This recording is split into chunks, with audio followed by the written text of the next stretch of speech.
Well, good morning, everybody. Welcome to the University of Nottingham's Riverside Sports Complex on a very bright and sunny Saturday morning. It's not even September yet. See you just waxing lyrical, and we haven't even started.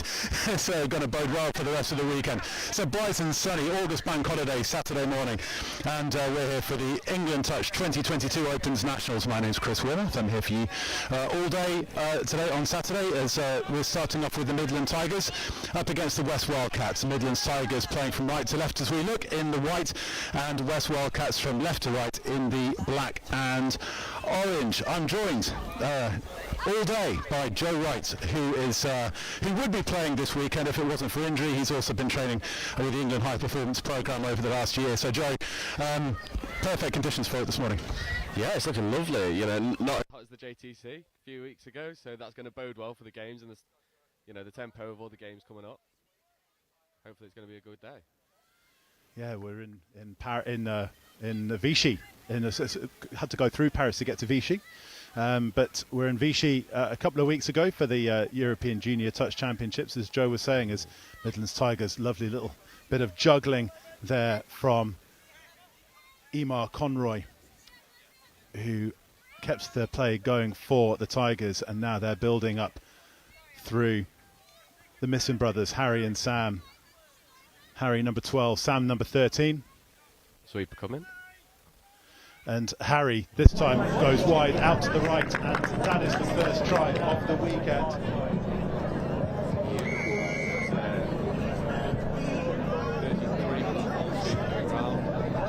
Half picks up, goes against the grain, finds big hole, wingers left free, easy score. You're going to see that from the Missons all throughout these 3 days. Ella Fleming with the scorer, and as you say, Harry and Sam Misson have been not seen much of them in the National Touch Series this year for Cambridge, as they've taken a little bit of time away from the sport, which is understandable given the amount of time they've spent over the course of the last few years, both at club and regional and country level. In terms of that, when you're playing up against almost a bit of backyard footy there, how do you combat that as defence? You know, it's tough, especially straight out of the gate. You know, you've not really had much time to figure out what they're going to run. You've not really got many feelers out there. You know, if you've played against those two before, ooh. Dive comes in there from Oliver Smith as the Wildcats look to reply straight away, but that's defended there by Glenn Jones in the middle for the Tigers, one of the more experienced players on that team, right in the middle. And Ben Edwards goes through, dots down, but he's been touched, so we'll come back for the play ball on the 7. Ball goes wide.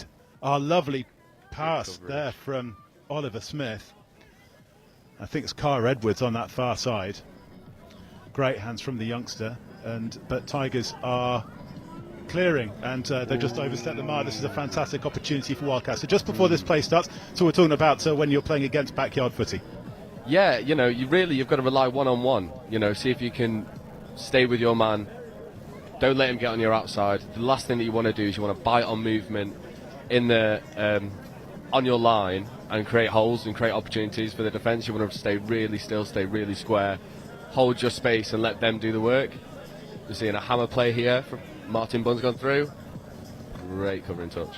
Yeah, that's fantastic touch there, as Joe says, from Andrew Cayley. Martin Bunn from the Revolution Club. Yeah, ex-crew Nantwich as well. And the play goes out through Clare Islands, out to Cara Edwards, and they've got one more touch still to play with. Have the Wildcats. And play on is the call. No, it's a late pass, and the Tigers have defended that very well to start off with. It's the most important thing, really, isn't it? It's having scored early, is you then need to defend your line. Otherwise, you're in danger of turning into a shootout, and that's not necessarily what you want even this early in the competition. No, it looks like they've got a good transition going here. You know, as you're saying, the score doesn't count if they go and get one back. You know, you've got to defend it out. You've got to be tight defensively. It's looked like they've got a really good transition here. They're moving.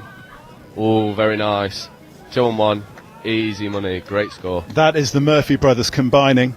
It's William, number 7, feeds Brad, number 6, and they put Alex Marin over for try number 2. And we saw brothers combining for the Midland Tigers' first try, and we see brothers combining for the second. And Will, you talked about the JTC, he was MVP for the boys' 18s. And can see why. He's got a great feet. And Brad was coaching the the mixed 18s as well. Yeah, it's really good in touch to see, family. Oh, that's a mistake at the roll ball there. Might be given a hard touch.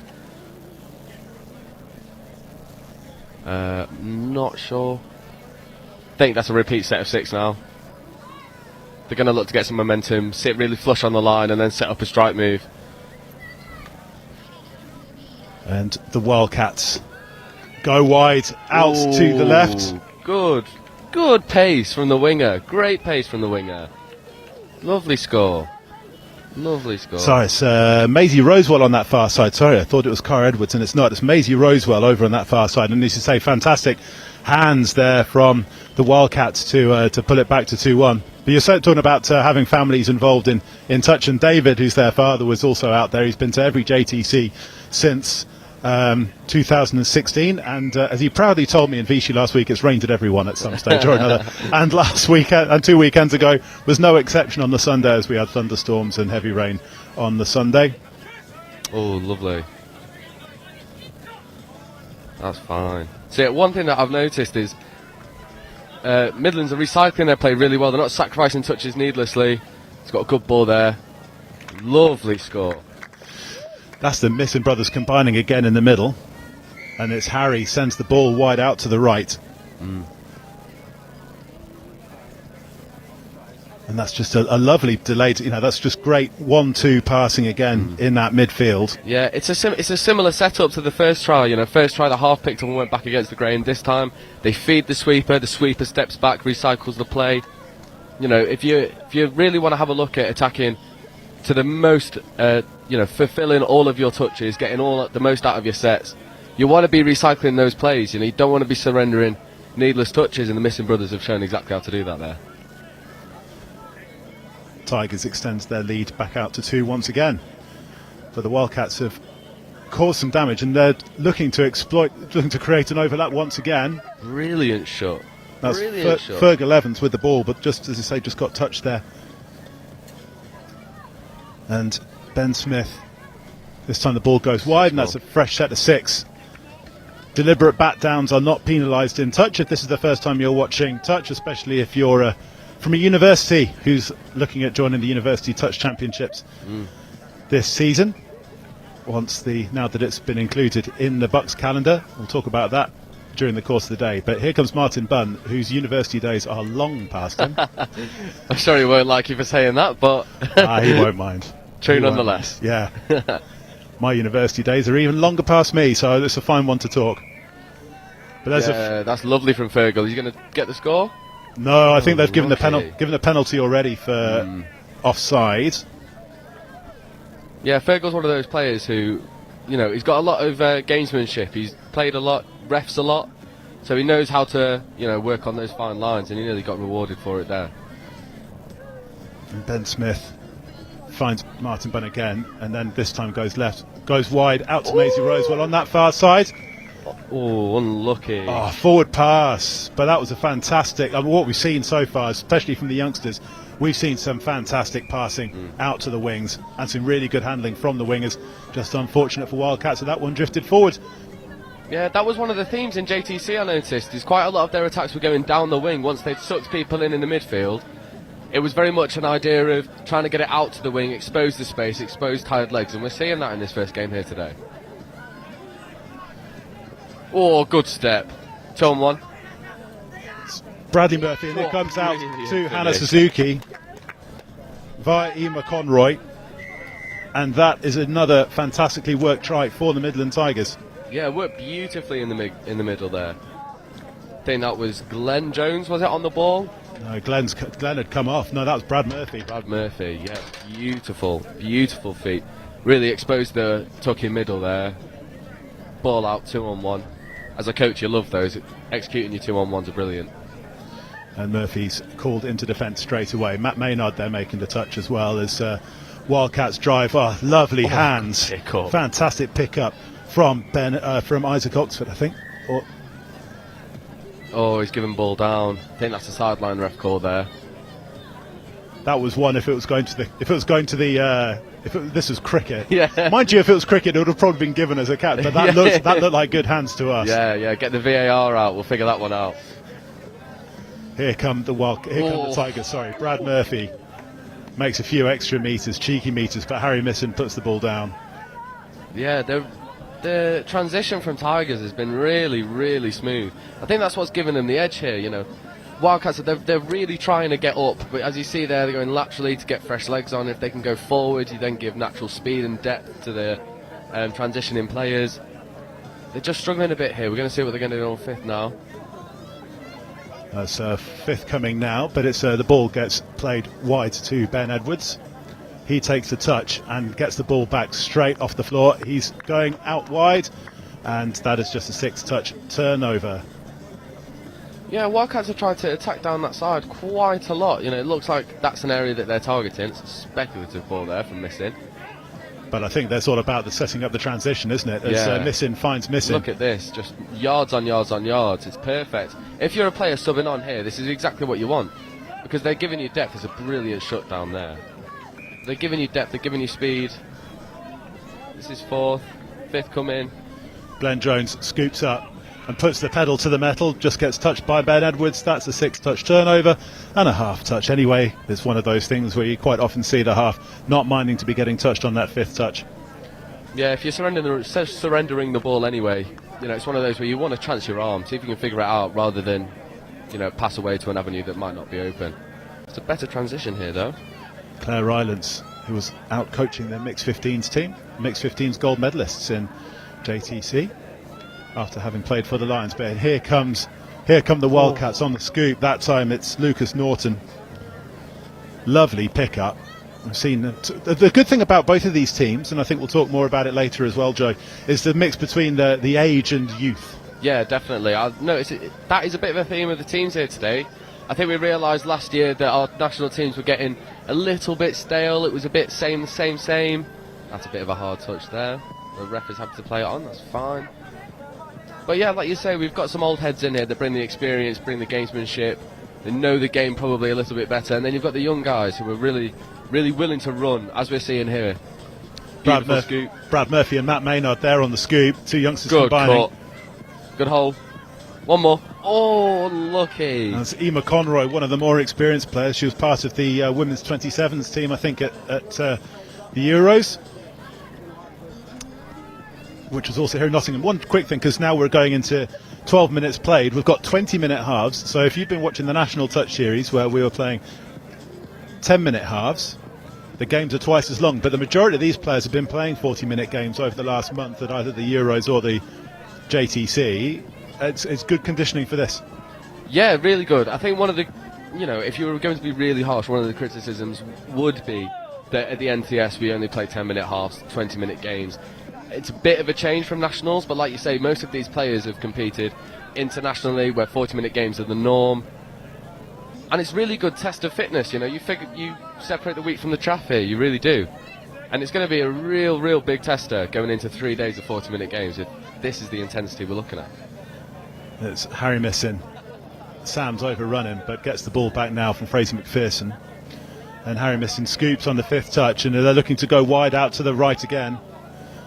And what a ball! What vision! Beautiful! Harry Missin, take a bow, son. Take a bow. That is about. He was looking for that wide ball the whole time, and the improvisation from Harry Missin to feed the ball back inside to Fraser McPherson for the try. I mean, that was just. It was the thing where Wildcats knew what was coming. They were anticipating defending wide. They did exactly that, but they were powerless to stop that whole awareness as well from the supporting runner. Yeah, I think the problem is if you're looking at Wildcats, you're trying to maybe double up on some of these Missin brothers. You know, they are both really explosive. They have beautiful hands. So maybe just forgot about Fraser looping around the back to get there, but you know, tough to defend against regardless. Here come Wildcats. Claire Rylance on the dive, and that was a touch, but that's a penalty for the Wildcats to restart, and they really need to get another score on the doors, at least 2 more unanswered before the break if they're going to have any chance of getting something out of this game, because Tigers are just bossing it at the minute. Yeah, you know, Wildcats are typically attacking down that left-hand side, and they've not really found much joy there. They're going again. Oh, good interception. Here we go. Has he got the legs? think it's Oh, unlucky. I think that's might be touched in flight. Yeah, that's been given as a fresh set of 6. I think Glenn Jones has got away with one there. He's coming off with a big grin and a shake of his face and a shake of the head, because that would have been 0 touch, and all of a sudden then Tigers would have had 6 touches to play with, and instead. But mind you, I think he's shaking his head because where are all the kids? yeah. Where's your support runners? Where was all the youth? Where was all the pace? It was running in and out. Glenn Jones looks back at us. I think he knows he's got away with one there. As Tigers now set up through Matt Maynard. Brad Murphy, little goose step. Beautiful step. Shapes to pass, but that sends the Wildcats scurrying to defend the pass, but then that opens up space in the middle. Martin Bunn powerless to stop Brad Murphy dotting over for the Tigers once again. They're putting on a bit of a show. I mean, they're not doing anything too complicated, but they're already putting on a show. Yeah, I think that it's tough to say, from the position that we're at. We can't quite see overhead what Wildcats are looking like defensively, but Tigers are just moving them about. They're not letting them get set. As you can see, when Wildcats are attacking, it's quite samey. The Tigers can just condense one side, move over as a unit. Maybe Wildcats aren't quite moving as a unit in their defence, which is leaving these holes that are being exploited so brilliantly. Here comes a dive coming in, and the touch was made by Harry Missin, but there's another penalty for the Wildcats, and they've got to convert these positions into points. But as Joe says, the Tigers are shutting down, and this time Harry Missin does so legally. Yeah, the Tigers are doing a really good job of moving as a unit, not exposing too many holes. It's a really good defensive set here. You like to think that the more this goes on, if Wildcats can get a score, their confidence will go up. But likewise, if Tigers do this out, maybe the fourth set of 6 that they've had on the line over this first half, they do the majority of them out, you're going to be happy as a coach. Here comes a dive coming in from Lucas Norton, but he's touched, and we've got a pair of youngsters playing in the middle for Wildcats now, and here's one of them, Isaac Oxford, who was in the the mixed 15s at JTC 2 weeks ago. I mean, even though Harry and Sam Missin are both not that much older, is that the youngsters will learn a massive amount from playing up against players of that calibre. Yeah, these are 2 people who have really done almost it all in touch. They're really successful. The team for NTS is always really competitive. You're always looking top 8. Internationally, they shine. So, if you're a youngster playing with these guys, they're going to show you these little tricks, these little almost cheats, getting on the right-hand side of your defenders, all that sort of stuff. It's a penalty for a heavy touch. Glenn Jones extracting that heavy touch from the Wildcats, and this time the Midland Tigers have the opportunity to set up play after play in the red zone. Jones takes the touch, ball comes off the floor to Andrew Cayley, back to Glenn Jones, and that is a magnificent 7 for the Tigers. Yeah, these last 2 minutes for the Tigers have been really successful. D'ing out a set on their line, getting a really solid transition in, getting a repeat set of 6 on the Wildcats line, and then executing. Ben Powell, as the coach down here, is going to be really happy with that. That's a completion at both ends, extends the lead by 6. As I said, is Ben Powell ever really happy as a coach? Probably not. Probably Satisfied. Yeah, potentially. but again, they'll know that this is only the first game out of a. They've got 6 pool games over the course of the next two and a bit days before we go into the knockout stages on Monday. It's a 3-day tournament, the Opens Nationals. As I say, everybody plays 40-minute games.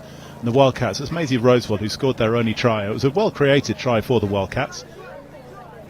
But the Tigers have held out everything else that the Wildcats have thrown at them. And here they come, though, setting it up. Martin Bunn receives the pass. Last play of the first half, goes wide, hits the deck, but we'll restart with a very quick penalty, because you can't finish on the ball to ground. That was ruled to have gone forward, and the Tigers, Brad Murphy will just tap it and will take the touch. No, he won't. They'll look to play. Matt Maynard, here he comes to play. Ball, but this time he gets touched, and we break for the next 5 minutes. Joe, quick summary of that first half. Yeah, I think the only thing that really separates them is the transition of Tigers. You know, they are absolutely killing the defensive pressure from Wildcats. You're getting kisses blown at you, Joe. Yeah, it's my mum. Joe's mum is embarrassing him. Bless. It's first thing on a Saturday morning. Joe's mum. Anyway, off goes Joe to give his mum a hug, and we'll be right back with the second half of this game between the West Wildcats, who've got everything to do up against the Midlands Tigers, who, as we say, are bossing it a bit. Don't go away. We'll be back in a couple of minutes.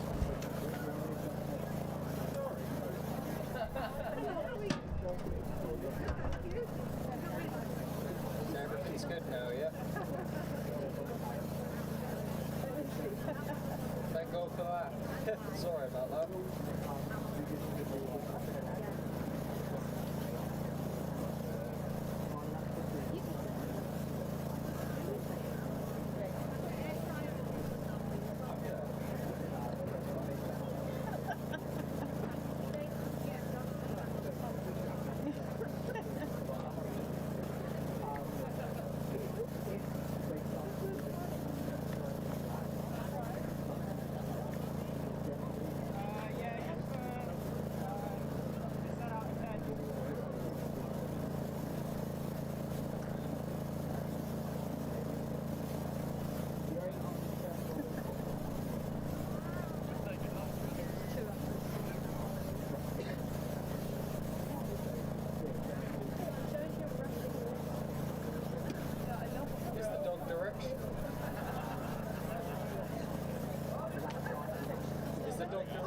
Should I try spinning it around and see if it helps?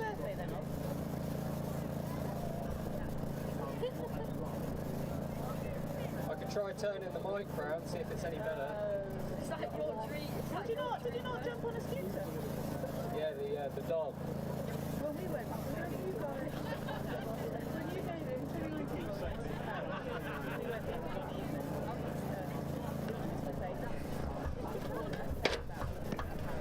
Players and officials, your 2-minute warning. Players and officials, 2 minutes.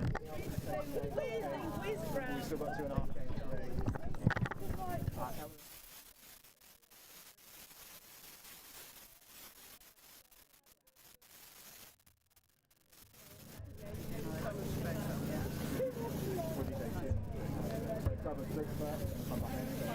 Any better?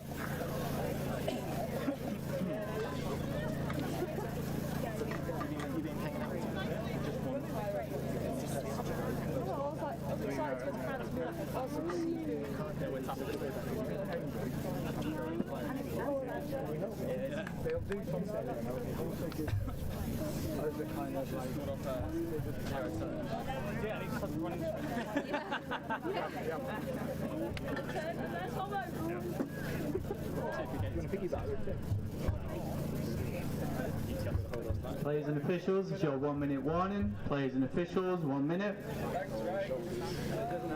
1 minute to go until the second half of this mixed open round one match here at the University of Nottingham's Riverside Sports Complex on a beautiful August bank holiday.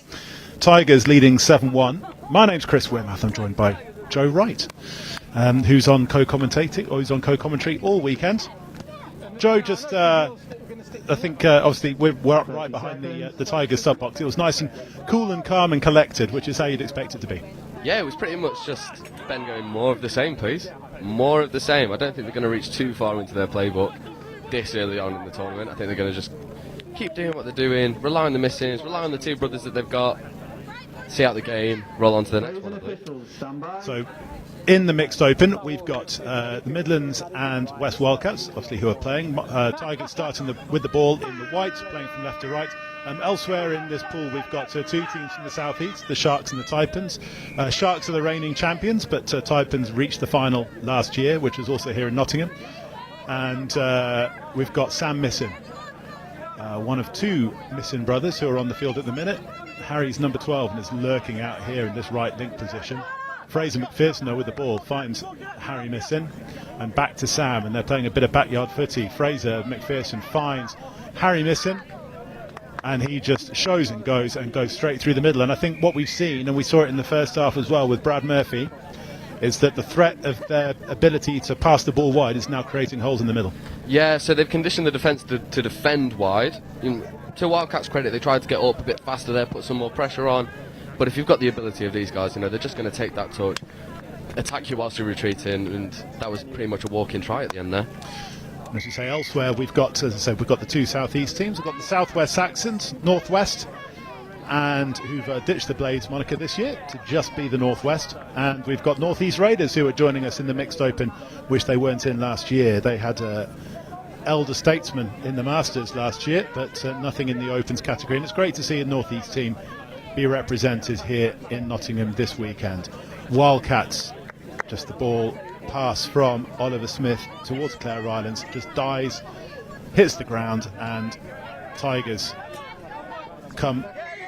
look to get fresh players on straight away. Hannah Suzuki finds Glenn Jones. They're giving some good momentum to the players who are coming on. Here's one of them, Emma Conroy. Suzuki off the deck to Matthew Maynard. He finds Brad Murphy. Beautiful scoop here. Take it down the left-hand side, clear gap.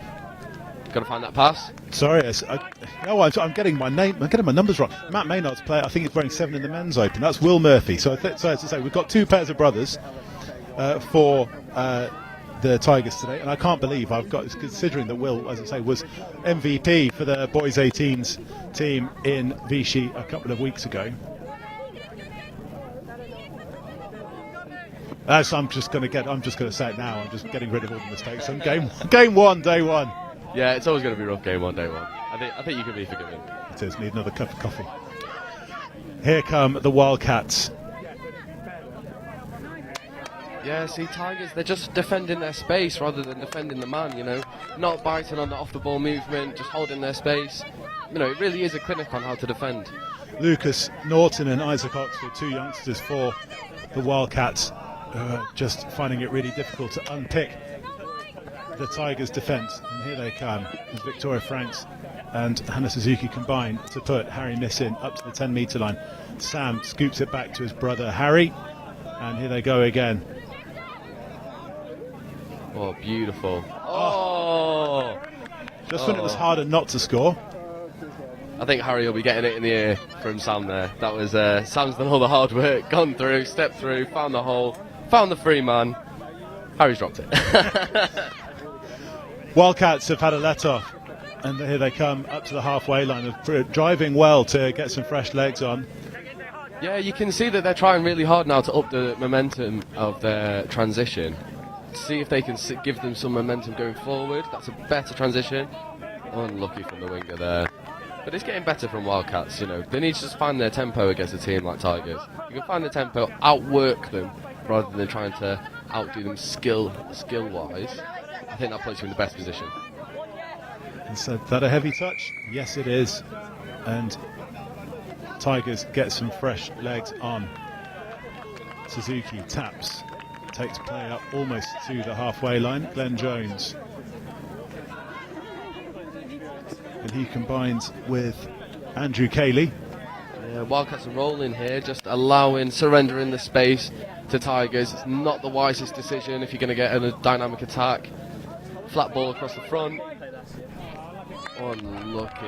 Well scrambled. That defence forces a bit of a rush pass from the Tigers, and Wildcats have held up firm this time. But they've really struggled against the variety.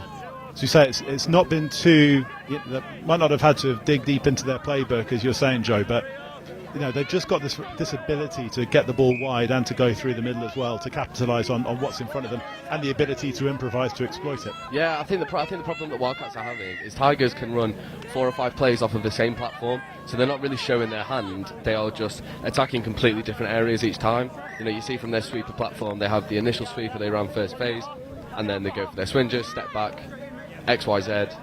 It's really tough to defend against because you think you're going to preempt it. And because the Tigers have their positioning down so well, they can just go and find the other options. Bit of a 50-50 call goes the Wildcats' way there. There was heavy touch called against the Tigers, but Ollie Smith was leading a little bit with his shoulder and gets away with that one. And Wildcats now are on the 7, and already you think that it's just trying to get some consolation scores, because they are well down, 7 tries down with 15 minutes to play.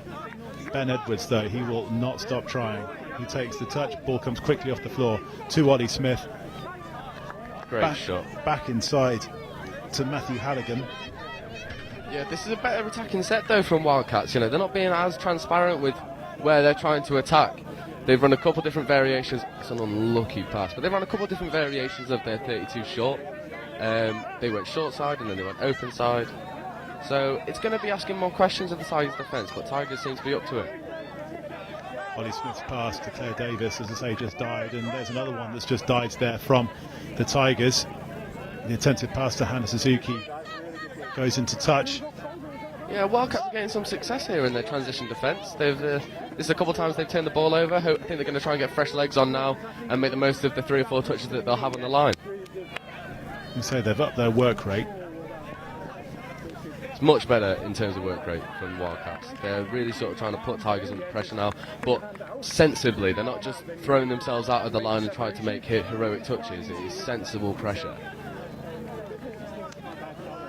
And here come the Wildcats looking for the pass out wide. It goes out to Maisie Rosewell from number 11. We don't have the number 11's name, unfortunately. We'll have to catch up with that later in the day. Yeah, we'll see if the Tigers can get out of their half now with a clean transition. It looks like they've just slowed their transition down to get the completion rate up, which is probably the sensible thing to do. Just get themselves out of the half, get themselves out of their pressure, and move forward. These are the missings. They can make something out of nothing. Scoop through. He's always his ability for years. Beautiful. From Sam Misson, that's made completely by his ability to scoop at pace without breaking stride. It's just phenomenal. Yeah, I think what one aspect that people forget is the flexibility and the dynamicism you've got to have to pick the ball up when you're running full tilt off the floor, one-handed, control it, move forward, and then get your head up and try to find the free man. You know, that's something that Sam is just magnificent at. I can just see it's just almost impossible to defend. Yeah, it is. It really is. You know, especially if you're rolling as a defence, you don't have a defensive line set.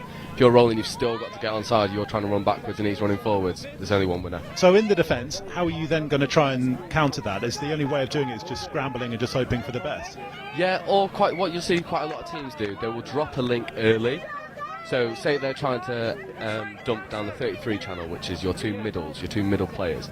They will drop an outside player early to try and pin them and shoot straight at the scooping player as fast as possible, see if you can cut off their options. But even then, if that goes wrong, you're exposing yourself to an overlap. So it's difficult, especially at someone of Sam's calibre. Work rate from the link on this side. Claire Davis turned the ball over, and Wildcats have capitalised with a try.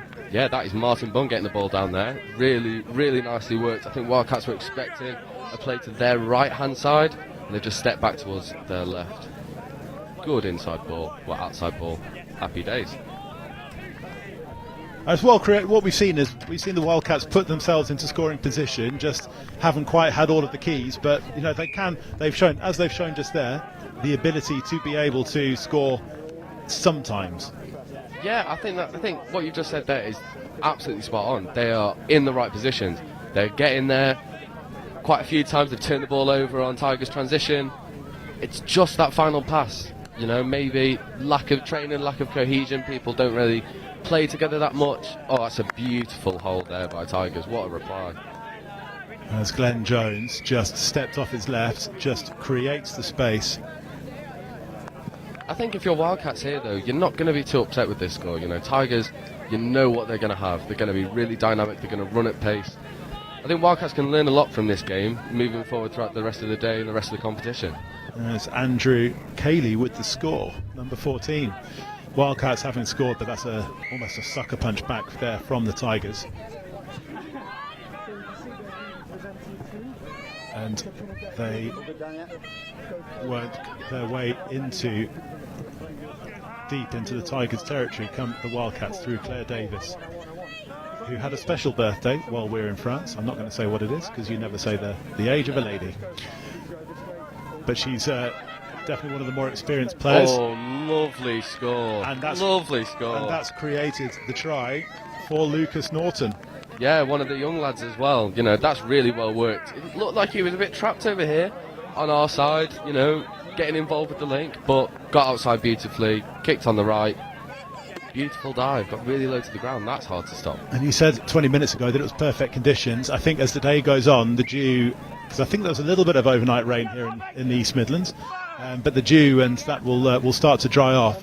So you just want to capitalise on the diving conditions early. It's Great dummy, unlucky. Good scrambling defence from Ben Smith on Harry Missin. Missin gets the ball back. Sam Missin then feeds his brother.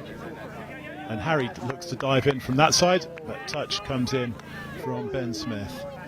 Yeah, I think one of the things that Wildcats going to struggle with is when you're looking at static plays as they're running quite at the moment, you want to condense, but the threat of the long ball is so real.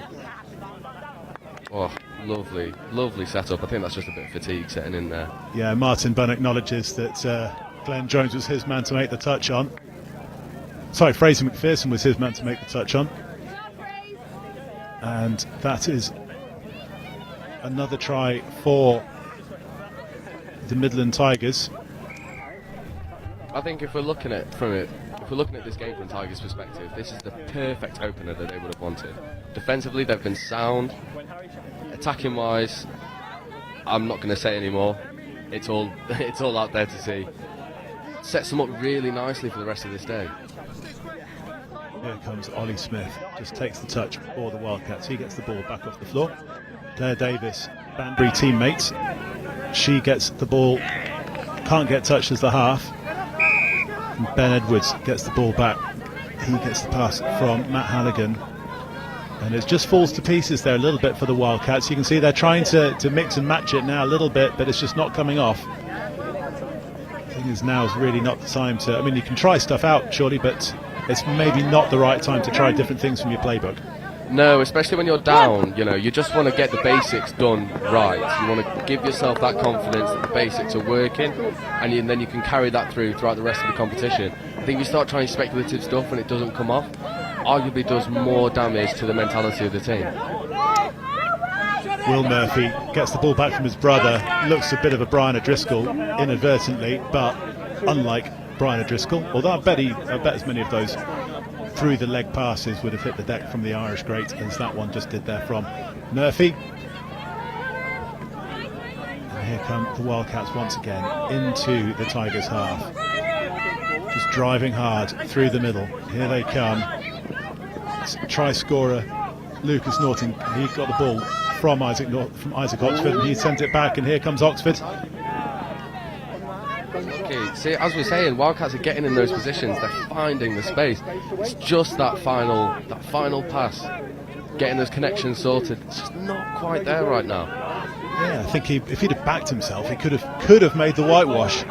Yeah, that's it, but I've been there a couple of times where you see the line, you don't see the faster person defending you. or you just know at the back of your mind that you just don't quite have the legs for it anymore, or never had the legs in my case. Here comes Sam Missin, one player who definitely does have the legs and the pass, and that's gone forward from Missin towards Victoria Franks, and Wildcats will start with a penalty. But we're already starting to see a few hands on knees. This is putting a lot of toll. Defending is definitely harder than attacking in this game. And Wildcats have had to do an awful lot of defending. Claire Rylance takes the ball up to the 10-metre line, and here comes Isaac Oxford. And now Claire Davis. Yeah, again, this is a really good example of how Tigers are really sort of killing the momentum of Wildcats. Is they are putting their transition under so much pressure, even though Wildcats have made a couple of metres there. It's static ball, half isn't there, you're not rolling, this is fifth, no touches left, and they're trying to make something out of nothing. In the end, easily defended. And Tigers will now start in a great position on their own 10-metre line. Harry Missin takes the touch. Sam Missin finds Fraser McPherson. Yeah, this isn't the pod you want to turn the ball over to, really. You know, they're going to drive up the pitch, you know what they're going to do. They're going to try and run some dynamic plays. Just almost looking really just lethargic at the minute, aren't they, as they set stuff up, as McPherson picks the ball up. He finds Misson. It's a walking pace now from Tigers, but you sense here comes the pace. Harry Misson. Oh, That's stop it. That is filth. That is just pure filth on a Saturday morning. Yeah. It's way before the watershed. Absolutely. That is gorgeous. And, gorgeous setup. And the Misson brothers just nonchalantly amble off the field. Yeah, almost like it's a chore. Oh, we've got to do this again. Oh, all right then. But no, it's beautiful. I remember in the high performance, one of the coaches said that touch is a game played slow until it needs to be played fast, and that is a beautiful example of that. There, they're sucking the defence out, getting them all off their lines. They've got to retreat the maximum amount of distance, and then explosive power. You know, if you're running forwards and your defender's going backwards, you're going to beat them every single day of the week. Just, as I say, it's just walking pace up to that point. It's just little jogs, and then, as you say, just calling them out. But that just explosiveness off the mark, but also the sidestepping, the dummying, that had pretty much everything to bamboozle a defender in the space of a couple of seconds. Hannah Suzuki drives up now for the Tigers to put them back into the danger zone. Emma Conroy finds Brad Murphy. Conroy gets it back to Murphy, and Murphy again finds Murphy. Will this time. Doesn't take the touch, and they're just asking a couple of questions. Here comes Brad Murphy, finds Will, and that's just a little bit of 1-2 play. Brad Murphy just sucks in Ollie Smith, Ben Edwards, opens the hole for Will Murphy to stroll over. Again, we've seen this quite a lot. You know, Tigers are trying to defend really, really tight. Wildcats, trying to defend really tight to force Tigers to go wide. In that case, you know, they've condensed too much on the middle, who's ball handling. Forgot about the link fading out. You know, at the end of the day, that's a walk-in try. So this contest was over at least half an hour ago, but we'll give you a quick catch-up of what's coming up here on the England Touch YouTube channel. So we've got, coming up at 10:50, we've got the Men's Open Sharks against the Tigers. South East Sharks against the Midland Tigers. Then at 11:40, it's the Women's Open between the Northwest and the West Wildcats. At 12:30, it's the South East Taipans against the Southwest Saxons back in the Mixed Open. And we will go mixed, men's, women's, repeat for the rest of the day, with the final game coming at 4:40. So have us on your second screen all day. This next games, we'll just have a quick look ahead to it. It's Sharks against the Tigers. Is a potential humdinger even this early. Yeah, that's going to be a really interesting game. You know, these are probably two of the stronger sides that we're going to see today, especially in the men's category. You know, Northwest might be up there as well, probably just bubbling. But yeah, it's going to be a really dynamic game. Expect to see quite a lot.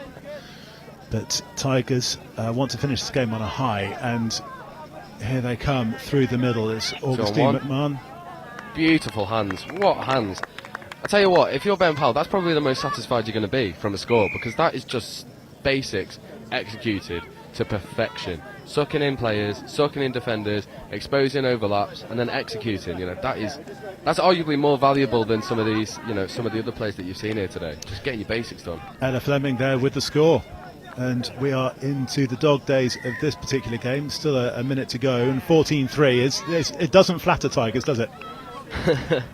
Well, you know, this second half I think has been, you know, a lot more balanced. You know, Wildcats have really tried to put on more. They've tried to go a little bit deeper into their playbook, it seems. They were going short side in the first half, now they're going open side. They've found some success that they can use as a bit of momentum throughout the rest of this competition, but Tigers have just been too dynamic, too strong, too fast. It's a one-way street. Glenn Jones takes the touch, and it comes this way to Laura Morecambe. She takes the touch, and Wildcats have upped their work rate in defence. Jones gets touched, and that's a third touch, and Tigers are only just up to their 10-metre line. Here comes Brad Murphy, he finds Emma Conroy. Murphy off the floor, finds his brother Will, and again off the floor as Brad Murphy puts the pedal to the metal. There's nothing that Tigers can do to stop, there's nothing that Wildcats can do to stop him. And we've seen anything the Missons can do, the Murphys can do as well. Yeah, what a blessing it must be to have two sets of brothers like this in this team. This is beautiful stuff, you know. I think as well, if you're looking at that scoop through, it's hard to stop. It is hard to stop. And it was just the pace just off the mark again. All of a sudden, he realised that he was through, but also that there was a cover defender there, and it's like, see ya, off he went. Yeah, I think it's been a really convincing performance here by Tigers. They'll love that to start the day off. They'll probably go back, have a bit of rest, and then focus on to the next game. For Wildcats, you try and take what positives you can. You know, they've got into those attacking positions. It's just those 1%ers that are letting them down. Rest for the players, but not for the commentators. We're going to go grab a quick drink. Thanks to Joe for his insight over the last 40 minutes. He'll be with me all the way through the course of the day, because we've got another 40-minute game coming up. As I say, it's the men's open game between the Midland Tigers and the South East Sharks coming up in about 4 minutes' time. Go and make your own cup of tea if you want, or get a bottle of water, and we will see you again in a couple of minutes' time. Keep your bottles filled up. Emphasis on keeping the rubbish to a minimum. Nottingham University have put things all around the venue, so let's utilise them as much as we can.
So, ladies and officials, this is your team in the morning.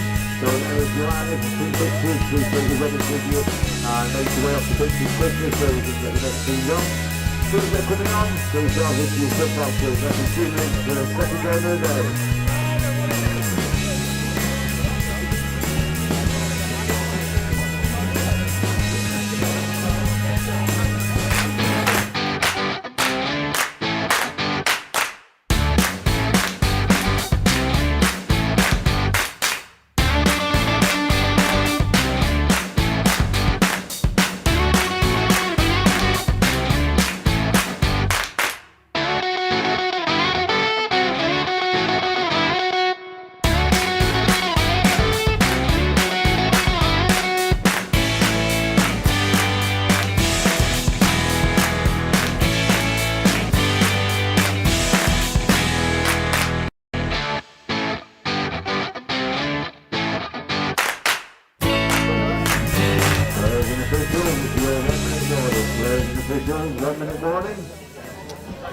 Ladies and gentlemen, just off camera, I don't know if Dan can find it, the cameraman just now, is that right in the sub box in front of you is the is the most Instagrammable pair of leggings I think I've ever seen in my life. Is that last year we had Travis Kenny warming up in a Tigers onesie, and now he's got and he's got a pair of. He's not playing this weekend, but he's here coaching. I think in the men's open. We'll definitely find him. I think we've got 30 seconds to go until the first game. Is Dan able to find him? There he is, just right there. Those are the most Instagrammable pair of leggings I've ever seen. Joe Wright, first off, please analyse those leggings from Travis Kenny. What is there to say? What is there to say? They speak for themselves. 100 caps for England, he can wear what he likes. And here we go in the men's open game between the South East Sharks playing in the blue from right to left as we look, and they are playing the Midland Tigers. And stop it. Already we have got a try for Horatio Price. Beautiful. What a start. What a fast start. I'm not sure if Tigers were braced for the pace that was going to come at their way, but what a play. Hammer through the middle, back inside. So just a quick one in terms of the hammer. What do you mean by that? So it's when you want to attack the 33 channel between the two middles. You use your link as half, which is the person outside the middles, and then you want to be attacking right down the middle. What they did there is they went one way and then chopped back the other side. So scoop through. I think that's a touch and pass there. Yeah, it is, yeah. Got it. But yeah, I think you're going to see a lot of those in the men's game. Hammers are typically used in the men's. They're also used a little bit in the mixed, but I think the mixed play more around the outside. But especially the southeast side, you're going to see a lot of those hammers. And when you've got players like Horatio Price, you can just dance their way through the middle. It's you say it's a little bit of filth there from the Sharks to start this game, and already we've seen a significant pace intensity increase compared to the mix that we just seen. And here they come. Yeah, I think the southeast as well. Quite a lot of these players have played together. You're looking at CSSC, you're looking at London Scorpions. That's a really nice cut back against the grain. Good ball, good tap on to Alex Scott. And beautiful! Woo! Lovely improvisation coming from. Who was that? I think it was. Edward Hayward, I think. So Alex Scott finished it off, but it was the tap-on improvisation there, just under pressure. And all of a sudden the Tigers are rocking. They're going to have to score now because the Sharks have just scored at will. And here they come. It's Harry Goodhue. And now it comes out to Ellis Watts. Lovely. Nice pick up. Good ball. Unlucky, it's just a little bit behind them. It's the right idea though, South East look like they're defending quite tight.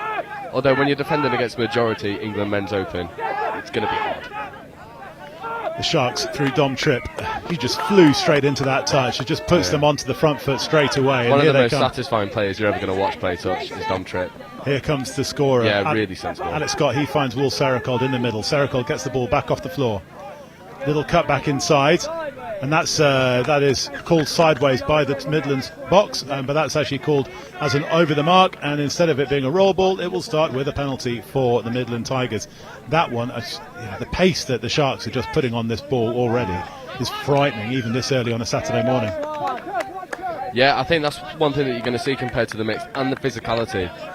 If we look at if you look at Southern Hemisphere touch, Australia especially, the physicality is way through the roof in men's, and I think England are trying to match that here, especially these Sharks. It's a really good diving touch there by Alex Scott to get around the outside. Beautiful stuff. Dan Powell now comes and he feeds Will Lupton, the Nottingham duo. Powell takes the touch and it comes back to Lupton, number 9, and he finds Nick Hodson in the middle. Lupton, now he's got the ability to ping it wide, and that's exactly what we've seen. Ooh, what a ball. And we've seen that words fail you, apart from to say to use your Northwest colleague Jordan Melling from Highfields. That is just a pill par excellence. It's a beautiful pass. Yeah, Jordan Melling would be screaming pill down the mic at that. That is beautiful from Will Upton, off the right foot, up in the air, spin over the top. Although it looks like Shark's going to go through and reply. Great covering touch. Yeah, Horatio Price had put the pedal to the metal there for the Sharks, but just gets pulled back for the touch. But the Sharks are set up on right in the danger zone. Yeah, Sharks are moving the Tigers' defence really well. Great covering touch by the Tigers winger there. That's Tom really Davis. Good. Tom Davis, his beard does not slow him down. There is no wind resistance there. If anything, it makes him more aerodynamic. The beard gives him the speed power. But here come the Sharks through Dom Tripp and Horatio Price now. Scorer, this time he's unselfish. It goes out to Zubin Tanner on that far side, but he's in touch. And the Tigers come away. That's is there a loss of control? No. I think they've got away with one there. But the defensive pressure here by Sharks is it's killing them. It's absolutely killing the Tigers, you know. The intensity that you see, they're barely making any meters in their transition. They're not allowing them to get set. You know, Sharks coach would be happy with this. But some interplay opens things up for the Tigers, and it comes wide out to the far side, but that was a turnover. That was a lovely bit of play coming through the middle there from Lewis McManus. Yeah, Ellis Watts getting in there as well. Nice little like the back pass.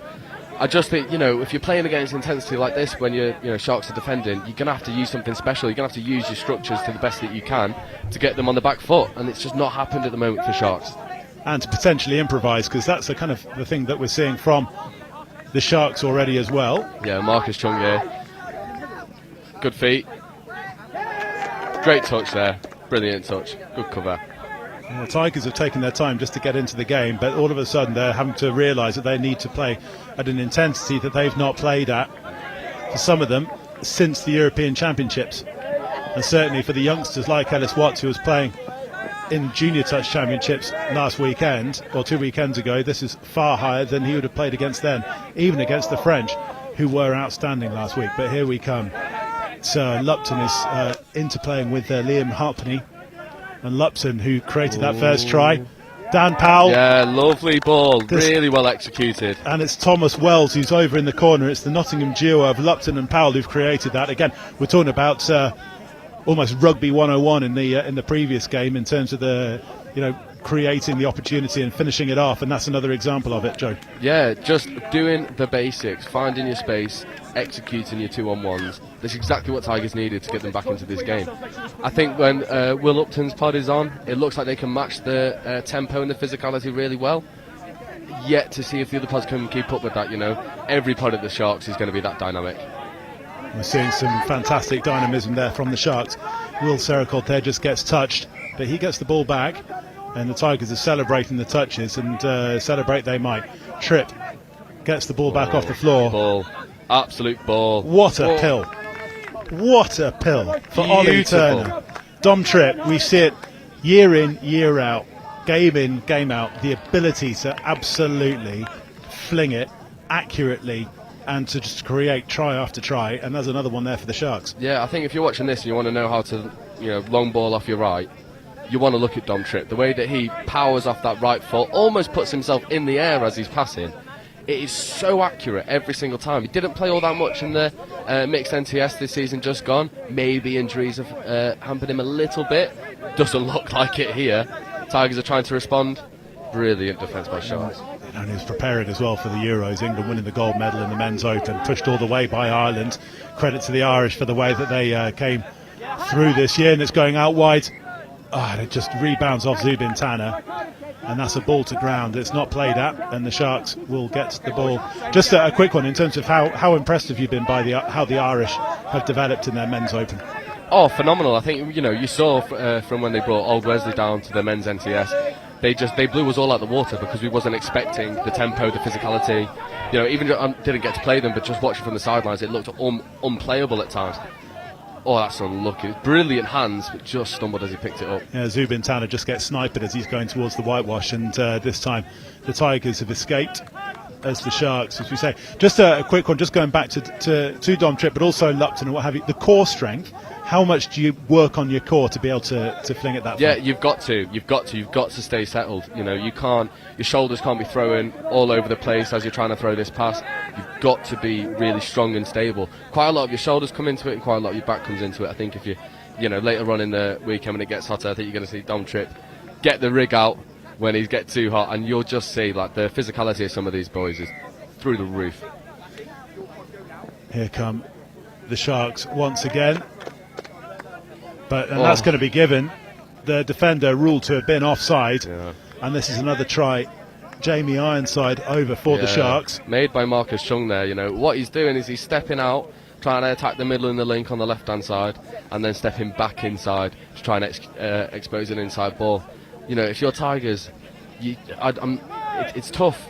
Similar to the last game, you want to defend tight to stop them going through the middle. Then you've got people like Dom Tripp who can just throw a 30-yard pass, no problem. It's difficult. Oh, that's good feet from Will Upton.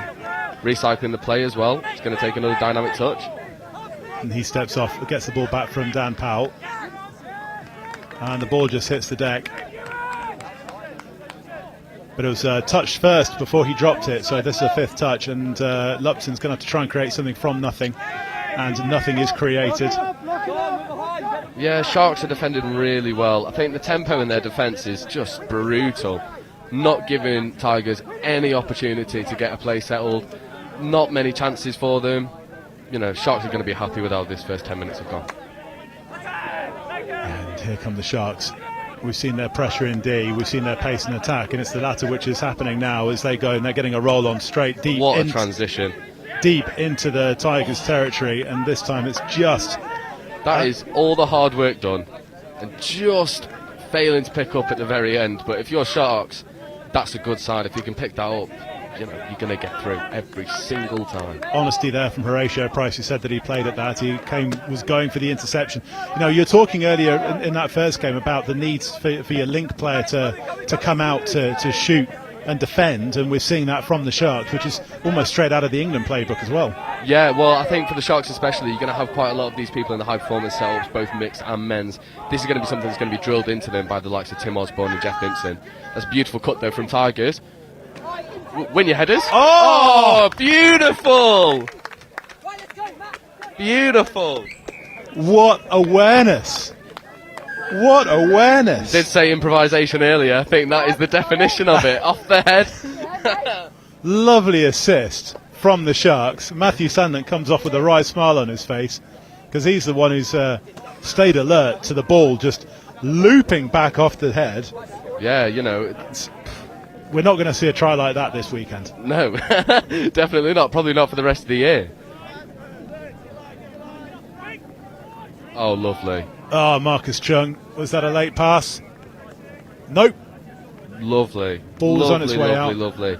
But that's really what we're saying from the Tigers' perspective. You know, that in that occasion they defended tight to stop them from going through the middle.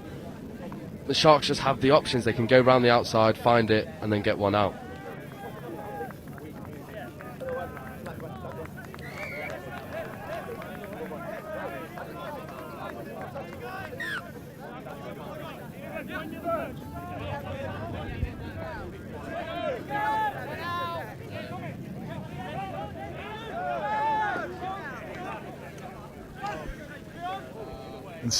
Trying to get some more improvisation from the Midland Tigers.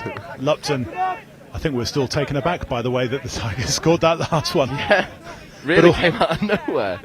But also how Sharks just responded straight away. And even though, I mean, it's amazing that it is only 5-3 actually, because the Sharks have asked so many questions of the Tigers, but we've seen a couple of moments where the ball's just hit the deck.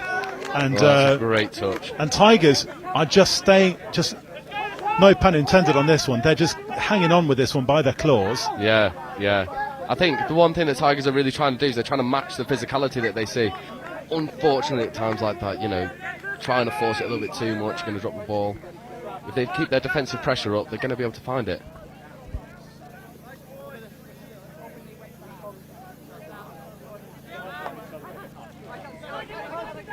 Here come the Sharks.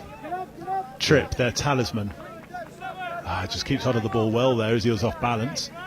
And Horatio Price, who opened the scoring with a seconds on the clock, that is England touch through and through. Holding up the play, trying to engage, waiting. Defence isn't advancing fast enough. 6 more. Happy days. And here we go. Price gets the ball back, and he just hits the deck there from Max Howard's. Just the pass was a little bit speculative. Yeah, I think Horatio's going to be a little bit annoyed with himself. We talk about the need to shut from link in terms of the defence, and Dom Tripp did not just shut the door; he slammed it. Yeah, that is. Don't you try and pass around me, sunshine. I'm going to pick that off every day of the week.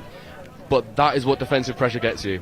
Well, we saw Horatio Price try to do something similar a couple of plays ago, or a couple of phases ago, and this time Tripp shows him how it's done. Yeah. Looks like it's by design. You know, links are shooting up here, there, and everywhere to really put them under pressure, and it is working. It is working for Sharks. Tigers have got to find a way of exposing that link on his retreat. Well, it's something where the ability, and we see the ball go wide from Matt Sandland, Beautiful and ball. the Tigers are still staying in this, or is that it's just been given forward? Yeah, been given forwards. What I was going to say is that it's the defensive play where the defence is making whoever the defender is making that split-second decision as to whether to make a touch or whether to try and go for the intercept, aren't they? Yeah, well, if you think about it, you're putting yourself in similar positions for both circumstances. If you're just getting in that with your profile, you've got one hand looking at the toucher, and then you've got one hand free in the passing channel for those late tips around. It looks to be from design from the Sharks, and they're getting so much success from it. You say it's straight out of the England playbook as well. Those intercepts don't necessarily come off at international level, but they definitely come off at this level. Yeah, and I think it's more just putting yourself in those positions. If you give the attackers things to think about, you give them too many things to think about, they're going to struggle. No struggle there from the Sharks' defence as Thomas Wells gets touched over on that far side. And Tigers are going to have to up their work rate indeed. Wells makes the touch. Yeah, it's a much better transition defence from Tigers there. Sharks are really trying to put the press on. This is a scoop now. Oh, Horatio Price just puts he's just the pace. We saw that in the first. And so a fresh set of 6 as Tripp tries to find Alex Scott over on that far side. Yeah, see, that was defended pretty well from Tigers there. They've shut down the scooper, they've forced them back inside, they've forced the passes. Just that final one. If he can slam maybe a little bit early, get him down first. Price goes for the dive. Might just be touched there. Brilliant touch. Fantastic piece of defence there from Ellis Watts. Desperate piece of defence there from the youngster on the slightly not so youngster Horatio Price. And Price just enticing the Tigers defence to come out, and it goes wide from Howard to Tripp. England men's open duo. Yeah, and that's just an infringement at the roll ball there that might have been off the mark just slightly. Sharks might be a little bit annoyed at that. They had a set of 6, sacrificed it on 3. They want those completions to go higher, although this is the pace coming through. Oh, what pace coming in from Lewis McManus. Just lost the ball. That might have been given touch first. It was, yeah. Has been given us touch first before he lost the ball. Got away with one. He has. Alex Scott's querying it a little bit, having a bit of a chat with the on-field referee. Yeah, he loves a good query. And Matt Maynard, he finds Liam Halpenny, and Maynard again off the floor to Halpenny. Finds McManus. Back to Maynard, and Will Lupton's on his shoulder. McManus now from the link is into the middle position. 6 touch turnover though. Yeah, I think Tigers have just lost the touch count there a little bit. I think they thought it was 5th coming rather than 5th. Sacrifice has been enough at play there, so hopefully they're going to put some defensive pressure on, try and get this ball back and go down and make amends. Midland's Tigers have got the sartorial style on the sidelines, but the Sharks have been putting the style together on the pitch to lead 6-3, and it's a deserved margin, but with 90 seconds to play here in this first half, Tigers need another score really to stay in touch. Yeah, I think if you're Tigers here, you'll be quite happy with the way that this game is going. You weathered the storm coming out the first 5 minutes, the tempo and the pressure from Sharks, managed to find a way to get around it. You're finding some holes and some weaknesses in the Sharks defence now. It's just about making those opportunities count. This is the man to do it, though. This is the man to do it, Will Lupton. Lupton and Dan Powell, Nottingham duo. And Lupton goes for the dive. Ooh. Touched on the way through. Margins. Those are millimetre margins there. It's one of the best dives in England you'll see from Will Lupton. It also shows the need as a referee to make sure you are on the spot, so you're making accurate decisions, because Lupton, this time it comes wide to Nick Hodgson, and they've got one more touch to play with Hodgson. Inside to Tom Davis, but that's a 6 touch and turnover. Yeah, again, sort of similar to how Wildcats were performing last game. Tigers are getting to those scoring positions. They're finding the holes, they're finding the momentum. It's just not quite sticking. Sharks are just scrambling every single time. So, perks to be taken from both teams here. So as we're coming up to the half-time hooter, as Sharks can't take your eyes off this, but very quickly, one thing in attack. Actually, we'll let this play out first before I ask you this. Last play from the Sharks. Ironside feeds trip. Oh, what a touch! Amazing touch from Liam Halpenny. Brings the half-time. Quickly, Joe Wright. One thing in attack and one thing in D to work on from both teams. For the Sharks in attack, there's not much that they can really be doing more. They might, if you want to be hyper-critical, you might want them to pull their links out a little bit more so you can get on the outside of them. But they're having so much success in attack.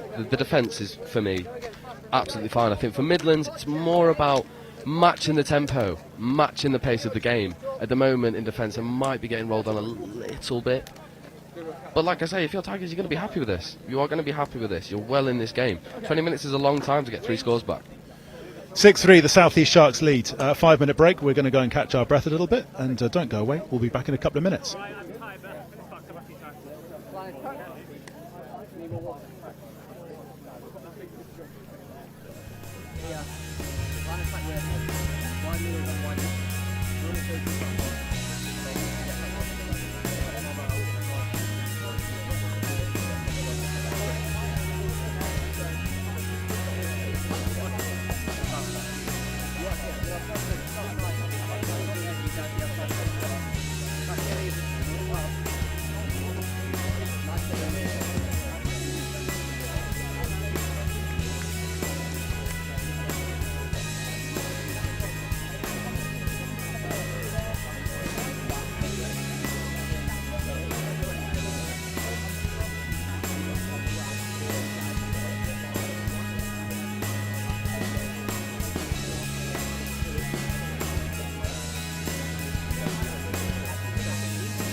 Players and officials, this is your 2-minute warning.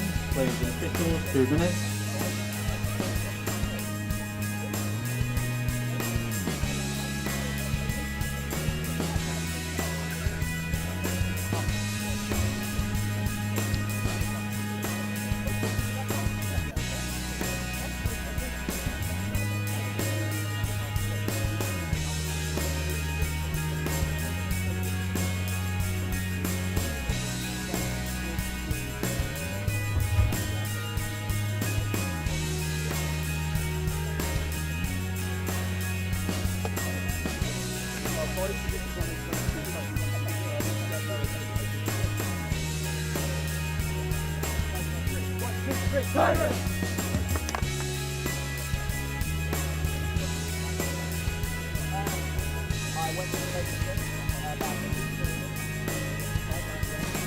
Players and officials, your 1-minute warning. Players and officials, 1 minute.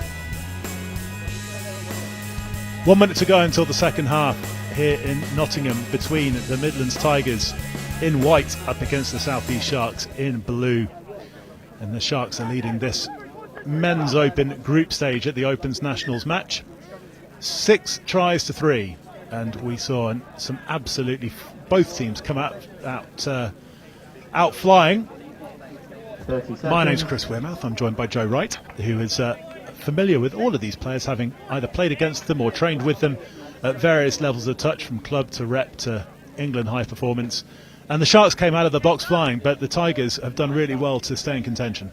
Yeah, definitely. I think the one thing for the Sharks is, obviously, like this pod we've seen here, the Dom Trip pod, they've all played together. They know each other. They know each other's games in and out. So the cohesion that they're going to have going forward and in defence, you know, it's unstoppable, especially with the caliber of player that they've got. Tigers need to really score with this first set, as we saw the Sharks come out from the box and score with theirs in the first half, and through the Nottingham duo. Lovely. And Dan Powell. Oh, unlucky. Just called ball down over the line. Dan Powell diving for the line, and the Sharks have escaped with that ball being called down. Unfortunate for them. And here come the Sharks through Marcus Chung. He's worked his way off the field, but he played the ball over the mark. You've got to play the ball where you get touched. Yeah, that's one of those rules where, for a ref, it's a bit of a dead giveaway. You know, you sort of know. You can have a look at the body language of the players, or even just, you know, taking 1 or 2 steps after the first contact of the touch. Dan Powell's just asking a quick question, slowing the game down, as we see the dancing feet coming through the middle from Nick Hodson. But he gets touched in the end and gets the ball straight back from Will Lupton. Lupton, very experienced despite his tender years, and he gets the ball back from Powell. The ball goes wide out towards Liam Halpenny, but he can't hold on. Yeah, it looks like Tigers are trying to expose the wing link hole, which is the space between the link and the wing of the Sharks. Nearly had some success with it the phase before, but unfortunately it was called drop ball over the line. Tried it again there, pass was just a bit behind the running player. Sharks have held out the Tigers for the first couple of attacks of this second half. Got 1 touch to play with. Here comes Will Seracold. He finds Charlie Thompson. Ball gets tapped all the way to the far wing, and the shut defence comes in from the Tigers. Good work there. And we've seen them defend increasingly well in this first half as they come up through the middle. Dan Powell, he feeds it inside, and now it's Tom Davis up the wing. Matthew Sandland now. Yeah, Tigers are getting a lot more success with their transition now. This is 5th. You can try and scoop through. And here comes that scoop from Ben Lanuri, and his pass to Brent McDougall just hits the deck. Yeah, there's Clark Hobson there just shutting him down, you know, cutting off his space, holding his space, making sure that he's got doesn't have a free run to running behind the defence. You know, that's just defending 101. Lots more questions being asked of the Sharks defence, but they've got the answers. But Tigers need to convert those positions into points, as through Marcus Chung. And now Dom Tripp. By Dom Tripp. Oh, unlucky. Tried the improvised pass. Just wasn't quite there. But that is the danger of people like Marcus Chung and Dom Tripp. You know, they can find these plays out of nothing. They can find the space. They can find the cuts that are really going to punish you as a defence. So, club mates with London Scorpions. Yeah, what a set of club mates. Absolutely. And here come the Tigers. They've held out so far. It's quite amazing, really, to see that even in the first 3 minutes, considering how the first half started, that the second half hasn't seen any tries yet, as the teams are starting to match each other blow for blow. Tom Davis now gets the ball back off the floor. He finds Matt Maynard. Yeah, I think Tigers are starting to match the tempo, but I think if you try and match the tempo of Sharks, your completion rate might go down. We're hearing some frustrations from the Tigers box. I think they know that they're in this. They've got a really good chance here. These 1%ers just need to be executed. Sharks, you can tell they train a lot. They train together an awful lot during the off-season, or during the period of play building up to the Nationals. That's a touch on the way through. Ellis Watts, what a touch. That is brilliant stuff. Flew out the line, made the touch on the shutdown. Beautiful stuff. That saves a try. And Matt Maynard pulls a heavy touch out of the Sharks, and the Tigers can slow things down a little bit. Jack Harris, should I say, just has a little bit of a chat with the Sharks defence, and Tigers start with the penalty. Maynard just gets shoved back a little bit by Alex Scott, but there's nothing wrong with that. Tom Davis is the half. He can't get touched, and the ball gets his. Tigers just felt a little bit there. Yeah, this is the pressure though. This is the pressure from Sharks. This is what it does. It'll pin you down in a corner. That is beautiful stuff though from Will Lupton to get some momentum down. It's exactly what you need from a Tigers perspective. Lupton gets the ball off the floor on the scoop. Here he goes, Great asking feet. questions. Dan Powell. touch on the way through. That was Oh. just insane play. It was almost highlight reel. Oh, it was highlight reel stuff from both attack and defence. Oh, that is absolutely gutting from a Tigers perspective, you know. But fantastic D from the Sharks to keep them out. The second half remained scoreless at 6-3. Unstoppable force, immovable objects, that sort of stuff. Absolutely.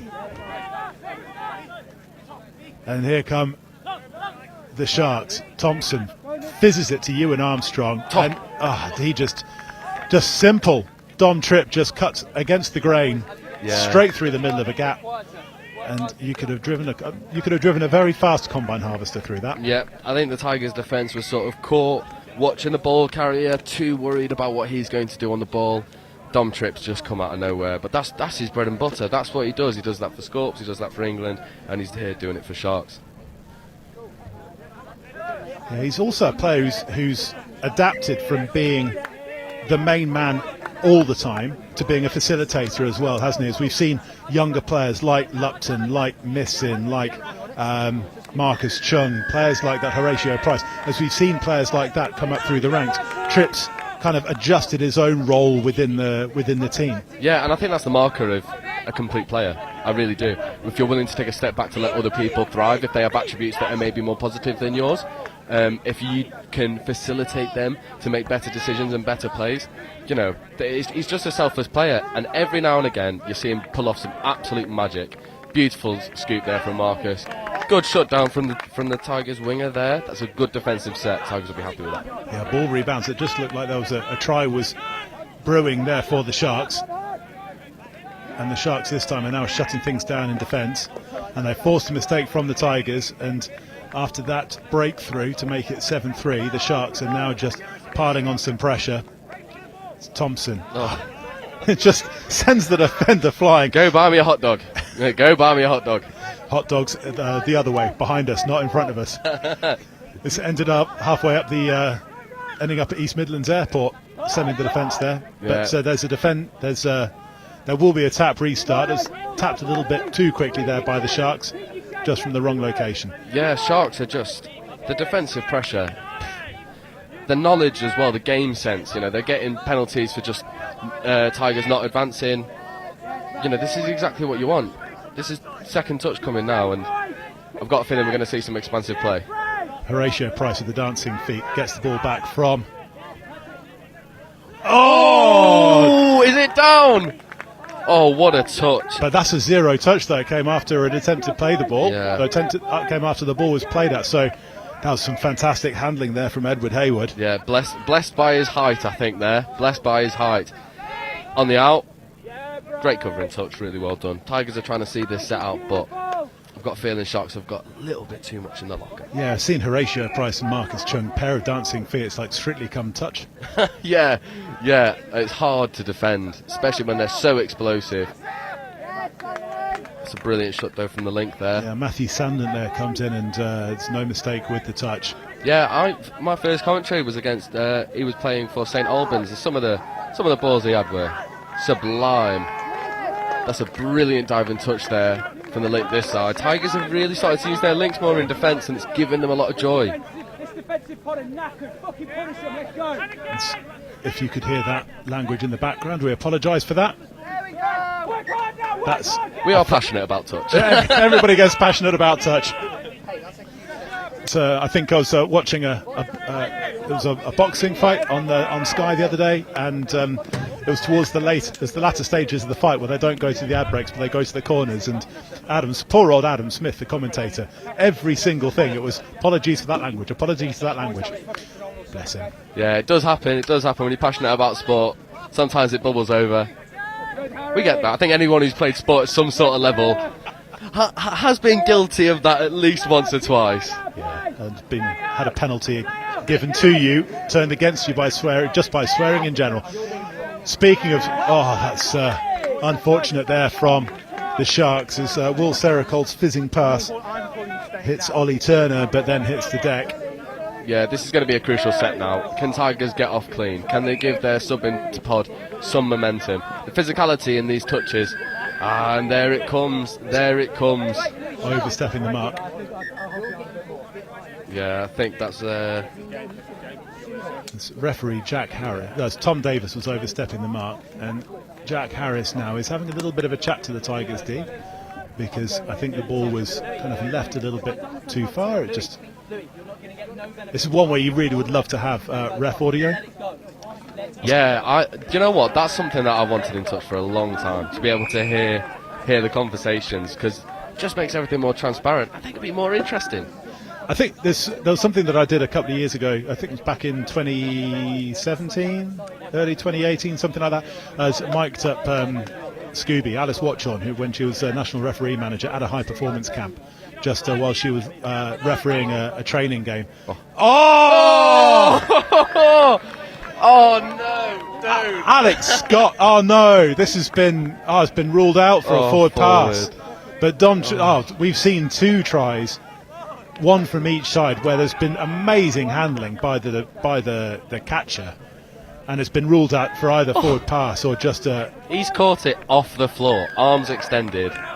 It is gutting. Although Sharks with the clean turnover. It's a brilliant diving touch, though. Brilliant. Yeah, Liam Halpenny. Yeah, but as I was saying, I mic'd up Alice Watchon, and as a referee, it actually influenced how I communicate to the defence. Having watched it back, it was really good. But I think it may clean up. So I'm not saying that language is filthy on a touch field, because it's not really. It's genuinely not. It can be a lot of fun, but yeah, it would be really interesting to mic up all 3 referees actually on a game. Something we can look at next year. Oh, beautiful. The ball's this time the handling, one-handed catch there. It looks like ball down for us here. Yeah, from Ewan Armstrong, although there's a bit of a chat coming from Sharks seem convinced, subbing regardless to get fresh legs on. That's smart. That's game sense for you. I think so. What's been called there is that the touch came in, but at the same point is that players haven't been retreating. So it's Jack Harris is very good at defusing situations like that, in terms of as a referee, just taking the heat out, giving himself a bit of time as well, just to get a bit of a breather. Yeah. As we've seen, Marcus Chung has talked about Strictly Come Dancing from the Sharks midfield, and this time there was a touch came in, but you can see what he's trying to set up. Yeah, I think he's going to go for the same hill. Nice wrap around to Dom. Oh, really good honesty there from the Tigers defender. Beautiful dancing feet from Dom Tripp. Snake hips to get through. Ghosted his way through the through the Tigers midfield, and just over 7 minutes to play, and Tigers really need to score a couple unanswered tries here. I think they will rue the fact that they had the first 2 attacks unanswered in the second half, but were unable to score. Because 2 opportunities in the second half that have, on another day, might have been given. One for a forward pass, one for ball down. It's close. It's been really close. I think they should be happy with how they played here today. This Sharks team is really strong. Yeah, they came flying out of the blocks in that first half. Went 2 up very, very quickly, and Tigers. Then, from that point on, for the rest of the first half, and then for the good first 5-6 minutes of the second, really were very much in this. Yeah, that's gutting from the Tigers there. That really is, because he slipped by the roll ball, just touched the ball. Ref's got no other option. He's got to give that penalty. I think the thing that the Sharks have done better today, they're not doing anything special. It's not unique plays unique to this team. It's plays that we all know. They are just running it 100 miles an hour, and so accurately. Although, as I say that, put the ball down. Commentators curse. But the physicality and defence as well, coming from Will Sericold, all that time that gets called by the referee. It's a bit of a body check. And Tigers now will get some fresh legs on. And you can see they're starting to blow. So we see the 40-minute conditioning from the Sharks during the course of the Euros. Yeah, but these are players who are used to playing 40-minute games. This is going to be nothing to them. They might be breathing a little bit heavy, but the recovery will be extremely fast. Tigers are now trying to find some space, work on the outside. Oh, it's unlucky. Ellis Watts there and Matt Maynard, two youngsters combining for the Tigers, and it shows a lot of confidence in them that they've been handed positions in this Tigers men's open team, and they will be learning an awful lot against the Sharks. And they need to find something now because they've got a tap on the 7 metre line. They're now trailing by 4.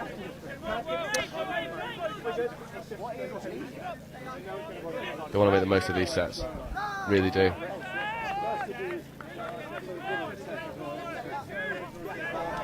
Yeah, Sharks have scored a couple in the second half to make it 8-3, having led 6-3 at half time. Oh, that's really nice play. That's really well worked from the Tigers. Yeah, it's Ewan Armstrong deemed to have been from an offside position, and the play gets called, and Tigers get what they needed to make it 8-4. Yeah, that's really reaping the rewards of hard work. You know, they've really put the pace on, they've really put the pressure on to try and get their repeat set, make it count. Really good stuff. Yeah, it's 8-4's the score, just confirmed from the sideline. Thanks very much to Darren Rowe. So don't blame him for staying in, for helping out in terms of the sideline. Tell you what, Liam Arphaney's had a really solid game here in defence. You know, he was unlucky. There was a couple of times, you know, he's hitting his holes in attack, ball's just gone down or he's just a bit behind him. But in defence, he's been really solid, really solid. Charlie Thompson dives. He's a tall man, but he's got underneath Dan Powell. How does he get that low? 6'4", 6'5"? I have absolutely no idea. So 1 foot in a second. 1 foot 6 inches. But Charlie Thompson gets down underneath Dan Powell's touch, and the ball is down before the touch comes in, and the Sharks have struck straight back. Say to extend it to 2-5, and I think they'll extend their lead to 5. 3.5 minutes to play, give or take a few seconds, and there's a penalty here for a heavy touch coming in from the Sharks. Yeah, these heavy touches have gone from absorbing the pressure and keeping them up to straight arms in the chest.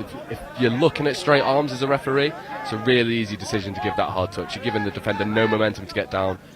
I think tries scored and try difference could come into play here in this men's open. It's 6 teams in the pool. Yeah, it's really important for Tigers here to try and get some momentum to go forward. If they can get a score here, that does them the world of good. That's a really nice pass. Passive to the link. Good feet. Recycle the play. Oh, ball's just gone down. Because this could be a forerunner of a potential semi-final. Yeah, agreed. First place fourth. I think it's going to come down to, as I say, Northwest and the Taipans and the Tigers are all, without having seen obviously the Wildcats or the Saxons play, they don't rule out some potential shots coming in, but these are the 4 teams which are the standout ones in this particular competition. So this could be a Monday semi-final, and Tigers have now got, they need to try and go through a bit of a playbook and see what works against this Sharks D. Perfect opportunity. I think the contest is gone. We know the result is going to be a win for the South East Sharks. Yeah, you just want to be trying stuff here for the Tigers. Finish on a high. You want to finish on a positive so you can take that throughout the rest of this competition. Going to go short side. Oh, it's just run into the couple of defenders there. Harry Goodhue there just gets touched, and Matt Maynard now. Yeah, really strong player is Matt. And he combines with Brent McDougall.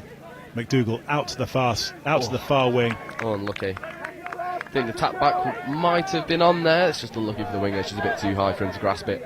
Thomas Wells over on that far wing just couldn't keep control of the ball, and the Sharks have held out. And I think when they look back, if they look back on the analysis for this overnight, Tigers will go. We had opportunities to score, and if they play them again, they're going to need to turn those into points, because against this Sharks outfit, you cannot let opportunities go begging.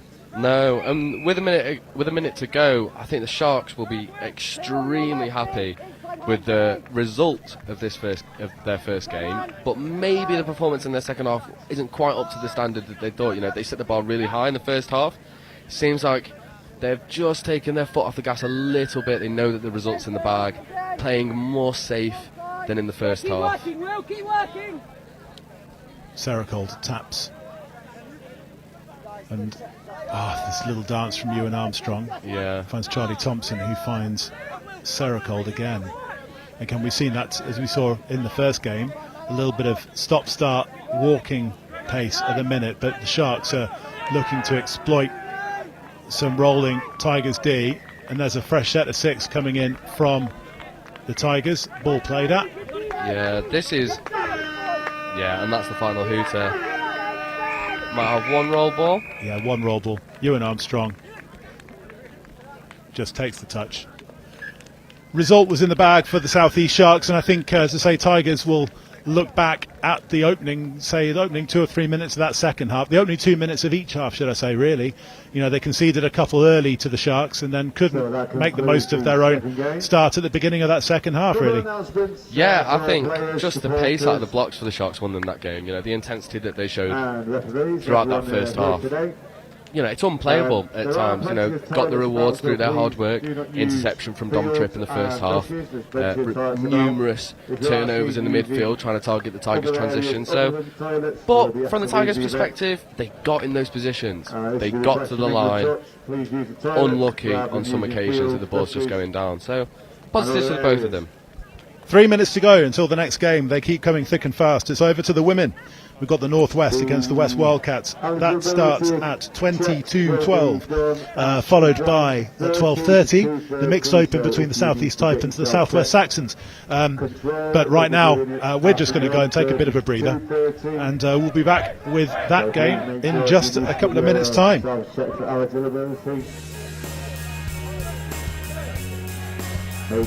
between 1:30 and 2:30.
Well, as we carry on, reminder if you need the toilet, please use the facilities provided.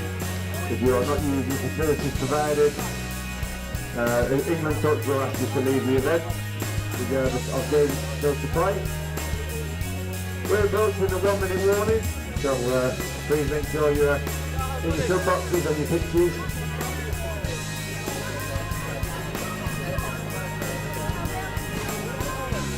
Players in officials. 1 minute warning.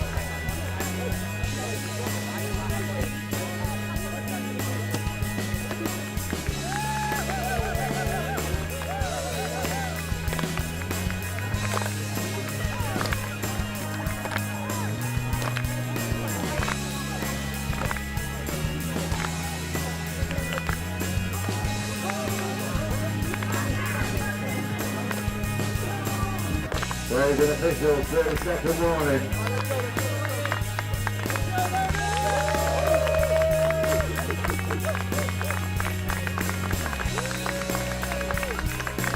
The sun is out in the East Midlands.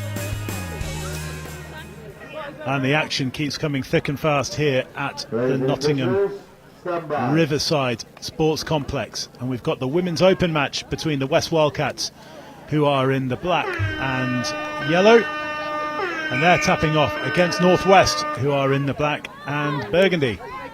My name's Chris Wimouth, joined throughout the day by Joe Wright, who is familiar with all of these Northwest players. Ooh, unlucky. There's a penalty for awarded to the Northwest team. Now, what to expect from this one, Joe? Well, this Northwest team looks really strong. They have been training a lot recently. You've got really experienced players like Jim Kavanagh, Leone Leota, who we all know. Yeah, it's going to be really, really, really good. I think it's going to be a really fast-paced game. I think you're going to see the experience of some of the older Northwest girls come through. Although that is Carly Wynn on the side. Easy score, executed around the outside. I think you're going to see a lot of that off the Northwest transition today. Yeah, Georgina McCavanagh turns on the pace to create that score. She highlighted her as a player to watch, Joe, and she's immediately carved a hole through the middle of the West Wildcats defence. Yeah, I think it was either Ben Meakin or Jordan Mellon said at the Euros that the difference between the England Mixed Open and everyone else was the women. It's like playing with six world-class people on the pitch. You know, the Northwest really boast a really strong set of women this year, and I think we're going to see that today in the Nationals. Cara Edwards, one of the youngsters for the Wildcats, she's been a standout player for Revolution, both in terms of the women's in the development national touch series earlier in the year, and then into the elite national touch series, and was in France with at JTC a couple of weeks ago. Just gets held out there by the Northwest. But we saw Wigan Warriors really shine through in the development national touch series. We've seen Northwest, we've seen Enki Rebels do the same at the elite level, both in terms of the single gender competition, or the men's and women's competition, should I say, and then at the mixed as well, as Joe Devine, who Great scored hands. that match-winning try in the final. Sadra Hari was in front. That's a forward pass there. We saw Joe Devine, who's, that was an epic finish to her game, wasn't it? Oh, I mean, you want the definition for wheels. That was it. Just find the hole, run outside. Beautiful stuff. So you re-watch it. You can, at the time, you kind of appreciate that the hoot has gone, but when you re-watch it, the hoot has gone with England on their own 7-metre line and play some barbarian stuff from there going forward. It's just some incredible stuff. Yeah, I think that's the confidence that the women have at the moment. You know, we are, especially in the Northwest, we are blessed to have some really, really, really high-level women play for us, and you see it on the pitch. You see the confidence. You know, they work as a unit. They're blessed with good coaches as well, and a good coaching staff that wants them to train often. And you can see it here. You know, they've just defended that set from Wildcats, and now they're going to look into their transition. Well, that's what I was going to say in terms of the coaching. We see Adam Brimelow here from Enki Rebels and from the England setup as well. He's coaching the Women's Open. We've got Gabe Pennington, who's fortunate. It's good to see Gabe without the knee brace on and on his way back. But he's been coaching at Enki Rebels all the way through, and with England Mixed Open, and you know, and as well the work that Jordan Melling's been doing at Wigan. You know, collectively, as you say, the coaching has just been really unselfish across the board this year. Yeah, and you know what? You can see it in their play. You know, we've got, in this team specifically, we've got players from NQ, Crewe and Nantwich, PFT, Wigan, from a whole different variety of places. You know, I think there might be one or two from Chester, or at least they were training with this team. And the cohesiveness that they've managed to achieve throughout consistent training, even though they're all coming from different teams, it's a testament to the way that they've coached. Well, there's hands there from the Wildcats to keep play going, because, you know, we've it's just interception. Interception comes from the Becca Hickman pass as that attack unfortunately breaks down for the West Wildcats. But we've seen, you know, Wildcats ask some questions. We've not talked about them at all, really, and it's easy to forget that the Revolution won the development national touch series, the development women's national touch series, led by Rebecca Hickman, number 2, who's making a touch now. Although this is called play through, she's offside. Lovely, really good scoop. Although I think the ref has just given touch first. I think, is there a... Yeah, he's given touch first. That's unlucky.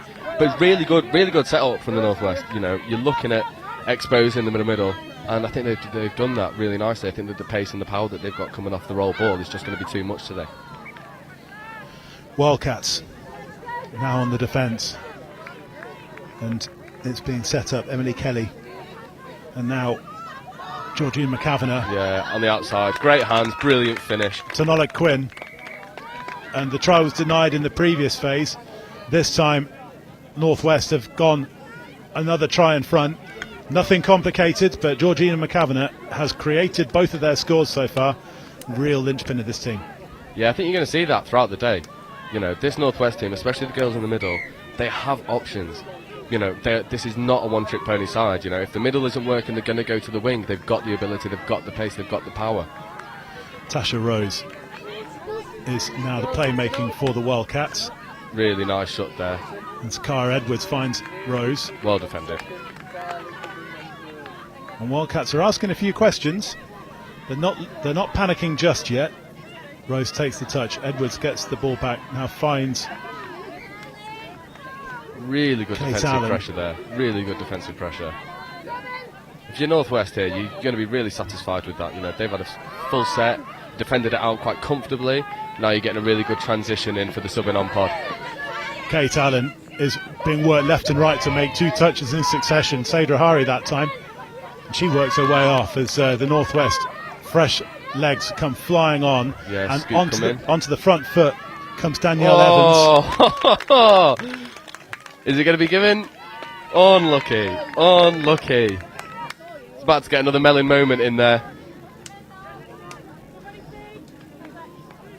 These are really good signs there from the Northwest starting. You know, they've attacked down the middle, found success. They've attacked around the wide, found success. Looking for the long ball there. Unfortunately, it's just drifted forward. But you know, these are strong signs from the Northwest. I think they'll be really wanting to put a marker down that this is their division. Yeah, and we've seen that we saw in that first game, in terms of the mixed open game, how the attacking down the wide can create space in the middle going forward later in the game, and spaces may open up in the middle of the park for the Northwest as they attack relentlessly. Yeah, I think honestly one of the things that separates this team apart is the consistency of players across the board. You know, I don't think there's one person in this team that you'd look at and say that she's weaker than the other. They all have really strong strengths. They all have bags and bags and bags of ability and confidence as we watch her go through now. It's Georgina McAvanagh once again, and she's a little offload, but no, there's a touch just before the ball came down. Though, from the Wildcats, great cover. But again, that's the danger you're looking at. You're looking at people like G. McAvanagh, Anna Crossley, Carly Wynn as well. Wynn, you know, she's really come on to Nikki Wise as well. You know, this is a really dynamic squad. You just look down the player list, close your eyes, pick one. They're going to be brilliant. Not that you're biased in any way, shape or form. No, not at all. Absolutely not at all. Jessica Wright as well, number 2. Yeah. I'm waiting until she gets her hands on the ball. She can have some rare compliments from me. Yeah, that was Rebecca Hickman there, just on the touch for the Wildcats. She's one of the playmakers for that team. I think what struck me in these first nearly 10 minutes is just how calm the Northwest are. You know, not many mistakes creeping in. This is Jess on the ball now. Lovely stuff. They're all just very calm. It's all very collected. If things go wrong, they know their plan B. This is 5th now. Going to have to find something. Sadra Hari goes wide, and that's a played at there by the Wildcats, number 12, Shona Mackey. And that gives the Northwest... she had to play at that because otherwise, you know, there was going to be a try on this far side, on this near side, sorry. Yeah, that's one of those tough positions as a defender where if you leave it and it falls into the opponent's hands, you're gutted. But if you play it and don't catch it, you give them a repeat set of 6. They're trying to expose the link here now. Really nice dive. The touch come in first. Looks like the score will be given. Yeah, the score is indeed given, and it's Alice Hobson there with the try.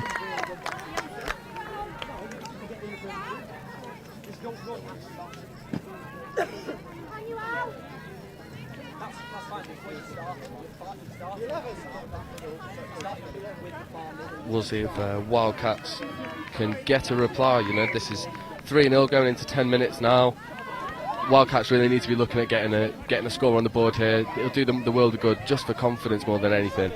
Yeah, Northwest last year marked themselves out. They didn't reach the final, but they were really disappointed to have not reached the final. Yeah, and this year you can tell that they've just stepped up another gear. As you're saying, the confidence that's been flowing from being part of the England camp, from being at the top end of the National Touch Series, both in terms of the men's and women's, but also the mixed, just is flowing through this entire region. Yeah, I think the biggest testament to them is the way that they play in the mixed NTS, because there is no difference in their game.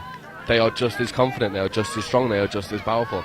And I think the level of coaching and the amount of time that the coaches have spent with this team is going to bring all of that together into one cohesive mix. And I think if that happens over these 3 days, it's going to be hard to stop.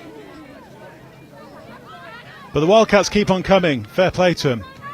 Tash Rose dives for the line, but just gets touched on the way through. She's combining with Cara Edwards in that midfield for the Wildcats. Yeah, really good defence there from Carly.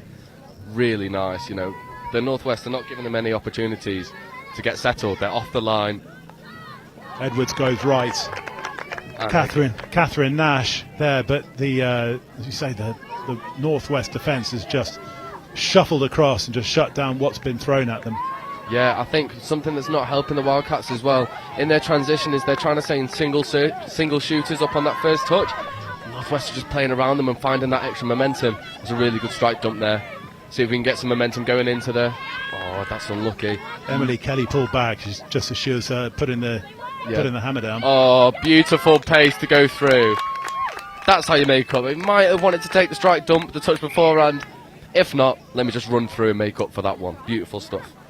Yeah, Northwest, it's not flattering them, this scoreline. I think Wildcats are just a couple of paces behind them. You know, I don't think you can overstate that there is a significant difference between these two teams, as we've seen in the first 11 minutes and change of this game. Because I think, you know, Wildcats, you know, they've got lots of up and coming players and masters and seniors experience, but at the middle, but just when it's counting, just that experience at the opens level that the Northwest team have got is just the difference at this moment in time. Yeah, I think, again, not to overdo the sentiment, but the way that the women have trained together and the way that they play in the mixed NTS, this is just the accumulation of all that hard work. You know, these guys have bags of natural ability, but they've also got bags of hard work that have just made it so much easier for them. I think that's going to be six more there. That is a fresh set of 6.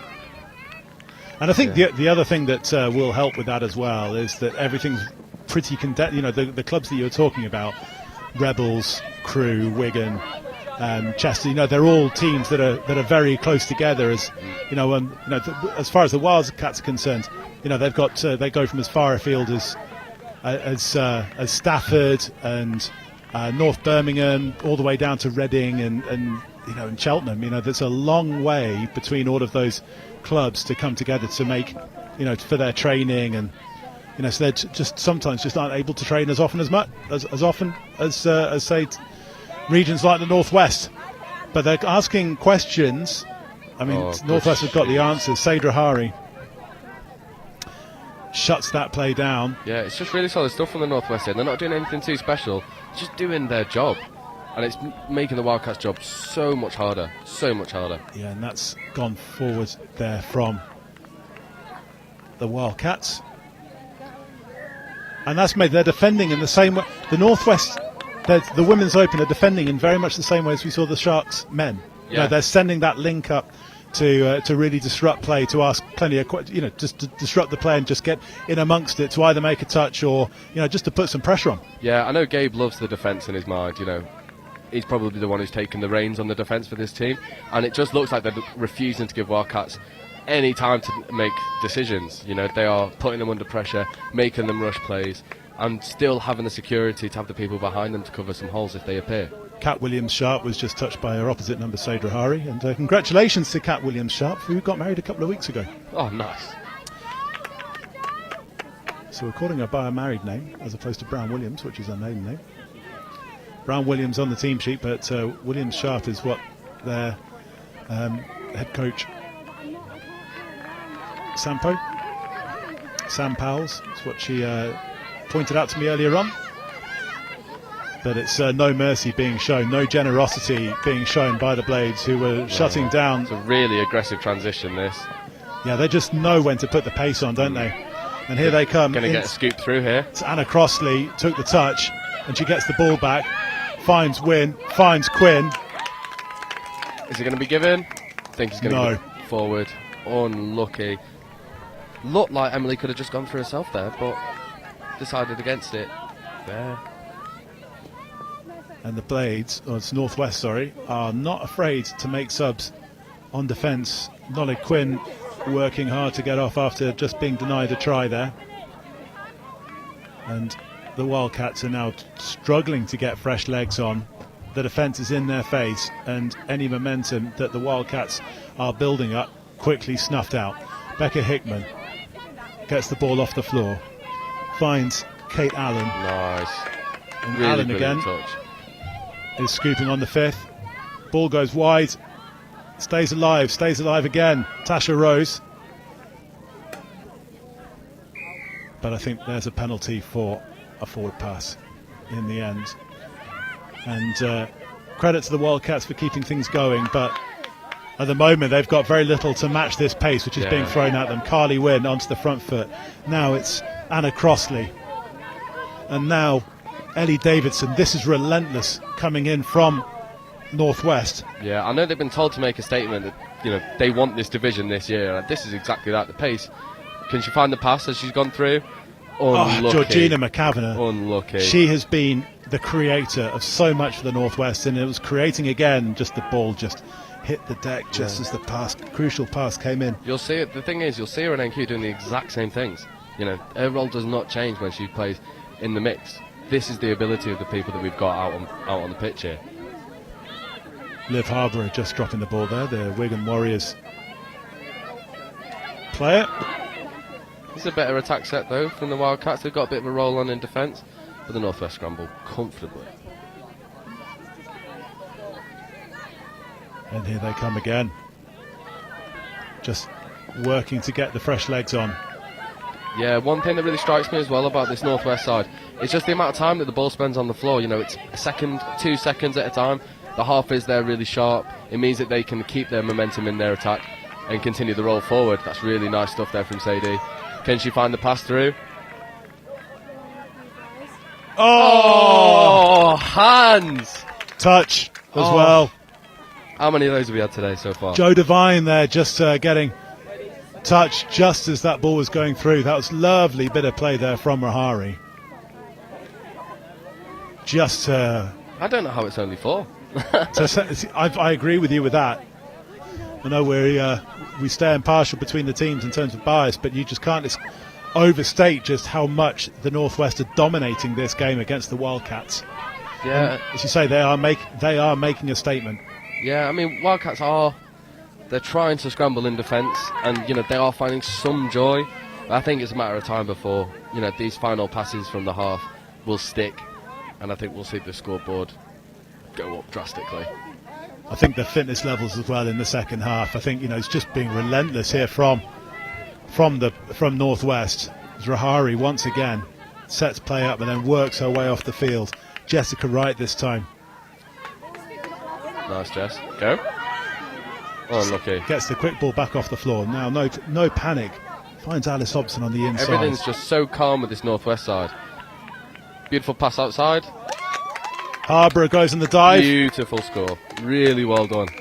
Really well executed. They saw the defence was tucked in, so they kicked out onto the left-hand side and found that gap. Really well executed. Liv Harbour finishes things off.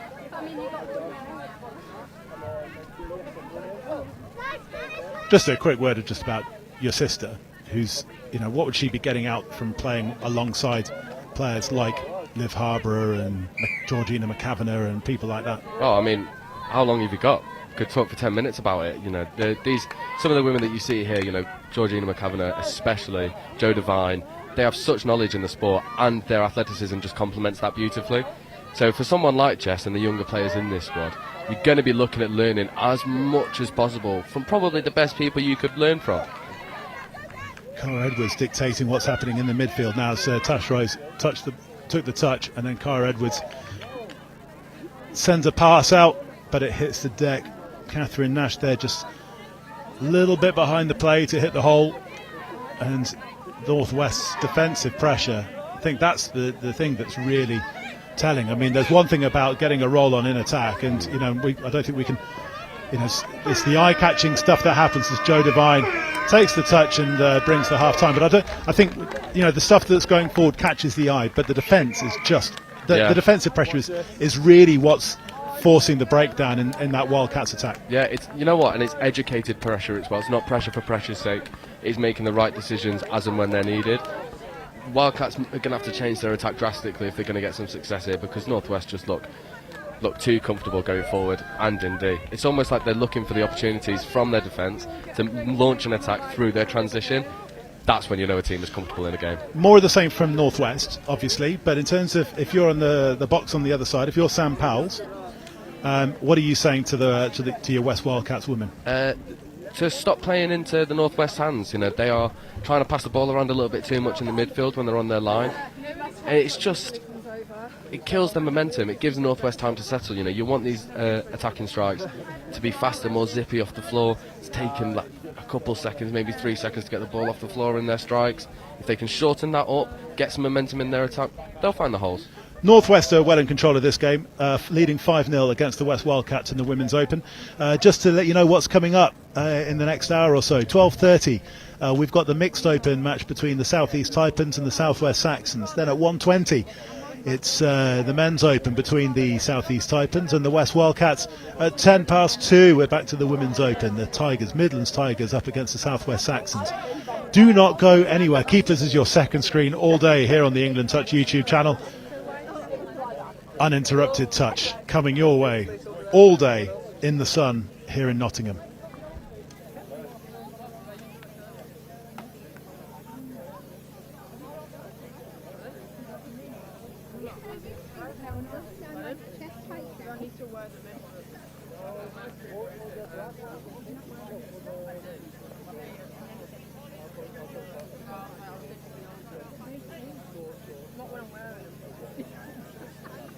When I take them off, it's just the law, the ball boots thing.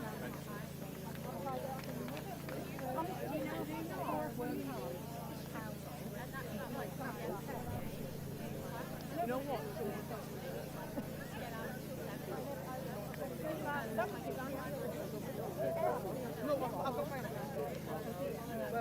Well, Ollie.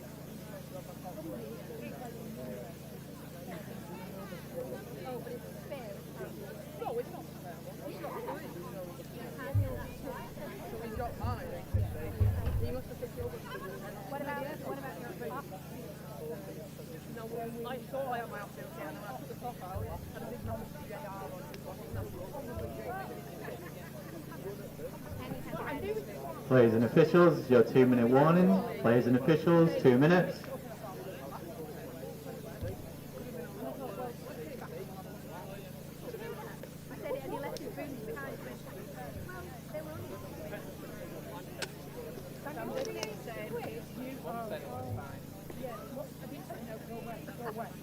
Have you told them that you have to pay for your car? I am the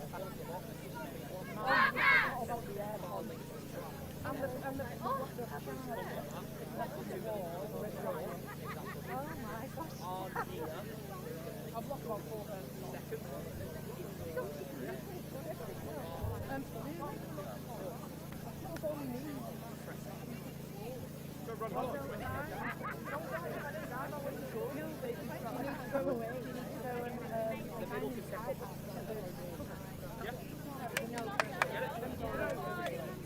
Players and officials, your 1-minute warning. Players and officials, 1 minute.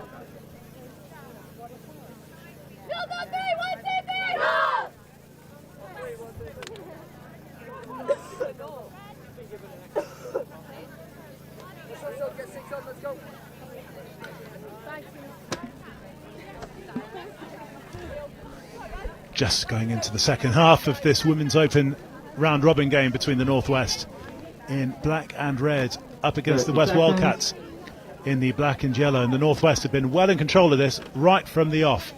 My name's Chris, his name's Joe. Joe, what stood out for me there during that half-time break? Complete lack of histrionics or too much celebration amongst the Northwest team. Yeah, they know they've come here for a job. They know they've got a job to do. They really want to take this division this year. And, you know, the performance that they've put in this first half, if they can make some of those passes stick as they scoop through, I think it'll be done comfortably. 6 teams in the Women's Open pool. We've got the Northwest and the West, as we are seeing here. We've also got the Midlands, South East Sharks, South East Taipans and the South West Saxons. And we'll be seeing all of them on the live stream at one point or another over the next couple of days. It's the Opens Nationals 2022 here from the Nottingham Riverside Sports Complex, as the Northwest leading are looking to open the second half with a bang, and that's exactly what they do. Nothing complicated there. Carly Wynn, the creator this time. And it's 6 for the Northwest. Liv Harborough once again finishing things off on that far side wing. Yeah, and similar to the first half, it's just basics. Catch and pass. Get round your man. Happy days. You know, if you're the attacker, you know, if you're Adam Brimlow here, you're looking at this like this is comfortable. And you want to see them maybe delve a little bit further into their playbook, see if you can find some of them more dynamic plays, but if it's not broken, don't fix it. He was waving his whiteboard during that half-time chat. I'd love to know what's on it. It's just in front of us, but I think it would be wiped off as quickly as we could get there. Probably just more of the same. Here come the Wildcats looking for an opener. Played at Maddie Miles Kingston's pass inside. She was weaving her way to the line. Sends a pass, it's played at, and now the Wildcats. Miles Kingston and now Becca Hickman, and back to Miles Kingston. And Wildcats are now looking, and you get the feeling that it's just going to be a mere consolation. But that's Sinead Hughes on the step inside, and for once we've seen a chink in the Northwest armour. Yeah, but you know that's the reward that you're going to get for Wildcats. If you up the tempo in your attack, you get the ball off the ground quicker. You're going to find those gaps, and I think the Northwest just got a little bit complacent on their line, expecting more of the same from Wildcats that they saw in the first half. That was a much faster attack, much faster. See Gabe Pennington, who's got his phone out, and it's landscape, which means he's watching the YouTube channel. Getting a bird's eye view. Just of how that defensive breakdown, and there's been a little bit of a breakdown in attack there from the Northwest. And the Wildcats, I think it's already, and I hope it doesn't sound too pessimistic, but I think already it's a massive mountain for them to climb. But they've scored the first try. Sorry, they've scored a try in the second half to make it 1-1 on the half, and they're getting some good go forward ball now after having been let off at the start of that Northwest phase. And here they go with the ball. It comes wide onto this near side. Shona Mackie, but the touch comes in and it's a turnover. And Northwest already are getting some good go forward ball. Good transition. Anna Crossley. And now it's Lolly Quinn is dictating where she wants it. Joe Devine takes the touch, and Quinn off the deck to Emily Kelly. Oh, great right foot step. And Georgina McCavanagh saw steps at the other end, and Georgina McCavanagh has created at least 2 already, and this time she scored one herself, and it's well deserved there for the NQ Rebels. Talers player. Yeah, again, just really nice setup. That's what pace and attack will get you. You know, and then if you're as dynamic and as athletic as Jean McCavanagh, it's like a hot knife through butter. Or a knife through hot butter, as the captain of my school Year 7 rugby team wrote the report once.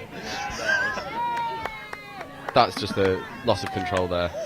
Just one for the. In terms of, I've completely forgotten the point I was going to make there. For the Northwest, I think, I know what I was going to say. It's State of Origin time down in Australia at the minute, and when you watch those, particularly the Women's Open teams, they don't do anything complicated. They just do everything very, very quickly and very, very accurately. Is that the kind of thing where the coaches and the players are watching what's coming up from Australia and going, right, that's the template and we can follow it?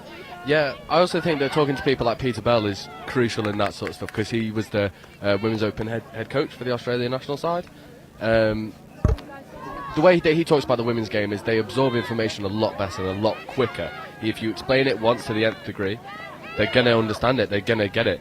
And I feel like that sort of philosophy is now being carried through into the England side, and we're seeing the rewards of it here. You know, this is very dynamic, very strong touch, moving forward constantly. This is Mimi Payton on the scoop. That should be 6 more. That is indeed 6 more. As Sadra Hari then saw a gap open up in front of her, and really integral. What was impressive there a couple of phases ago, just a couple of play the balls ago, is how the improvisation from Nollig Quinn, just to when the ball wasn't right in front of her, was just to keep the play alive, and as you say, ball off the deck so quickly as Payton takes the touch, and Rahari this time steps and goes right. Oh, nice. The touches come in. Ooh. But again, these are the variations that we see off the scoop. You know, quite often you're seeing these players scoop and run in a straight line and try and get through to the outside, whereas there you saw the cut. That's a 32 quickie. Oh, unlucky there. Just died on Alice Hobson. It's interesting, she's just coming off. I think she's landed on her wrist there, Jammed which is her hand a unfortunate. But the referee's called touch there, which is interesting, because I thought the ball hit the deck there, I think, before Hobson could ground it, before the touch could come in. Oh, 1-on-1. And that's 6 touch. There's nothing much really that Carly Wynn could do about that. It was just a defender right in her face. Yeah, Carly doesn't like that either. You know, she wanted a decision there off the referee, doesn't get it. I think she's going to go and make these touches. But if you look at her now on the big screen, she's sat almost 15 metres behind the defensive line and has just shot out and tried to make that touch there. I thought she'd made that. Maybe the referees just missed that a little bit, but we don't want to talk against the referees, of course. The referees are always right. Oh, yeah, of course. Absolutely, especially when I'm refereeing. Here come the West Wildcats. They've scored 1 this half, looking for a second. Natasha Rose goes through the middle, and she was half, and it's a turnover. It was 6 touch, and it's a turnover. And the Blades will look to get a roll on straight away. Mimi Payton finds Sadra Hari. It comes back inside, and all of a sudden, as you say, it's just Carly Wynn just can't get the ball onto the floor, but it comes off quickly. Here comes Jo Devine. Nollig Quinn combines with Danielle Evans. Oh, nice dummy. Show and go from Anna Crossley. Oh, easy money. She's got wheels for days. Lovely show and go. England mixed open. Heartbreak just up the road at Highfields in the mixed open final against Wales for Anna Crossley. But here she's seen the space open up in front of her, and Northwest, I think in the first half, Joe, you were saying they were coming here to make a statement, and then they are making a statement indeed. I think if you're the Southeast, you're looking at them go through their gears now and thinking we're going to be under a lot of pressure here. Yeah, and you've also got to think this is the first game. You know, these guys have a lot more to show. I feel like they're almost playing a little bit safe because they don't want to expose themselves too much. But it's boding well for the rest of this tournament. Here come the Wildcats. They're going through their own playbook. It's just a little bit, just slightly more ponderous than the Northwest, who are just covering defence really well. And although it's at walking pace now, they're just trying to manoeuvre the defence a bit left and right as far as they go. And here we go. Coming in on the run, coming in on the angle is Kat Williams-Sharp. Looks like that's going to be given a score. Oh, touch given. Really good touch. Jessica Wright, take about. And that's a 6-touch turnover. Yeah, I think if you're Northwest now, you know, this pod has been on for a minute or so. Doesn't sound that long, but if you're on the pitch and moving, you know that is a long time.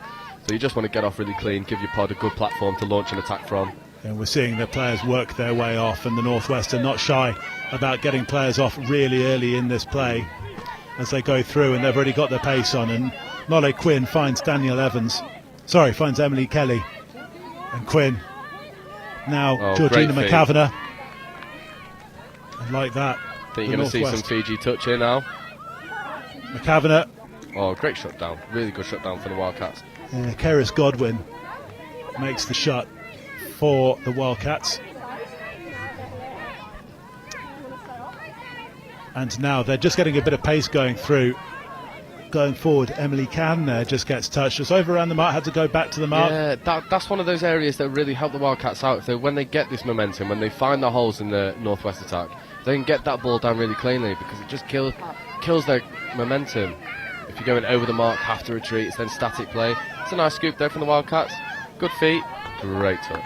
Yeah, Maddie Miles Kingston and Rebecca Hickman combining through the middle there. Interestingly enough, just on that, is that Cara Edwards was talking about one of the youngsters. She's playing in the mixed 15s team that won the gold medal in Junior Touch Championships a couple of weeks ago. And there's a try that they scored which was absolutely fantastic, and where you can see, even at the young age, where you're dominating the speed of the play of the ball as the attacker, where a player who's maybe got a little bit less experience at that level, like Emily Can, for example, just will let the touch come to you as opposed to making the touch, and as we see, it took the momentum out, whereas the Northwest on the other side have just managed to get the roll on, and it creates the score. See, that's a perfect example there. If you can get that ball down really sharp, if you're quite hard in your roll ball, if you dominate that roll ball, get it down really strong, give the scooper a good platform to pick up. It's really hard for the defence to recover. Northwest just got a score. I think that was maybe Peyton running through, feeding it out to the winger. I think that might have been Liv again. She's got a hat trick now. She'll love that. The Wigan Warriors rugby league as well as touch player. There's a few ex-touch players making their mark in the Women's Super League. Orla McCallion at Leeds. Ellie Costello. And Chantal Kroll, who played for Manchester Chargers as she was growing up, and she's not just playing for St Helens but also playing for England as well. It just shows how many skills cross over from one code of rugby to another and then back again. But Wildcats now have the opportunity to ask some questions, and Cara Edwards gets the ball back off the floor, and there's a bit of interplay there with Kate Allen and Natasha Rose, but the Blades have got the answers to what was asked in front of them as the boot half comes off there from Kate Allen. I think what's really interesting about the way that the Northwest are defending is they're relying a lot on the links to shut down like the second phase. So like there you see that they have a passive runner trying to get around the outside. The link is just holding their space, so they shut that down as soon as the ball gets there. Wildcats, just lovely step inside coming from Kate Allen, but again the defence is there.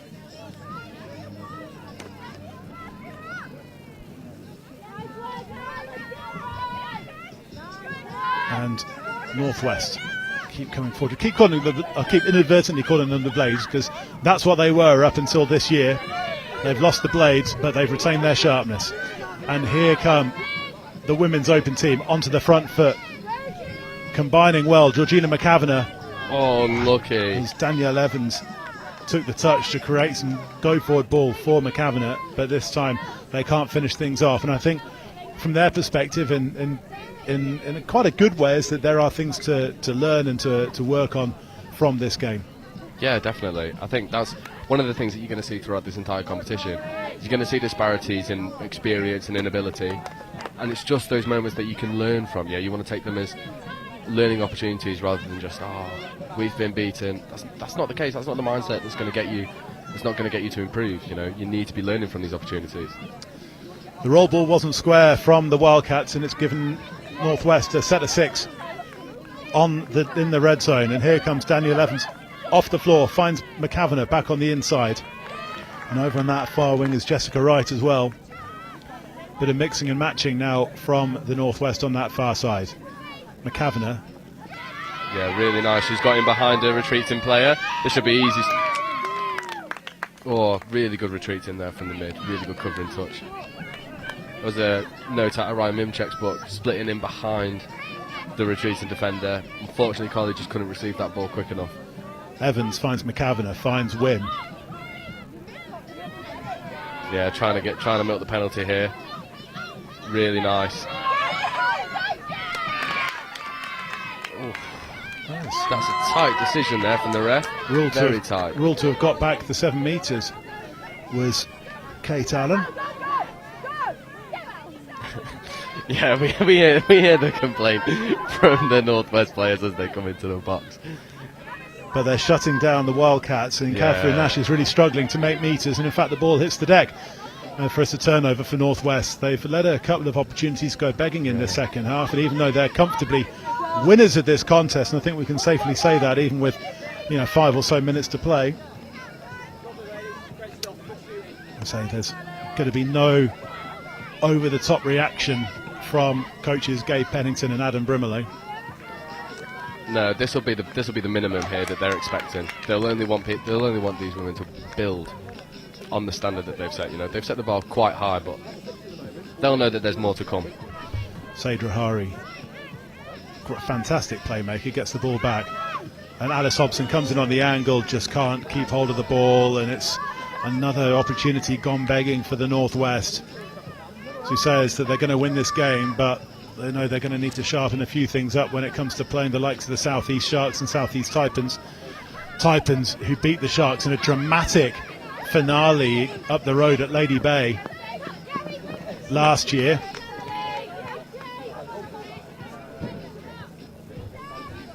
And the Wildcats now on the front foot and getting some play going. Emily Cann, and now Maddie Miles Kingston. Miles Kingston, as well as a bit of interplay there with Keris Godwin, but that's a 6-touch, and the Northwest have shut that down comprehensively. Yeah, it's a very relaxed defensive set there for the Northwest. You know, I don't think that Wildcats have really moved them around that much. They've not really asked too many questions of the defence. They can just hold their space and defend it out quite simply. Brilliant yards made there from Sadie. Yeah, just created just by a little bit of a show and go there. And she works her way off. And Jo Devine on the scoop now, looking for support. Mira's call comes in from the Wildcats. A speculative pass. Lovely score. That's Danielle Evans on the score there, but that was almost a speculative pass there from Devine as the options ran out. There's just a bit of a Hail Mary. I'm either going to get touched as the half and turn it over, or I'm just going to try and create something. And when you try, sometimes you succeed. Yeah, and quite a lot of these women will have played netball at the same time, and those are the skills that crossover. You know, just standing still, trying to find your pass, pick your pass, put it into space, bet that one of your players is going to beat there, and that's exactly what happened. Northwest have hit 10, and it's not undeserved. And they were leading 5 at half time, 5-0 at half time. They're winning the second half 5-1. That's Jo Devine just shooting out of the line, really putting the catchers under pressure. In the end, none of the Wildcats players really wanted that ball because Jo Devine had put them under so much pressure. And then this is brilliant hands there from Carly Wynn. And then this is again another aggressive transition to get them on the front foot as they roll into their attack. And they've got players coming on and ready to catch the ball to attack it at pace. That was Alice Hobson, that's Mimi Payton. And that's play through called by the referee. Wildcats were claiming the touch. Offside was the call from the referee and play through. And Mimi Payton is over. Yeah, this is looking comfortable now for the Northwest, but there are a couple of mistakes. One that led to the Wildcat score that I think they might be a little bit critical of themselves. I think they might have wanted this to be a donut for the Wildcats, but it's well stuck in. I think if Northwest can see this out with maybe 1 or 2 more tries, they'll be very happy. And from the Wildcats' perspective, they've not, I know this is going to sound really patronising, but it's not meant to be in that. They've kept on coming. They've increased their work rate in the second half. They've asked more questions in the second half, as we've seen the likes of Maddie Miles Kingston and Rebecca Hickman and Emily Cann, Cara Edwards. They're all trying things. They're all looking to play. And Maddie Miles Kingston, one of those players, dives for the line, but just gets touched on the way through by Mimi Payton. So credit to them to keep for keeping on going through their own playbook. It's just been very difficult, if not impossible sometimes. Here comes the run from Emily Cann. Is there a touch? No, there isn't. And yeah, that's one of those situations where I think the Northwest just overcommitted on their shoot from the defensive link. Just left that space exposed. The ball's been hung just behind us. Really well spotted and well executed from the Wildcats. Yeah, and we're just saying is that the credits to the Wildcats for keeping on coming, and they've had their reward in the second half. They've scored a couple of nicely worked tries, a bit of sidestepping through the middle, and that time just a bit of ghosting and capitalising on an offside player just in that far side link channel for the Northwest. But there's no denying that the Northwest have been the dominant team here in this first half. And Jo Devine takes the touch and gets the ball straight back, but she can't keep hold of it this time. That's unlucky. She might have got the penalty there if it was earlier on in the game. I think the Wildcats link was very static and not moving forward. that's one of those 50-50 calls you might get, you might not. And here we go with the Wildcats, just losing momentum. They're not dominating. They're not dominating the speed of the play the ball, which is what they need to be doing just to maintain that. And as we can see, the Northwest team are shutting things down just almost at will, and the Wildcats are running out of touches even in their own half. Yeah, I think the biggest difference for me in the midfield defence between the two sides is Wildcats go up singularly, they go up as individuals, whereas the Northwest have been putting the pressure on in 2s and 4s all game. Totally deserve the win. Try scorer Emily Can has the last touch of the contest, and that's been a comfortable win for the Northwest team. Joe, just a quick summary of that. As I say, in terms of the Wildcats, are they just going to just take what they can from that, and just, you know, sometimes you just put your hands up, admit you're beaten by the better team, and just the learnings you can take from it? Yeah, I think the thing for me is Wildcats in the second half, they looked a lot better because of the speed of the ball that they were getting from the ground. That ball wasn't sat on the ground for like 3, maybe 4 seconds. It was a lot quicker, a lot more zippy. They found some more success. Unfortunately, a couple of the times they got over the line was brought back for another touch. But yeah, you want to take what positives you can and move on to the next game. Northwest, again, no histrionics in that huddle, and we know that the calmness of Gabe Pennington, and he's making notes, he's watching the replays, he's staying very much on in terms of knowing what they need to do to sharpen things up in as the tournament goes on. Yeah, I think they'll know that they've come here to make a statement. They've come here for the win. I think anything other than a victory in this division, they're going to be disappointed with themselves, which is why you don't see any over-the-top celebrations after this game. They know this is one of many, and they know that they've got the ability to go all the way in this division. One of many games for the Northwest Women's Open team. They're going to go off for their break. They've got a couple of hours. They've got an hour and a half until their next game. We've got 3 minutes until ours. Don't go away anywhere. We've got the Mixed Open once again. This time it's the Southeast Taipans against the Southwest Saxons. Join us for that.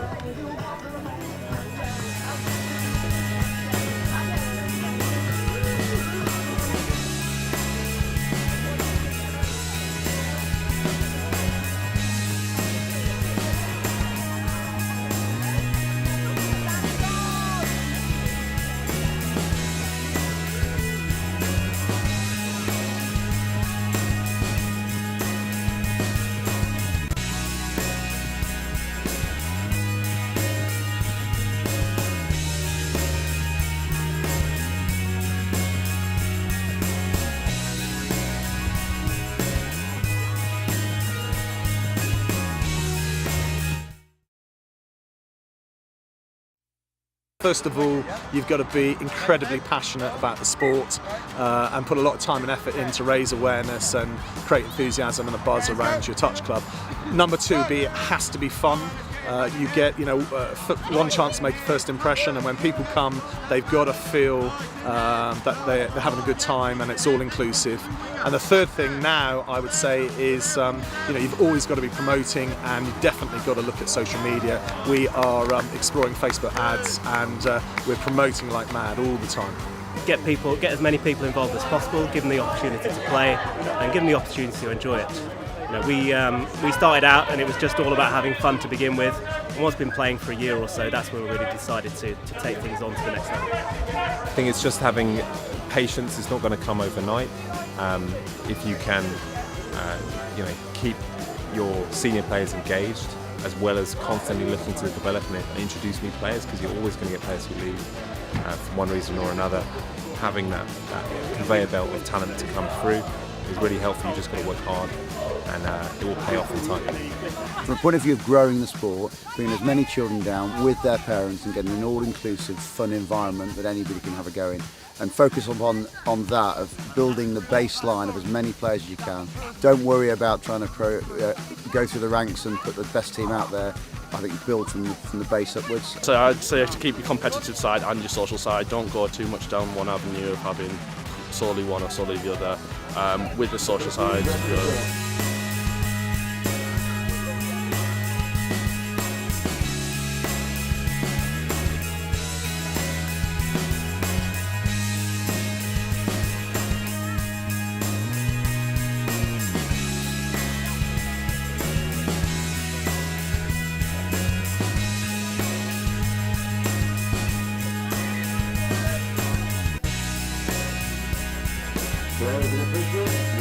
Good morning, please take the field, ready to play.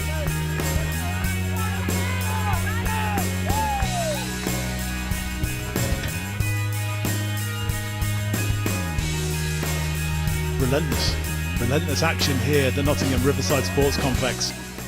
As we return to the mixed open, it's the Southwest Saxons who are starting with the ball, playing from left to right in the light blue and dark blue. And they're up against the Southeast Taipans, finalists from 2021. And as I say, it's the Saxons who start. My name's Chris Wimouth. I'm joined by Joe Wright all day. And it's going to be an intriguing contest, this, because I think the Taipans were going as firm favourites, but Saxons, ask a lot of questions. Yeah, they've definitely got the players to cause an upset. They really do. It's just about whether they can maintain that for 40 minutes. This Taipan side with Matt Mayle, a few others, they look strong. They look strong. I know that they're resting one of their players for this game, one of their key players. So it looks like they're coming into it with a bit of confidence. But early turnover from the Saxons, going to have a couple of attacks on the line. Wouldn't write them off. And here come the Saxons through Martin Smith. And he finds Giles Southwell. I think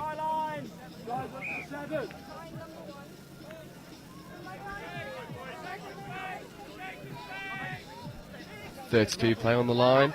And they look for the passive link. That's really nice. One more. Great hands. Great score. Oh. Got there in the end. Oh, no, Dan Harrison's going to have a bit of a word here, the far side referee. I think this is the thing where she kept hold of the ball. I think if she's kept hold of the ball, it's okay. No, it's counted as a touch. Sixth touch. Got him. Although, if you're Saxons, that shows you can get there.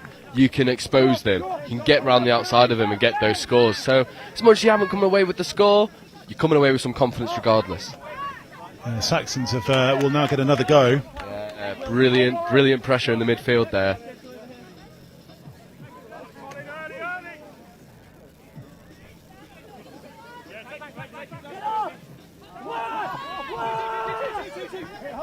We see plenty of shouting coming from the Saxon sideline and encouragement for their fellow players. And they're on the front foot, Michael Jeffrey. Yeah, it looks like there's some confusion from the Taipans middles. Unlucky. Again, they're over the line. They have the confidence, but they have been touched in the middle. It's a late pass there on the Saxons. They've had two ruled out. One was ruled out by their own mistake, and they can't. And this one was just a marginal decision. And this time they can't.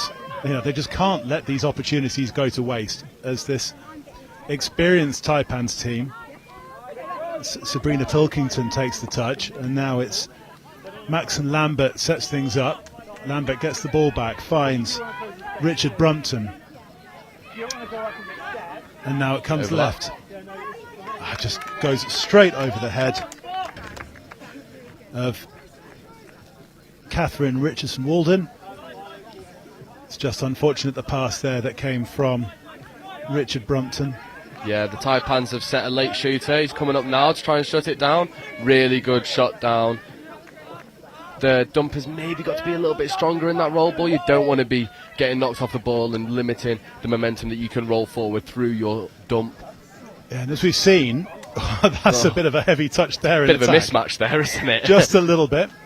And it's definitely been called. And here's a bit of a chat. I don't know if this is being given. So Dan Harrison there has done the right thing. He's told the Saxons, he's given the heavy touch against the attacker, but he's also told the Taipans where to keep their opinions and let the referees make the decision. So the Taipans now, just as a quick one, we've seen it in the previous game, how when you dictate the speed of the play the ball. Is there a touch come in there? Lovely score. Great pace. There's a touch called just here. But she's injured herself doing that, unfortunately. That was Willow Jeffrey on the touch, and Matthew and here's the dangerous man, Matt Mayle. I think they've swapped jerseys, actually. Oh, unlucky. I think Elliot Russell's probably wearing 18, and Matt Mayle is wearing 11. I'm just going to make some assumptions here. because Yeah, that's definitely Matt in 11. that's definitely Matt in 11. Yeah. MVP for a couple of rounds ago for the NTS, well deserved. He's a really dynamic player, taken after his older brother, who plays for Custard, I believe. So. He does.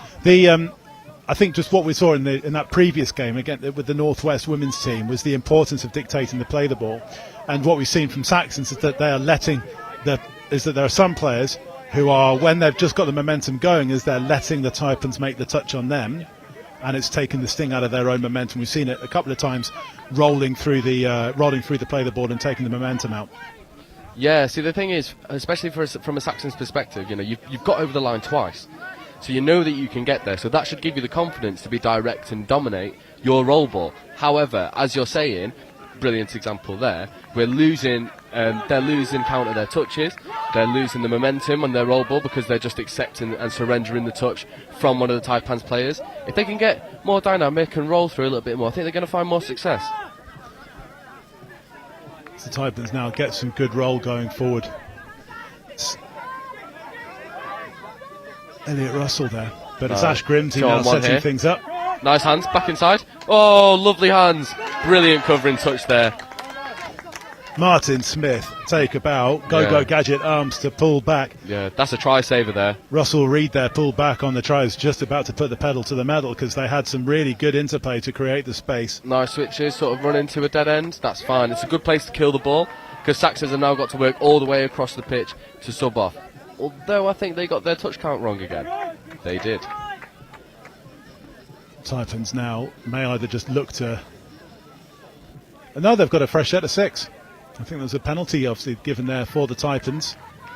And now they've been denied a try by Russell Reid.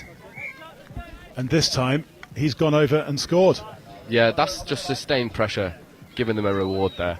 Taipans reacted really well. Obviously Saxons have got over the line a couple times here. First time I'm really unlucky not to get away with the score. So good reaction there from Taipans. Moving forward, if they can day out this set, launch an attack through their transition, I think that would be a very successful couple of minutes. Thanks very much to your mum for supplying us with drinks from the coffee wagon. Yeah, she's the best water girl. I hope it was less than £1.60 because that's all the change I've got in my pocket. Here come the Saxons. They've left 2 on the board. They've left 2 on the field. Oh, that's a nice phase there. If the half could have got there quicker, that would have been really nice. They're going to look to go open side. See, that's one of those strange calls there. So the Saxons have gone in to make a strike, but the Taipans player has missed his touch.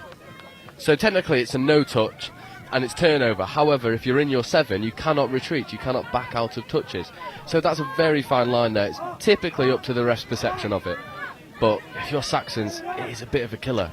Yeah, I think this is one thing where we saw it particularly in the first game with or the men's open game between Tigers and Sharks, is that if you leave tries out there, you're going to suffer, particularly against the Southeast teams. Yeah. Matt Mail now is he was just dancing his way, trying to get through, but again they've just maybe lost count of their touches going through, and it's a turnover, and the Saxons can clear. But now I suspect that's 3 that now that the Saxons have left out there. They really need to tighten up on their attack, but they're coming forward. Yeah, a little bit of a heavy charge coming in there. Saxons need to watch that because if you lead with the shoulder in your touches, you're gonna get pinged. You may get away with it once or twice when it doesn't matter, but when it does matter, I guarantee you get pinged. Dylan Collier there was there charging in, and this time on that far side, it's George Williamson, and Oh, unlucky. Good effort there from the winger there, Evie Groves, and good defence from Catherine Richardson-Walden, and they'll get another chance now, the Saxons. This is turning into a really intriguing contest. 8 minutes, nearly 9 minutes on the clock, halfway through the first half. 20-minute halves here in Nottingham. Yeah, I think Saxons will be really, really unlucky. They've got over the line 3 or 4 times. Like you said before, like we saw in the first game, if you leave tries out there, you're going to struggle. That's a nice setup though, sending the female round. Good option back inside, although that's a killer. Repeat set of 6, you drop the ball on first, you leave 5 touches out there, 5 opportunities to score. They're going to need to convert more of those if they're going to have a chance here. And they also need to not panic here in the sub box. Don't get frantic. As you said before, you're trusting your phases. You're creating opportunities. Ash Grimsey though, and he puts lovely hole, and he puts the ball straight through into the right place for Russell Reid, and that is just straightforward passing down the line. Russell Reid had been denied one, has scored one, and now scored two, and that was just a lovely time pass from the experienced Ash Grimsey. Yeah, the covering Saxons defender there looks really frustrated. That hole should never have been there for the Taipans player. You know, that's when you talk about your defensive unit not moving as a 6, leaving holes out there. At this level of touch, you're going to get executed by players with that pace and that speed.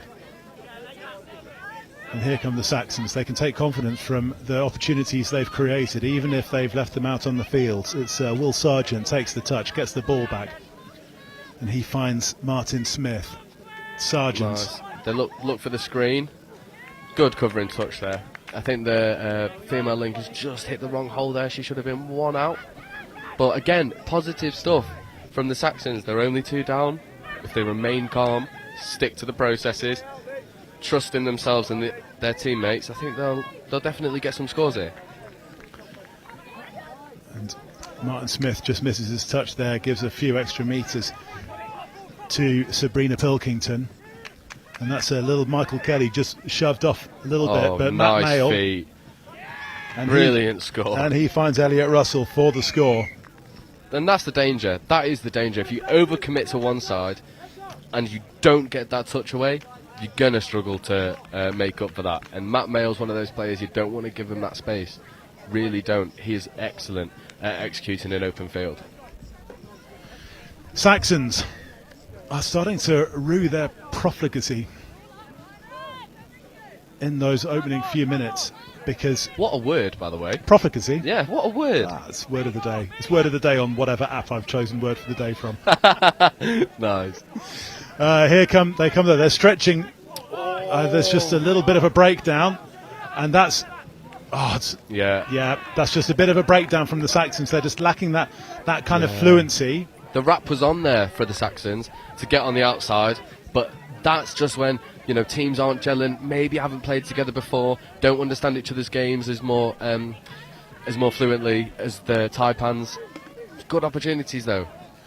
There's no panic amongst the coaches. We're seeing, so Martin Wright is their regional lead, and he's been a coach at the England Men's Open setup for some time. As we see Taipans look to create another score, just goes straight over the top from Richard Brumpton. But Lexi Williams as well. You know, he was chatting to Lexi Williams, who's assistant coach with the England Women's Open team, and she's head coach of this mixed open. And we can just see her just in front of us having a nice calm chat to the players. You know, they're not as experienced at this kind of level potentially as certainly some of the Taipans that we've seen.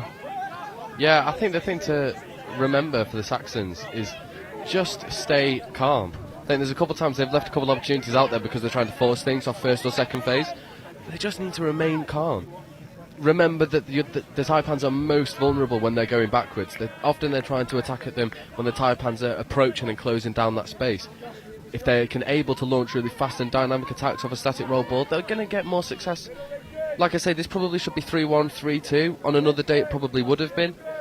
But if they stay calm and trust their ability, they'll get there. So the ball just keeps getting played, and there's no unselfishness there. Catherine Richardson-Walden just, though, can't pull the ball in from Elliot Russell.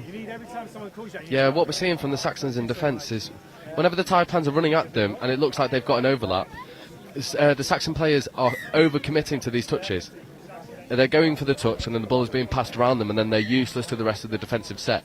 What might be more effective is if they just try and force the pass without over-committing to it, and then they're still able to track across and cover those inside passes, leaving their outside players to cover.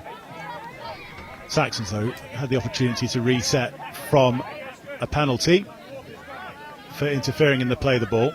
Richardson-Walden, and now they can build. Martin Smith feeds Megan Burton. Lovely. Brilliant covering touch. Matt Mayle. That's a try-saver, again. But really well worked from the Saxons. And Will Sargent finds Martin Smith, but that's the sixth touch. And again, they're just not, even if if they're aware of the touch count, they're just not showing it. Yeah, and those are your coach killers, you know. You really want to be doing more with that fifth touch, even if it's just passing the ball around and tiring out that defence just so their transition isn't as sharp and isn't as dynamic. Just giving them a nothing roll ball, it's a let off for the defence. And now we've got 2 try scorers, Russell Reid, and that's a late pass though. That pass out to Richardson Walden. And we're seeing, certainly they've now got a bit more experience in the middles. Colin Scott and Ash Grimsey with Eagles and Horsham Tigers. Yeah. But again, it's just the Saxons are just lacking a bit of fluency. And the one thing that you'll have here, this is their second game of the day. And look, well, did they play it in the first round? They might not have played in the first round. Give me 2 nice. seconds. Oh, I think the Saxons will feel hard done by there. Looked like that player was just stood in the opposing channel. Yeah, this is their first game of the day, so being a little bit disjointed because there's 7 teams in the pool. Yeah. So because they have another round first thing tomorrow morning to round things off. But this is their first game of the day, whereas the Taipans drew 5-5 with Northwest in their first game. And so it's understandable for the Saxons to be a little bit disjointed. Oh, unlucky.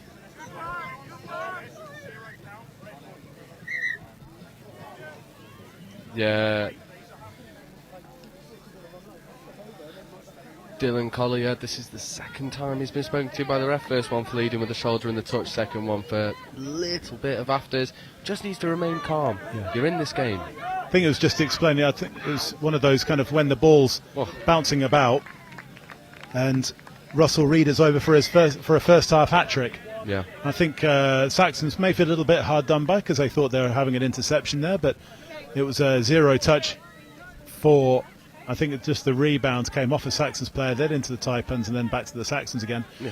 And just unfortunate there for the Saxons. We can see they're just one of those things, unfortunately. But Russell Reid, a deserved first half hat-trick, but Saxons need to just, as you say, just don't be frantic, don't panic and just go through their phases and know that they're up against a team that's already got 40 minutes under their belt to bring themselves together. This is a team that won't have played together before. Yeah, and I think, first game against a really, really strong Taipan side, you'll be quite happy with this.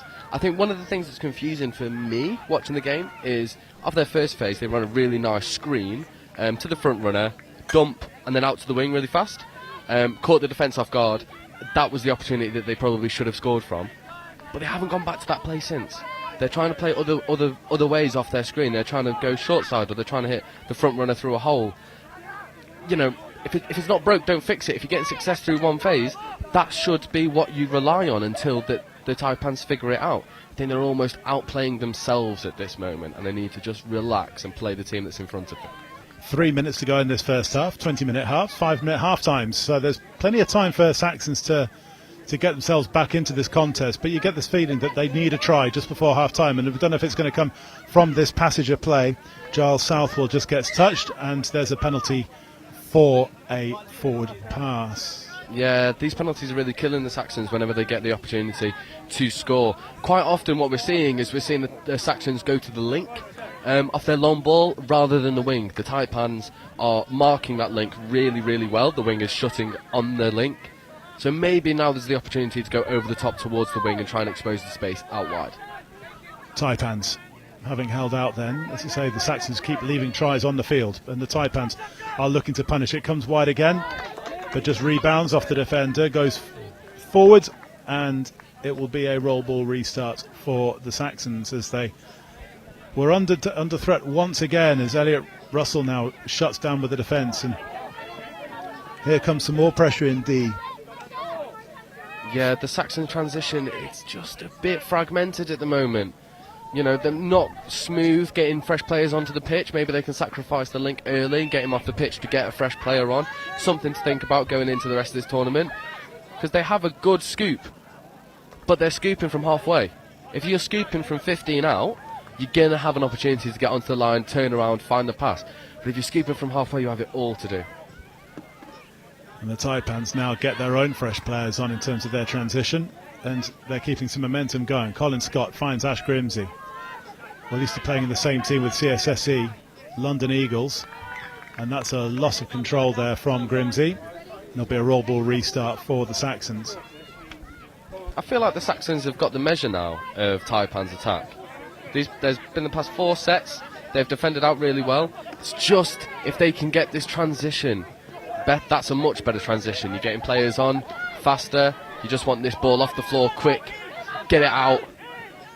Nice. Going to try and run around the outside. That's very nice. Can he beat the covering defender? No, he can't. That's brilliant coverage there. We've seen Russell Reed score 3, and this time he's slammed the door at the other end of the field. Dylan Collier. And again, another brilliant touch. Leads it to 6th. Might get a penalty there for throwing the ball away. Yes, the ref has given it. They're going to get 1 touch and then it'll be hot. This is one of those things, one thing in attack, one thing in D for either team. Saxons, it's the same for both. Just chill out. Calm down. I think they're outplaying themselves rather than being outplayed by Taipans. You know, they're forcing it a little bit too much. They're trying to throw, rat passes, dummy switches, XYZ. Just need to stick to their structure. Stick to what they've been taught. Stick to what they've been coached. And they'll find some success. I think that goes for both attack and defence. And Taipans, in attack, maybe look at exposing other holes. At the moment they're focusing really on the Saxons' right-hand side where their female link is. Maybe now in the second half it's the opportunity to go back against the grain, see if you can catch them sleeping on that side. In defence, I think they've been pretty solid. I think they're relying quite a lot on the individual athleticism to cover chances and to stop tries. So maybe they could shore that up, but 4-0 up, you can't complain. Yeah, it's 4-0 to South East Taipans, but it's a lot closer than that on the field. And we'll be back with the second half to see if South West Saxons can indeed get on the scoreboard and put some more pressure on the Taipans. That's just in a couple of minutes. Don't go anywhere.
Just over 2 minutes to go until the next half taps off. So just a reminder to everyone, it is warm out there today, so keep the sun cream topped up and drink plenty of water.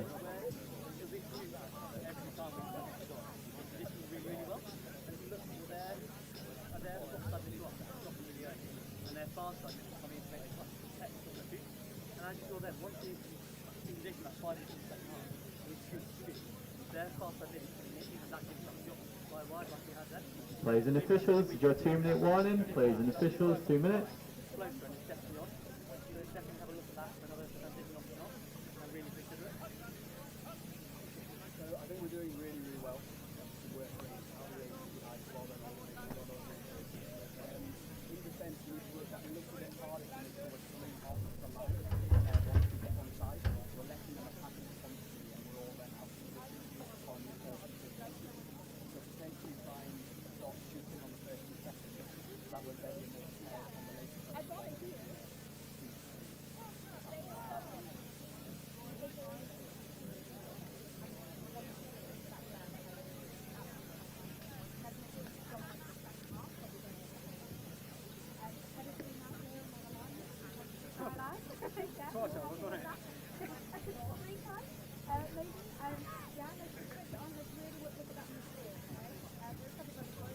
Players and officials, it's your 1 minute warning. Players and officials, 1 minute.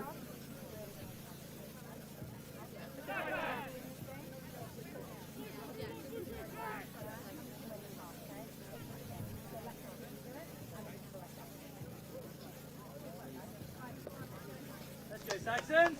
Let's bring it up. Let's up the intensity. Woo! Let's go. 4-0 to the South East Taipans here at half-time in this mixed open match at the 2022 Opens Nationals.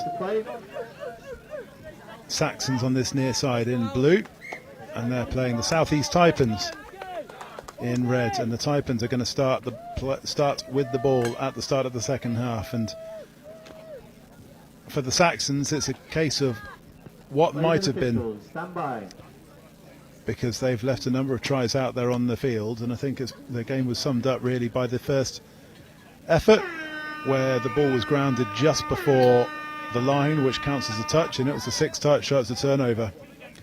And instead it's the Taipans now who are on the front foot. Colin Scott took the touch and Ash Grimsey. And now Colin Scott. Bit of a dive to Grimsey. They're trying to keep the ball alive, and it's the hat-trick scorer Russell Reid. He gets the ball back off the floor. Dives for the line. Gets touched, so Reid will start again.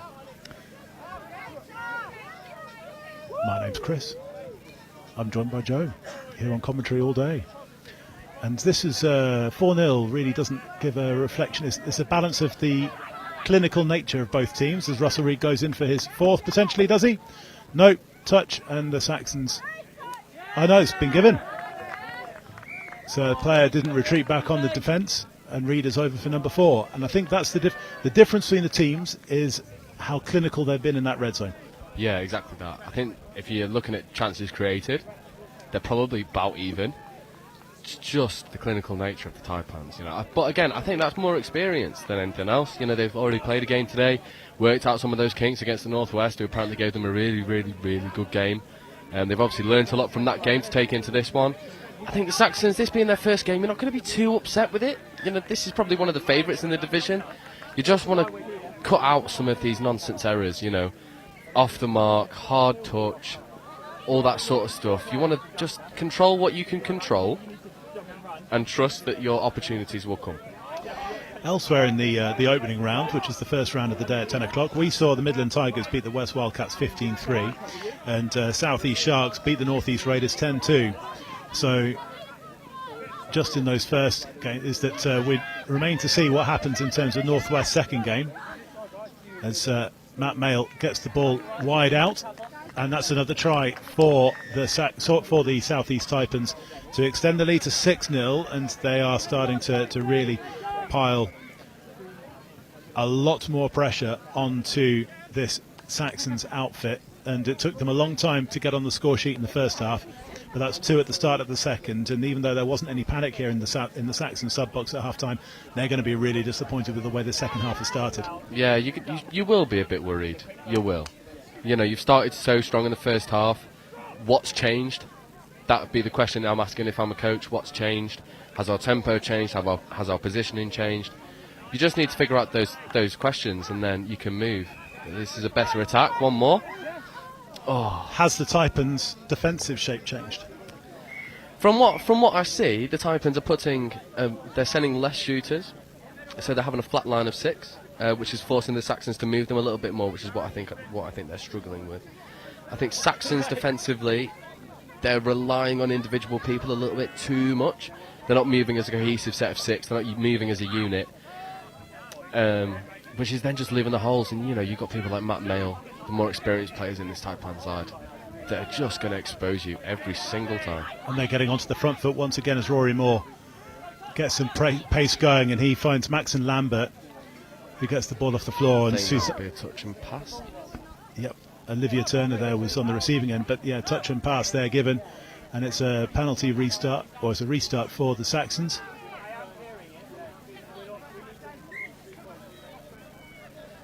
I think he's lucky there. I think he'll only get one of those throughout the tournament for an incorrect roll ball. It's good defence though from the Taipans to shut things down as they send Sabrina Pilkington and then Richard Brumpton up to disrupt the Saxons, but the Saxons have now got onto the front foot. Martin Smith, scoop comes in from James Smith, finds Martin Smith, and there's an overlap being created on that far side. There goes James Smith. Touch comes in from Maxon Lambert. that was desperation stuff there from the Taipans. Yeah. As the Saxons started playing a bit of jouet to keep the ball alive and create some. But again, they're creating opportunities, just not finishing them off. Yeah, well, like we said at the start, you could be the best scooper in the world, but if you're scooping from halfway every time, you're going to struggle to make those metres. If that scoop play and what followed happened 10 metres closer to the line, they're then on the opposing try line with an opportunity to score. They're making themselves work so much harder because they can't make yards off their transition. There's a penalty conceded by the Saxons in the middle of all that, and here come the Taipans through Mail. And now they're going wide to the left. Yeah, doggies, that's a sweeper on the link. Looks like he's going to kick outside. And that's given. Oh, nice. Good work. Michael Kelly is over for the try. And the Taipans are starting to turn on the style. And if they were using the first half to shake off some cobwebs against the Saxons, to suss them out, to size them up, then they have done exactly what they wanted to do. And the half-time team talk has worked wonders there for the South East Taipans, because they're 4-0 up at half-time, and they're already back up to 7, and we've not even played 6 minutes of the second half yet. This could be a long 20 minutes for the Southwest Saxons. Yeah, I think the Taipans have changed where they're attacking in the second half. First half, there was quite a lot of dynamic stuff trying to get out to the wing. At the moment, what they're doing is they're engaging the people in the middle of the pitch, making them make a decision, and then exposing their outside. Although this is better from the Saxons, really good covering there. Really good covering from the Taipans. Talking of the Taipans, we've got them coming up next in the Men's Open, and Louis Tress is warming up behind us. Yeah, put on a show. I think he'll put a show on for his own Instagram page, more like.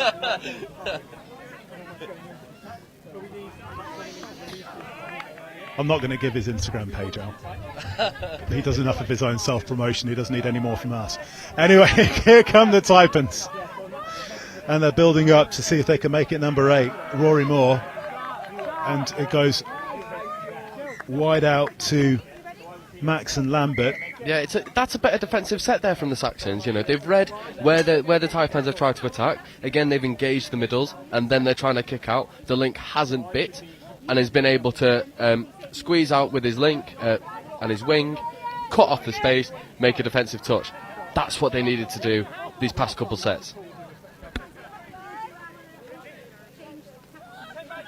But again, it's a static transition. You know, this is fifth come in, and they're not up to the halfway, only just past halfway. Again, this is just making their life a lot harder for themselves. You know, this is final. This is last. They've got no touches to play with. No, that's well worked. That's well worked by the females this side. Really good recycling. It's a fragmented defence as well, but it's slammed shut pretty quickly. It's Max and Lambert. Once again, we've seen his defence out on the far side, and this time right through the middle, and now he's getting his Taipans team onto the front foot. Rory Moore gets the ball down from a great height, comes down with snow in it, as the great Bill McLaren would say. Matt Mail. See, I think this is the big difference between the two sides. That scoop is happening beyond the Saxons 10, and they're scooping through and getting in behind. Matt's completely free, brilliant touchdown, brilliant score. The Saxons, on the other hand, jumping on halfway, on 10, and then having to scoop through 6 players and nearly 40 metres of space. It's just giving them harder stuff. It's harder work for the Saxons, whereas the Taipans have shown exactly how to execute a scoop play. Michael Kelly on the score. The Taipans, to say the first half, it was 4-0 on the scoreline, but it wasn't. But the teams have been very even on the field in terms of their play, in terms of the opportunities they created. But this second half has been all one-way traffic as the Taipans have gone through their phases. Saxons now are in the right position as Sargent combines with James Smith. Back to Sargent. See, there's a little bit of, now they've got the penalty out of it, but there's almost a little bit of, if we compare, say, to the previous games, we've seen the Sharks and the Tigers in the men's open and mixed open games previously, who are experts at drawing out a penalty. That almost was a penalty by accident. Yeah, exactly that. And I think those are the things that are going to separate the Saxon side from everyone else. Is can they capitalise on those opportunities where you're going to get those penalties? They've had 3 touches here now. one attempt at the line. You don't want to be wasting these opportunities. That's a lot better. Unlucky. Colin Scott comes in to shut that down, working really hard in defence to shut down James Smith. He gets the ball back from Martin Smith. Now Will Sargent. Just trying to create space with Evie Groves, but it comes to nothing as the Taipans shuffle across, and now the Saxons are working hard indeed, but Colin Scott has got some wheels going. So has Ash Grimsey, and even though there's a bit of pinball of players in that Taipans transition, they've still got some momentum going forward. Yeah, see, this is fifth coming now. This is last. And just look at the difference in intent. So fifth coming, first step is forward, now they fizz it out. That's a great shot from the link, but everything from the Taipans going forward is front foot ball. Whereas from the Saxons, it's a little bit more fragmented, and I think it's just killing their momentum. If they can find some momentum in their attack, they're going to find more joy throughout the day.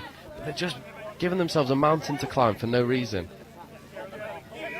Like passes like that put your females under immediate pressure. Just not necessary, you know. You can take that in the middle, make a few extra yards, get your wing to come over and be half. Feels like they're stuck in their structure and they're not giving themselves room for any sort of improvisation. Although that's lovely. Oh, unlucky. And that's the difference. That's the difference right there. Giles Southwood there on that scoop, and little flick on the inside pass. It just hits the deck from Willow Jeffrey.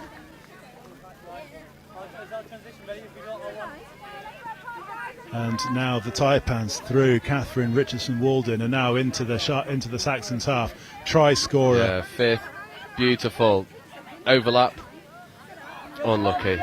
Ball's just in the chest of the female there. Couldn't quite get her hands out and find the pass. But again, look at where the Taipans are finishing their set in comparison to where the Saxons are. That's where, you know, they're the real markers of who's on top.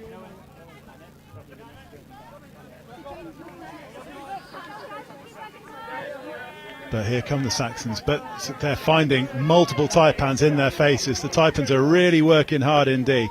Elliot Russell this time, we're just seeing them sending not one but two players up. But also then knowing, as we're seeing Matt Mail just then stands out.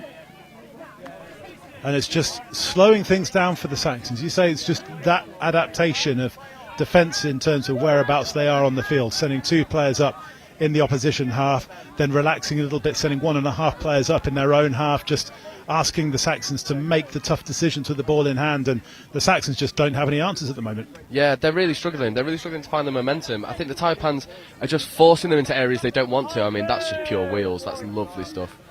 You know, you're going to get that in the mixed game. You're going to get a bloke with a nice pair of wheels try and run around the females. That's unfortunately just the division that we're in. 5 up for Russell Reid. He'll be happy with that. Someone get him a beer. No, so drinks on him. What was yours? An iced caramel latte with oat milk. Yeah, gotta love it. Absolutely gotta love it. I'm on my second already. I think I'm going to be on like 4 or 5 by the time this day's done. See if I can double those numbers tomorrow. Might need it on a summer Sunday. But here come the Saxons. Are they going to get over the... Yes, well done. Well done. We talked about, in the first half, you talked about not forcing it. James Smith let the defence commit themselves and then saw the gap and exploited it. Yep, and you know, that's sort of almost accidental conditioning. They run that similar play and James would have passed that ball out to the female link and they would have run a mid-link play. That case, showed the ball, defender went, goes through the gap. That's exactly what you want, and again, like we were saying at half time, that's what you get for not forcing it. That's what you get for being calm, being collected, trusting yourself, backing yourself and the people around you, and you know, they're the rewards that you get for it. Saxons, it's not going to be a donut for the Saxons, but with 6 minutes to play, I think this contest is done and dusted as far as the Taipans are concerned, as the Taipans win, because they are leading 9-1, having led 4-0 at half time. They scored 5 unanswered in the second half. Russell Reid caught the eye with his 5, but they've scored some lovely tries. Yeah, Here's another one coming potentially for Ash Grimsey. No, there's a touch. I think, you know, if the Saxons look back on this game, they'll realise that I think one of the areas that they can improve is they're just recycling their touches. When the Saxons are on their line, they struggle to keep all of their touches viable for an attack. Whereas, exactly as the Taipans have just done, they're not overcommitting to the touches. If a play is done, they're not just surrendering the touch and moving back. They recycle the play, don't give the defence enough time, and those holes appear, as you just see. The experienced duo of Colin Scott and Ash Grimsey combine to take the Taipans into double digits. And there was nothing complicated about that. Little scoop from Colin Scott, and Ash Grimsey just breaks the Mirrors' defence. Just, I'm not going to say half-hearted, it was just a little bit broken I think it just down. sums up the Saxons this game. You know, it's the right intention, just not quite finding the success with it. Opportunity now to make something on the line. Good dynamic touch. But again, it's just a bit of nothing. You know, you need to be more dynamic. You want to be... Yeah, and that's half court. And that, again, that's an easy defensive set for the Taipans. The Taipans will take that all day. And they'll take the penalty for throwing the ball away. That's just, you know, when we talk about staying calm. And they lose another 10 metres. Yeah. And now this is going to be one. They're going to get a really nice transition coming off this. It's going to be tough. It's going to be tough now for the Sharks to defend this out. This is 2. And Mail takes 3 already in the Saxons' half. Just loses a little bit of momentum, but the Taipans have got some fresh legs on, and just Olivia Turner. That's just a bit of fatigue setting in there, I believe. Yeah, because a lot of these players on both teams now would have not played the full 40-minute match over multi-day tournaments that we've seen in the likes of the Tigers and the Sharks. You know, in the mixed open and men's open games that we've seen, you know, their players are used to playing at this kind of level over the last month, but these two teams perhaps not so, certainly not in as many numbers. Yeah, no, definitely. And I think, you know, the Taipans have shown their experience here with players like Matt Mayo. You've got the 2 in the middle here now. They've shown their experience. They've shown that they can play in these 40-minute games. This is a bit of gamesmanship now, just a bit of a more lethargic attack, trying to see out these 4 minutes to guarantee the win. Yeah, that I think the win's guaranteed anyway. But the Taipans now, as you say, just killing the clock a little bit. They know they've got this 1-1. They can just go through their phases, and if the ball kind of goes 5-6 metres out, and then here come the Saxons, though. They're now getting some guys, just where Dylan Collier just drops the ball in his own half. It's you can see his face as he comes off. He's just really frustrated with himself. That's taken all the momentum out. That's handed it straight back to the Taipans. And here comes Libby Turner and Rory Moore. Really nice stuff there from the Taipans. You know, they're saving touches on their transition, and they know that they can because they're comfortable in the game. And I feel like these are the moments that are really going to separate the Saxons from other teams. They really need to be able to get up and stop this smooth transition. Colin Scott off the deck finds Russell Reid. Is he over for number 6? No. Good defence there from the Saxons this time. And it just goes to show, actually, that Reid's capitalised when he's got the experience of Ash Grimsey and Colin Scott around him, that they're the ones who've created. Well, it's very, very similar to the Southeast men's with Dom Tripp. You know, if you're an experienced player and you know that you can facilitate more advantageous positions for other players on your team, so be it. That'll be the best option for you. And I feel like, especially when he's got Ash Grimsey on the pitch, you know, it just gives him the space, gives him the direction, gives him the opportunities to do what he does best. You know, we were talking about before in terms of setting up a scoop, you know, in a really dangerous position there, is that Willow Jeffrey had that precise opportunity to do that. And we're saying in terms of the not dominating the play the ball, this is one where it starts, the day goes on, we start to need to have box cam because we start becoming a little bit more hand gesturing. But she wasn't dominating the play. Instead, if she dominates the play, takes the touch, dumps the ball, and then somebody can come in on a scoop and go around it, and all of a sudden you're there, and instead all the momentum's gone. You've turned over the ball 10 metres into your own half, into the opposition half. Taipans go up the other end of the score. Yeah, exactly that. I feel like if she gets the ball down there for the Saxons, then you launch a really dangerous scoop that is going to put them under a lot of pressure. However, as things have gone, she doesn't. Turnover ball. Taipans go up and do exactly what she should have done. They get a dump down in a really dangerous position. The Saxons' defence is still rolling. Scoop through. easy money all day. Last minute, so we're playing out the dying seconds. Coming up in just over 5 minutes' time, we've got the men's open between the Southeast Taipans and the West Wildcats. And then at 2:10, it's the women's open between the Southwest Saxons and the Midland Tigers. So over the course of the next 2 days, you will see every team in every category at one point or another during the round robin stages. Everybody plays 3 games on each day, and except on Monday when some of the mixed will play 4. But here they go, Catherine Richardson-Walden for the Taipans. So 6, so in the mix there are 7 teams. In the other 2 divisions, in the other 2 categories, there are 6. 3-day tournament. If you are in the East Midlands, in the Nottingham area, come down and say hello. It's free to come. We're at the Riverside Sports Complex at the end of a very long drive. I mean that in terms of it's a very long driveway to get here. Yeah, it was about a 15-minute walk from the car park. Yeah, about that, something like that. Anyway, Joe, thank you very much. We will take a little break. 5 minutes to go until the next game. As I say, it's heading into the men's open between the Southeast Taipans and the West Wildcats. We'll be right back.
Get ready for the next game. A reminder, those ones today to make sure you're well hydrated, do some looking.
The buildings, if you're on a break, you want some food?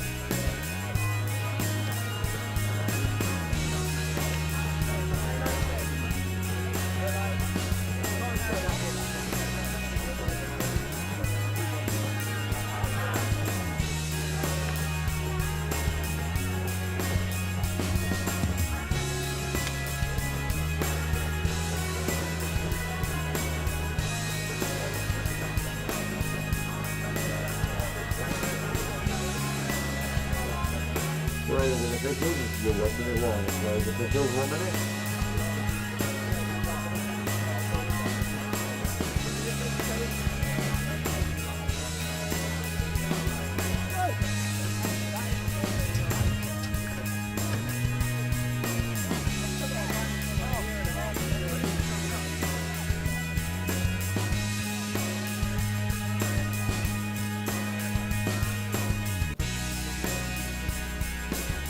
Players and officials, 30-second warning, who's taking the field, ready to play.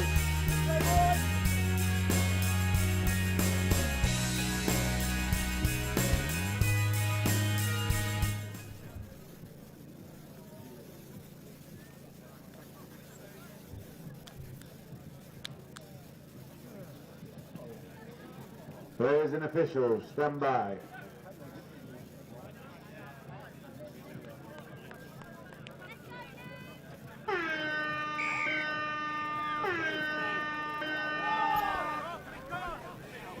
Ah.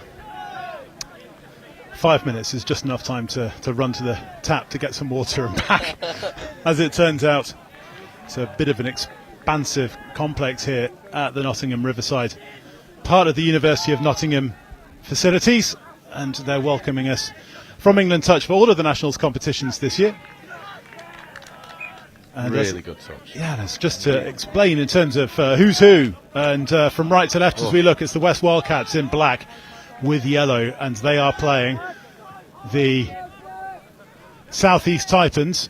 Oh, beautiful yards, really good yards. The thing for me with this Taipan side, you look at the English Men's Open, you've got half the team in here. You've got Camille, Josh Henderson, Louis Trays, you've got Josh Bendel who plays in the mix. You know, this really is a who's who of England touch right here. But again, from the West Wildcats, they're not short on firepower either. You know, they've got some really, really dynamic players going forward. You've got Dylan there in the blue knee brace. It's going to be an entertaining game. It should be back and forth.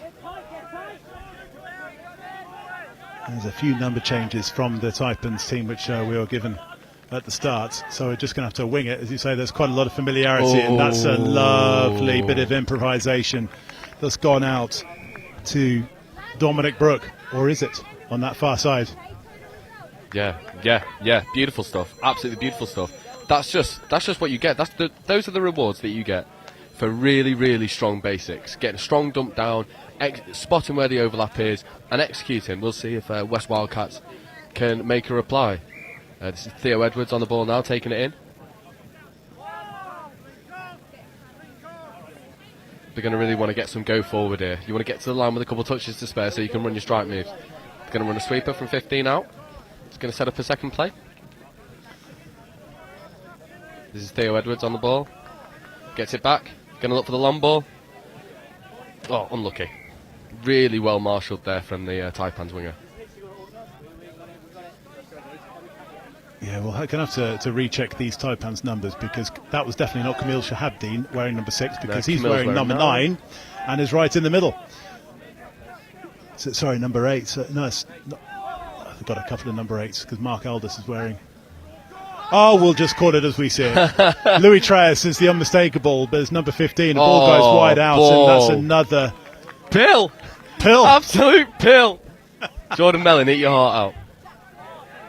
Has it been given? Yes. Yeah, lovely stuff. Lovely stuff. You're going to get that from Louis all day long. Absolutely all day long. He's dangerous with the ball in hand. He's got amazing feet, can step off both his right and left. And it's also got a beautiful ball off both hands. You know, he really is. You want to talk about a complete player. He's as close to you could probably get in the Northern Hemisphere. Don't big him up that much. Yeah, well, he can have a couple nice words. I'll wait until he drops the ball or something. Just how these teams got on in their opening round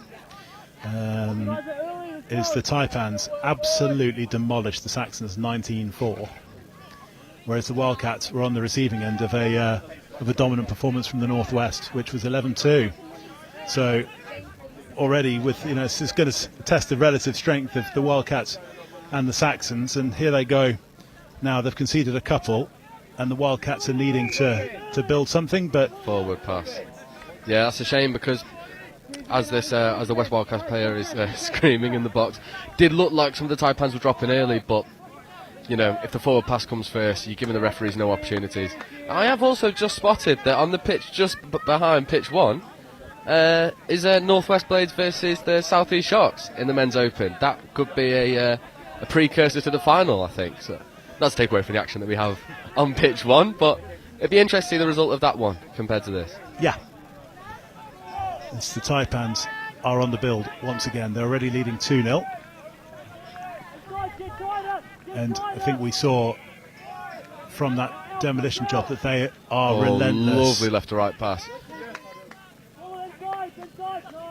Really good covering there from the West Wildcats. They've scrambled really well, not allowing the tap back to be on. Camille's looking for that tap back every single day. He's going to look to try and dive in there, but it's done really well from the West Wildcats. Unfortunately, I think that they've just given a penalty away. That might have been a hard touch or an offside call. There's going to be an opportunity for the Taipans now. Nice doggies on the link, sweeping outside. Camille with his happy feet. Unlucky. This Taipans team is building up really impressively, isn't it? It's just revving up a little bit now. You know, you've got players like Camille, who for his size you wouldn't expect to get so low so quickly. You've got Josh Henderson. That's a beautiful round the back ball by Josh. Not sure it's going to be given forward or not. It is. That's unfortunate, but there you can see the skills that this Taipan squad has. But another roll ball infringement from West Wildcats. It's an absolute coach killer. We've got the West Wildcats coach in front of us, and she is less than happy. Yeah, Marnie Wills accepts no compromises whatsoever. And this time that's hit the deck. That's Adam Sale there. Tom Norton-Davis was making some good meters on this, but we can see that it's the Wildcats are putting themselves under pressure. Again, it's the size of the region. That ball was away, even regardless of the scream of yes from the Wildcats. And here comes Tres. Here we go. Looks like we're going to get another doggies. Really nice from Louis. Unlucky. Taipans are looking to play a little bit more expansive. They're running the same setup, but with different outcomes. It'll be interesting to see when they change that, if they get more success.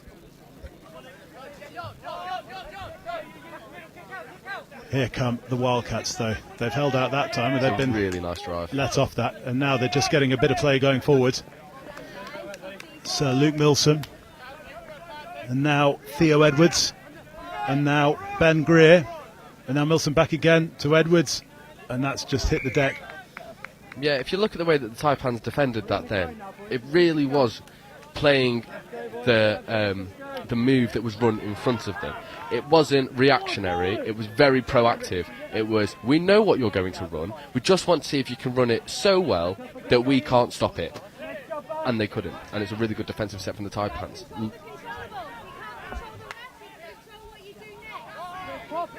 Here comes Mark Aldous, and the touch comes in though from the Wildcats, and the Taipans have got one touch left to play. Oh, nice cut. Great coverage though, really well defended from the Wildcats. I think, 8 minutes in, are we now? 7 minutes? 2-0 to Taipans. Wildcats will be over the moon with that, I think. They've really struggled to get out of their box, and for 2, they're good money for it. Really nice work there from Theo Edwards, gaining more yards in the midfield. And here they come, the Wildcats now getting their feet into this. Tom Norton-Davis, and he gets the ball back. It's just a little bit disjointed there, though, with Chris Ray. So forward pass. Really good positives, though. Some real positives from the Wildcats there. They got to the line.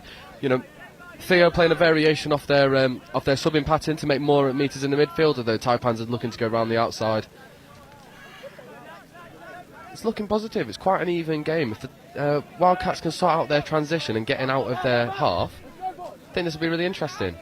And here come the Taipans, though, and that is a whole hit.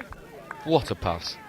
What a pass. And that is another try for the Taipans, and that was just clinical as you like. That's one of those passes where if you're the ball carrier, you just want to put it in that space and trust that your link is going to hit the right hole. That's exactly what happened on that play. I think that's the difference between the Taipans and the Wildcats at the moment. The Taipans are trusting each other. They're trusting that the necessary players will be in the necessary places, whereas the Wildcats are sort of trying to force things a little bit too much. I think if they relax a little bit, they'll find more success.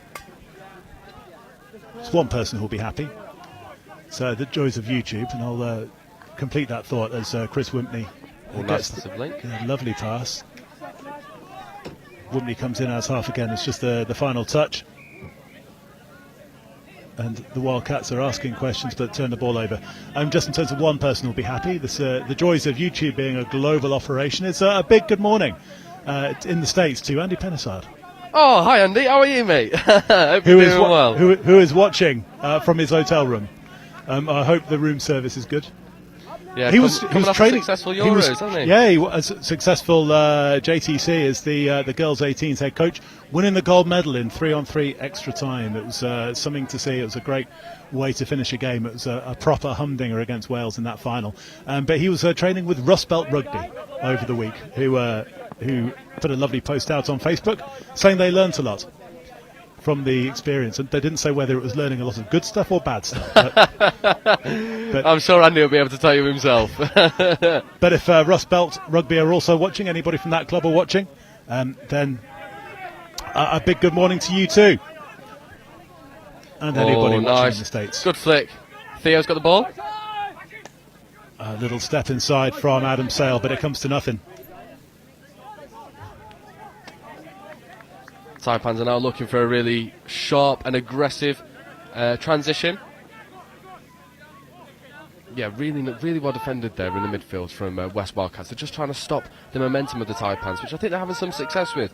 Although when you've got the quality of players as the Taipans do, you can't rely on just shutting down their midfield transition. You've got to be able to defend your line. Speaking of quality, one of those players is Louis Tres. Yeah. Oh, what a ball. Oh, if that's given, that is a beautiful score. And Gene McDonald, referee, has gone over, Yeah, and that Gene has is indeed happy. been given. As the thing that Louis has, that very few players have in this country, is the ability to both pass off both hands and also then properly capitalise going through the middle. Yeah. If the space opens up in front of him. Yeah, completely that. I think also something that Louis added to his game recently is his selflessness. You know, he's playing with people like Camille, Josh Henderson, Josh Bendel, just to name a few. You've got Marcus Aldous in here, you've got plenty, you've got Tanner, you've got loads of players with bags of ability in here. Previously, in some of his teams, he's taken the majority of the stress on top of him and has tried to force everything through himself, whereas in this Taipan side, he is quite happy to facilitate with the quality of players that he has around him. Mark Aldous, one of those players who's just been mentioned. And I know we talk about the University Touch Championships and the Bucks qualification. Fair props to Mark and Harry Grocott for doing a massive amount of work that 5-6 years ago to get University Touch really on the front foot Rare in this mistake country. from Louis there. Oh, rare mistake from Louis. He'll be beating himself up. But that's definitely one not for the highlights reel. Yeah, that's a collector's item. But yeah, credit to Mark Aldous, Harry Grocott, Alex Scott we saw playing, scoring tries for South East Sharks earlier on. But now it's all about the West Wildcats getting onto the front foot through Cameron Keys. Chris Whitney was there offering himself for a pass, but goes in his half instead, and Keys, now Whitney. Back to Keys again on the last touch. See, I think you're picking the wrong player to try and step there. Because if there's one person who you're not really going to get much success against, it's Louis Treyas. Cameron Keys takes the tap. Yeah, repeat set of 6 now. That ball had just gone. You see the, we're talking before about where the links come in to make the touch aggressively. Yeah. Is that if you then have speed of hands, you can exploit that. And just unfortunate for the Wildcats, they weren't able to. On this near side, Dylan Madge just couldn't flick things out. Yeah, Dylan's one of those players who's got bags of ability for his age, He's only got better over the past couple of years. These sort of situations is what he's going to really learn from, he's going to really thrive in. That would be touch 0, Josh Henderson. Oh, thought he'd been touched. Nope, just an outrageous dummy. We love that.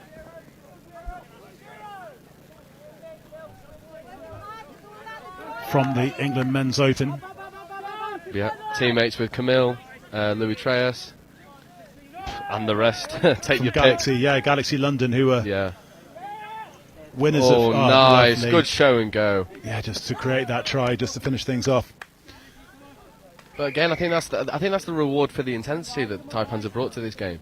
They just keep moving. They absolutely keep moving. They're not resting on their laurels. They're not happy with what they've got. They really want to put a claim out there.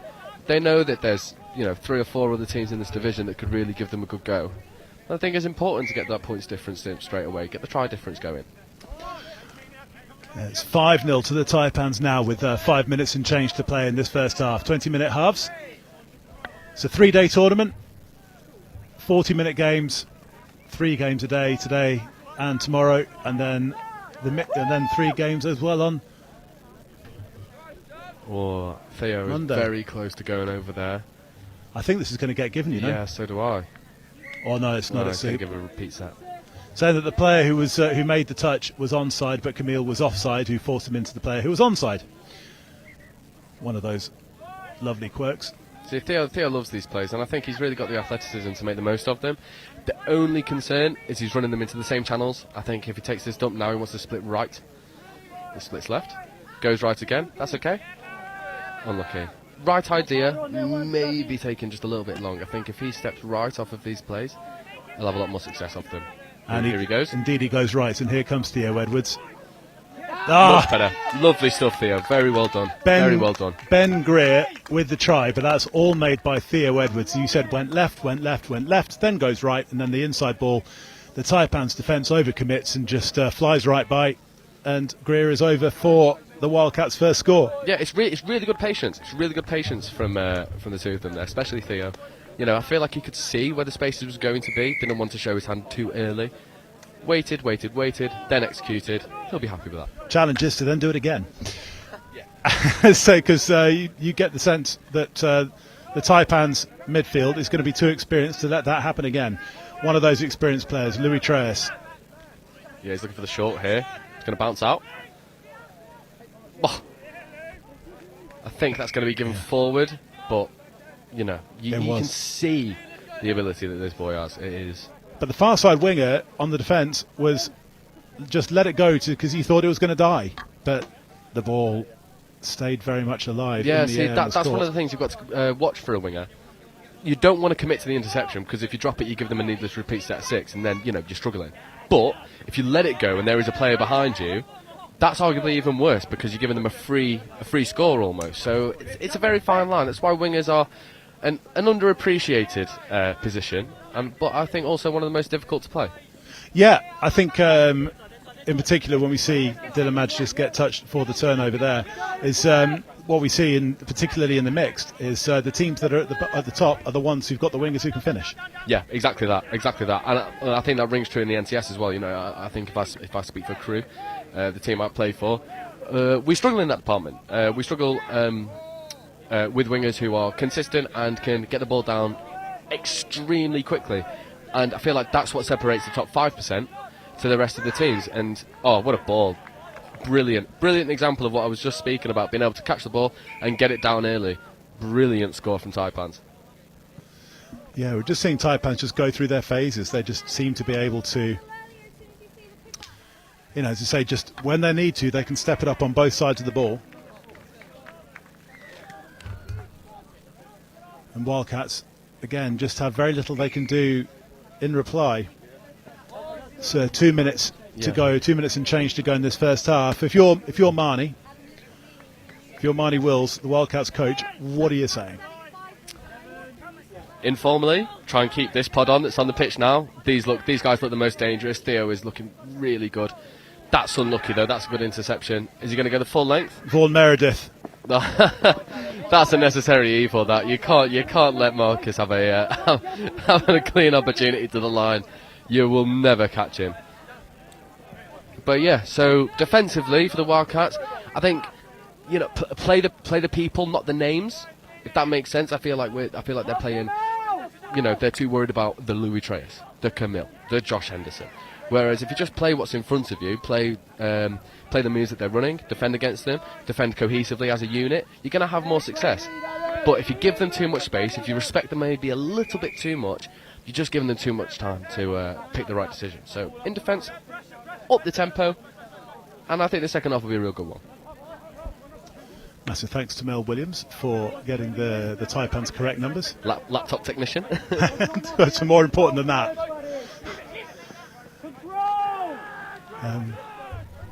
Tom Norton-Davis. Oh, I thought he was offside. I thought he was offside as well, Josh Anderson. Yeah, but he's a master at that. Master at the dark arts is Josh.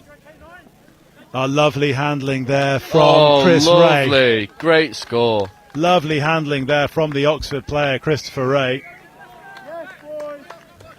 But again, that's what you need to do, you know. Forget about the names, they're on the pitch. Just play what's in front of you, you know. They find the middle hole. I think the Taipans will be a bit disappointed with how they've defended that, but well on to Wildcats for exposing it. Really well done. Well, Louis is looking to reply straight away. He's run all the way through the middle, found the pass. Now that is a reply. That is how you reply. You pick the ball up, step one, go through the middle, find the pass, match the score. What a way to go into half-time for the Taipans. So the minute it's the Wildcats are trying their hardest, but it's the Taipans who are scoring the tries, and this one is they are comfortably in control of this men's open game against the West Wildcats. We will try and get a score from you for the Northwest against South East Sharks game when we have it at some point during the second half, because as you say, that's going to be a thanks very much to Mel, who's not just only got the Taipans team numbers, but is also going to amble over and get that score for us from the other game on the other pitch. And also there's coffee, tea facilities at the coffee shop. She's doing a fantastic job to keep us all in check as the sun comes out here in Nottingham. Don't go anywhere, and the second half of the South East Taipans against the West Wildcats is coming up very shortly. Keeps disappearing, the temperature is still high. Make sure you keep yourself well hydrated. Like I said, the sun is still about, though it keeps disappearing. The UV rays are still coming through. Keep the sun lotion topped up. And when you're not playing, get yourself in the shade. Any queries for the games, timetables, get yourself over to control. They'll be able to confirm the information. For now, they're doing the eligibility checks until 2:30.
Players and officials, your 2-minute warning. Players and officials, 2 minutes. Keep the hydration up. And the lotion stops up. When you're not playing, get yourself in the shade. And if you are playing, keep yourself well hydrated in the sub boxes. When leaving sub boxes, please take your rubbish and bottles with you.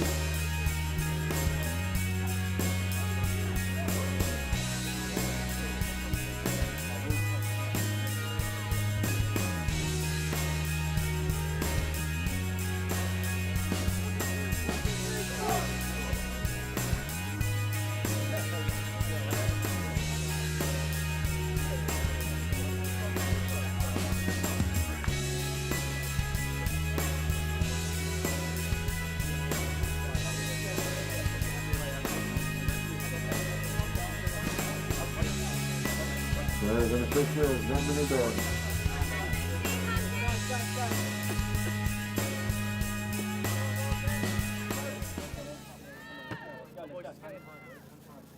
Wildcats on 3, 1, 2, 3. Wildcats! Go, let's do it. Time.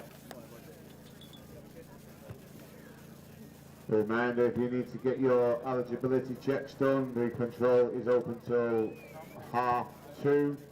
Get your eligibility checks done. Players officials, 30 seconds, please take to the field, ready to play.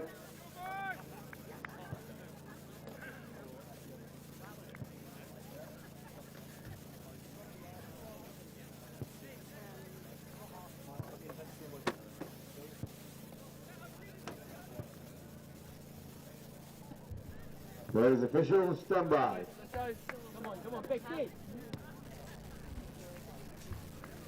So we are back for the second half. This is Taipans like bomb squad coming on.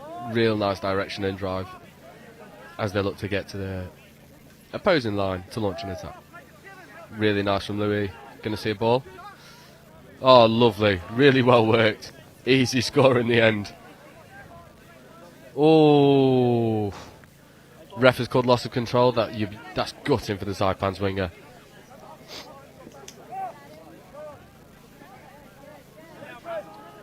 Although they're shutting down Wildcats transition really easily. This is third. This might be fourth coming. Yep, this is fourth. Yeah, it's impressive how the Taipans' defence is. The best teams is Sharks. Their southeast counterparts on the far side on field 2, comfortably in control 6-2 at half time against Northwest. Is that the best teams we've seen have been more aggressive in defence than they have been clinical in attack? Yeah, definitely. I feel like if you can launch attacks through your defence, if that makes sense, you increase your opportunities to score tenfold. If you just see defence as an opportunity to stop the opposition, you're missing half the point. From defence, you can launch attacks, you can launch a transition. You've obviously got the possibility of intercepts. The teams that apply the pressure in defence force the most mistakes out of their opposition and get the most amount of scores.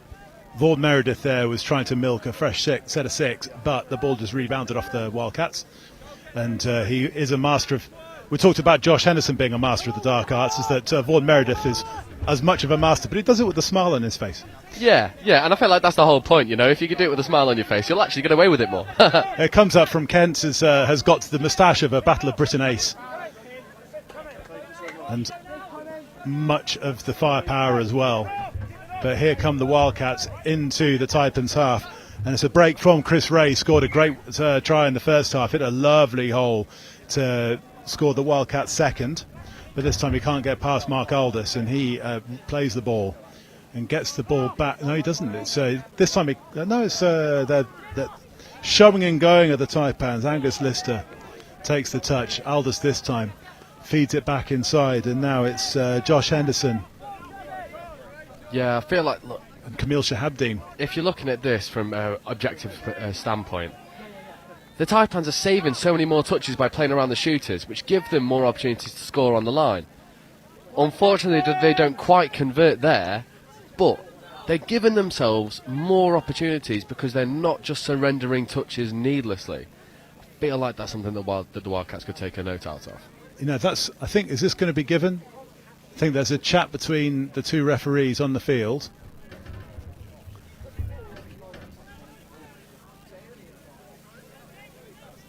That's Ray McFarland on that far side, and Ray McFarland and Wayne Madden. And there's a penalty that's been given away. Is the ultimate decision by the Wildcats, and Louis Tress thought that he'd scored, but instead he gets the opportunity to tap. Yeah, I think this will be a really good example of where you can see the recycling ability of the Taipans. You know, they take a strike here. Oh, that's a lovely ball. It's a rinse and repeat of the score beforehand. It's just get it out there. You know, and from the Wildcats' perspective, it's hard to defend that because you're defending tight because you're scared of the steppy nature of Louis and Camille and Josh. But then you've also got to be able to defend the long ball, and that's tough. And the way that Adam Pellier finished that, because it's easy when you've got a fizzing pass to drop it. Yeah. And it's the thing that, you know, we're talking in the first half about the importance that wingers play in this sport, is that if you are a winger at a club or any team and you've got a middle who can fizz it like that, it makes it all the more important to be able to catch. So learn to juggle, take the hand-eye coordination concerns out of it. Yeah. And hey presto, you'll not only score tries, but the rest of your team will love you. Oh, that's unlucky. They might be given for a hard touch there. That was a bit of a hard shot there from the Taipans link. Yeah, it's James Barron there coming in on Luke Milsom. Yeah, see, the rule in there is a bit strange because, you know, he's flying in to make the touch. try-saving touch from the Taipans' perspective. But you've also got to have consideration for the attacker's well-being. You can't just fly in. You know, I've been on the other end of those where, you know, you think you're through. Oh, that's almost an exact replica of the Theo score in the first half, but just unlucky. But as I was saying, you know, you get those touches from your blind side, and your body's just not ready for it, and it's gonna hurt. So if you've got a link flying in, that's where the penalties have got to come from. Although West Wildcats got another penalty here, finding a lot more success in their attack this half. Positive signs. Yeah, Edwards and Ben Greer, you say combined for the try in the first half, and Greer is going to try and dive. Oh yes. Lovely step. Lovely step. That's a proper Churchill score. That. Oh yes. Oh yes. Oh yes. Happy days. That's a combination of Battle of Britain and the Churchill one, that, because he slammed the brakes, defence flew right by, and a little bit of a carbon copy of the first one, actually, wasn't it? Yeah. You know, that's the play that Theo loves. You know, he plays for Revolution. He loves those static plays, leaning towards the link, looking back inside for an over-covering middle and a lazy link, and exposing those gaps there. You know, he does that all day for Revolution. Although there's Camille. That's a brilliant shutdown from the winger there. Yeah, interesting to see Louis Tress and Cameron Keys going a little bit head-to-head with some body checking, both sides. Just Louis trying to get a heavy touch from Cameron Keys. Another fresh set of 6. Yeah, I think Louis really trying to condition this middles, the Wildcat middles, to just stay central. As soon as they do that, I think he's going to launch one on the outside. Oh, but that's a killer. That's a killer. Louis won't be happy with that at all. I don't think the Taipans will be at all. Yeah, Taipans were dominant in their first outing, and they've been better than Wildcats, but they've not been dominant. Yeah, and I think that's a testament to the way that the Wildcats have dug in. You know, first 10 minutes looked like it could be a bit of a cricket score. They found their rhythm. They're matching the tempo set by Taipans, and they're finding some more success. I think that they've improved their transition as well. They're not getting caught in the Taipans. That's a good scoop. Louis been called offside. This is where you need to find your player. Brilliant finish. Tom Lawton-Davis, take a bow. Brilliant finish. Yeah, Wildcats finding the momentum now. You know, this game's far from over. Yeah, that scoop and the pace just to go through, taking advantage of the offside player, as you say, in the middle, and Tom Lawton-Davis just getting there and just diving over the attempted touch for the score. I think mentally as well, if you look at that, you know, typically before then, you're only getting your success through Theo's pod with Ben Greer. Now you've found a score from another pod, which shows that both pods can do it. That's got to do something for your confidence. You know, you've got to realise that these are there for the taking. You may be 5 down, but you've got 15 minutes and you're on top at the moment. You need to stay there. Louis Tress gets the balls. Chris Ray was getting all of the plaudits for the way that he scooped and the pace that he showed and the patience that he showed as well, to then find Tom Lawton-Davis for the try. And Tress. Brilliant touch. And so what Louis done there is he's engaged the link in the middle to slam on him. He's threw a really flat ball across the front to the link who's hitting a hole. The Wildcats have defended that really well, although there's a bit of a gap there. Oh. Ball was away. And it's just the simplest of over-the-tops to Mark Aldous for the score. And I think Wildcats, after having had so many fizzing passes from Tress over the course of this game, were expecting another one as well. And the little man showed his improvisational skills. He's like a Swiss Army knife, isn't he? He's just got a bit of everything. You know, he's got the step, got the pass, got the little dummy, little pops. And the very expensive Starbucks.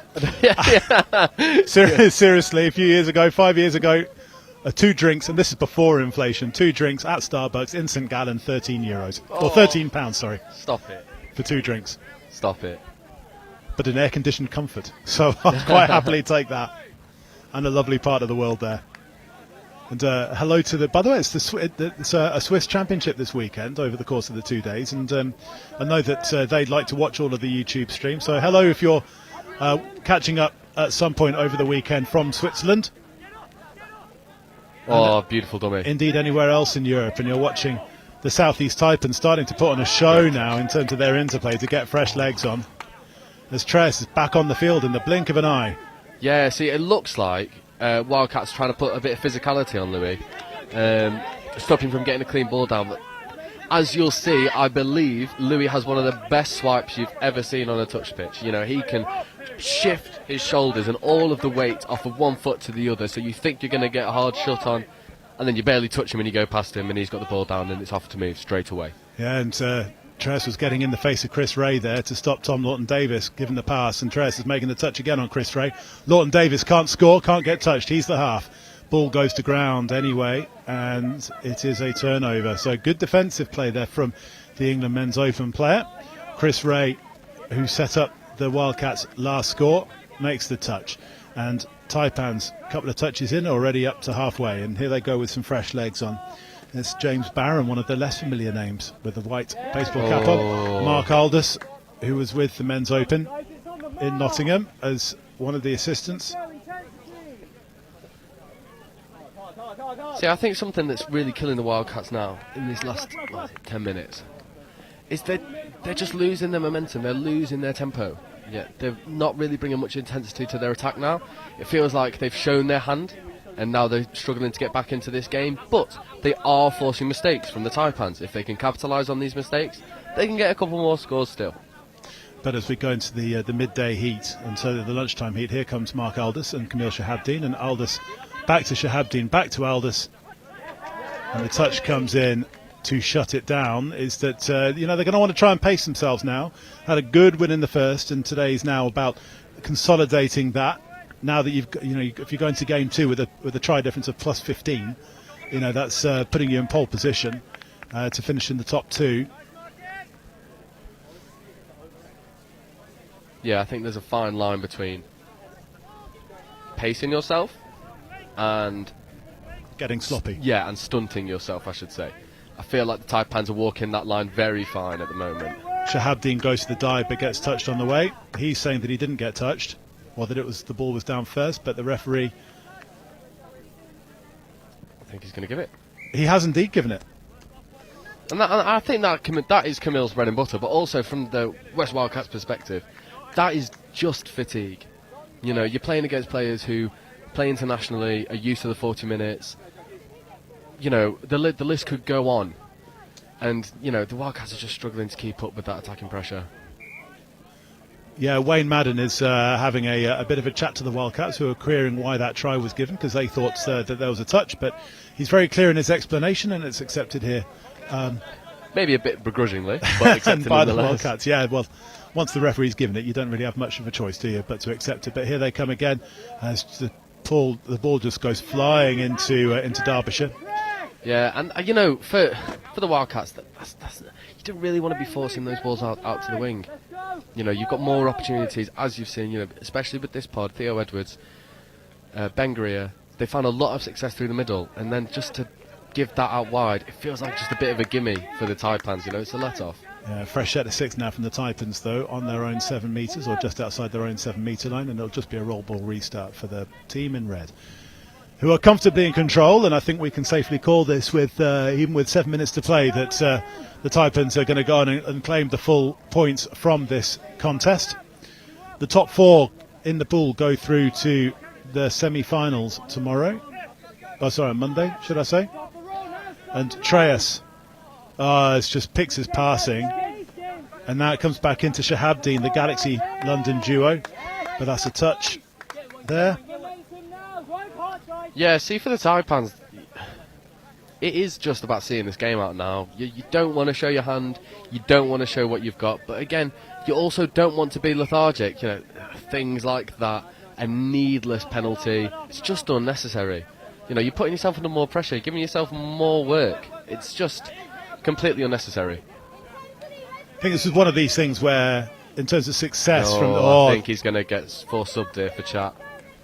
It's Gene McDonald, the men's 40s coach. Yeah, takes no nonsense, does Gene? He doesn't, does he? He's reffed me a couple of times and told me to keep my opinions to myself. I think it's important that you have open conversations with referees, but that both players and referees know the fine line. Yeah, definitely. Between the two. Definitely. I think one thing that's changed recently over this last NCS is the two-way dialogue between players and referees, and I feel like referees are sort of getting where banter lies and when it becomes a little bit too on the nose. And there's a penalty that's that's awarded by Gene McDonald, and he is being very clear in his explanation. The Wildcats have the opportunity. It's interestingly enough, I think it's the game management is a really important thing amongst referees, and and we'll talk to Matt Boson later. He is the infamous Shanghai, and we can talk to him about the. That's a real in-touch thing because everybody knows him as Shanghai. I've no idea why. As the Wildcats go for lovely, really good score.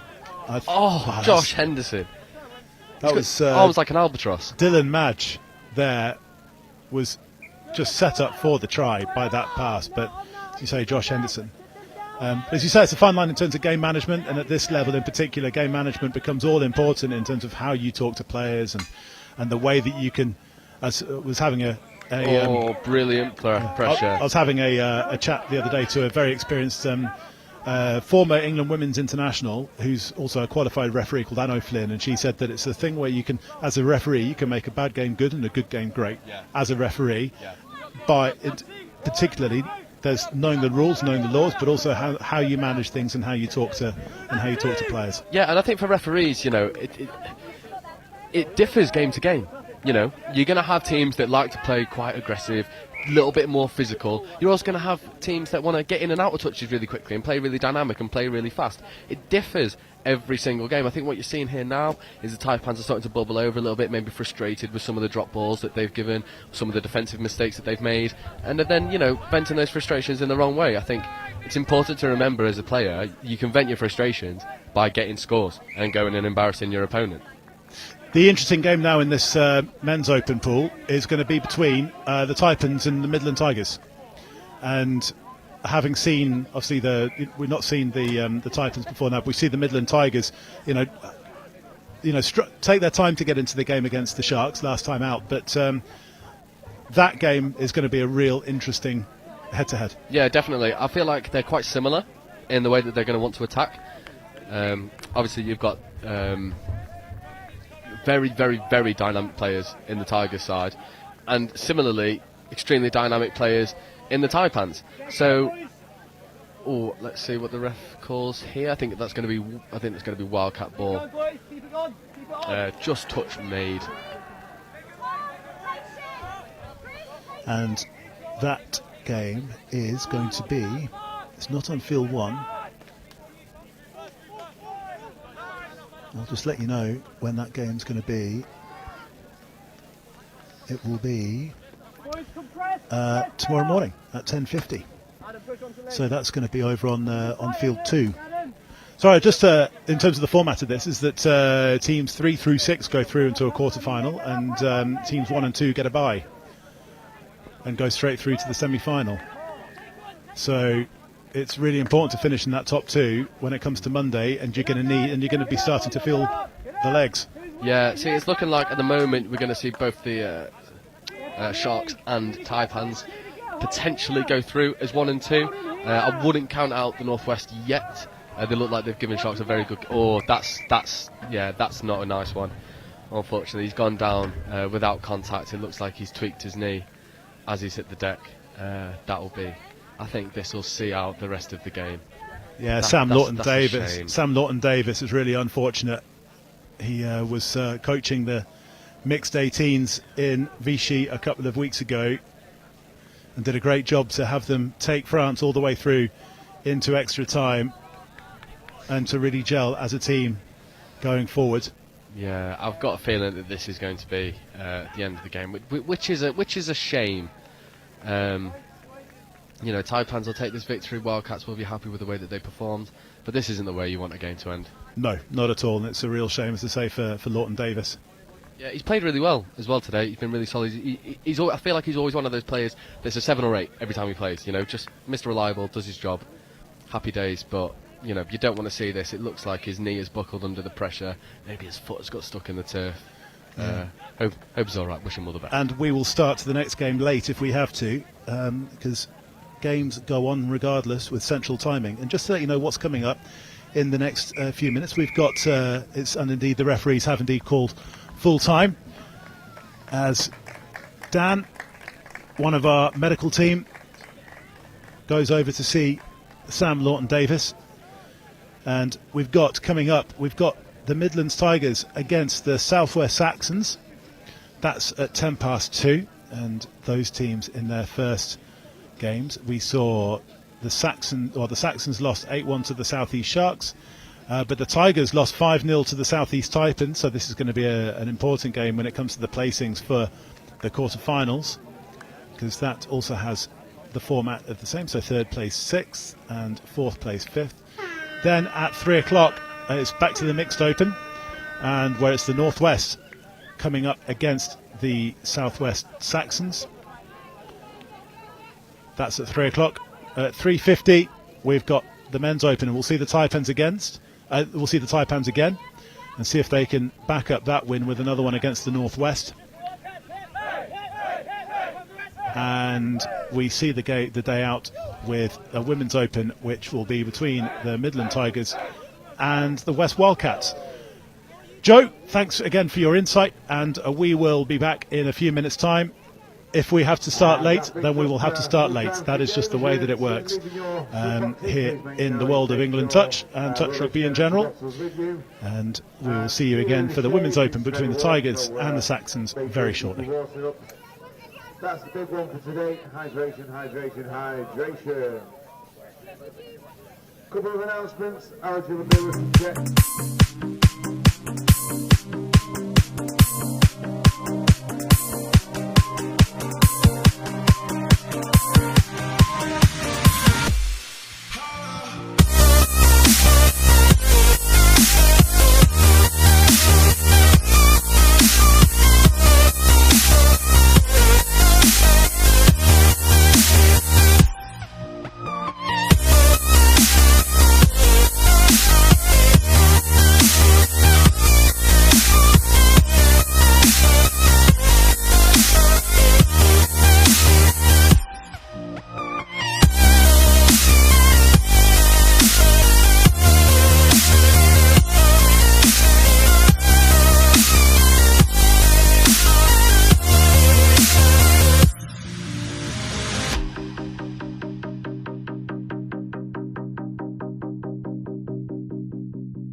Chocolate also being served around the back of the pavilion from the cafe stall, the coffee stall.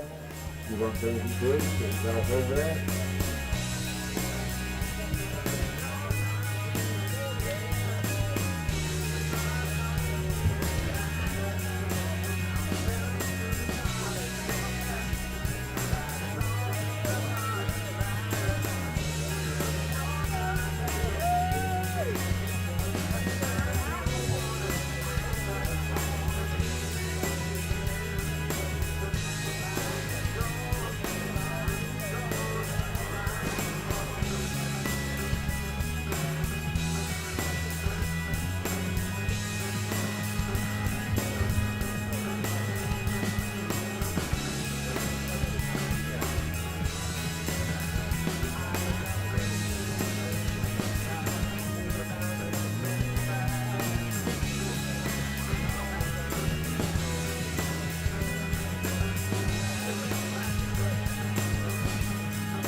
Well, we are less than 2 minutes away from the next tap off. Make sure you're in your pictures and your sub boxes. We'll be going on to the 53 seconds to go.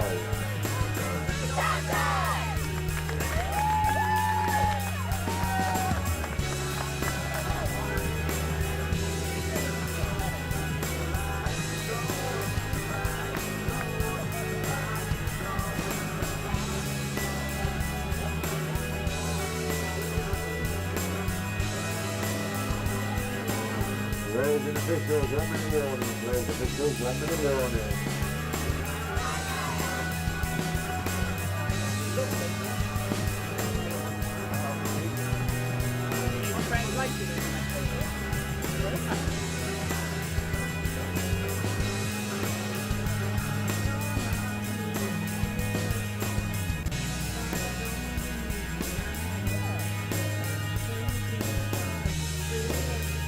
with officials, the second corner, please take to the field, ready to play.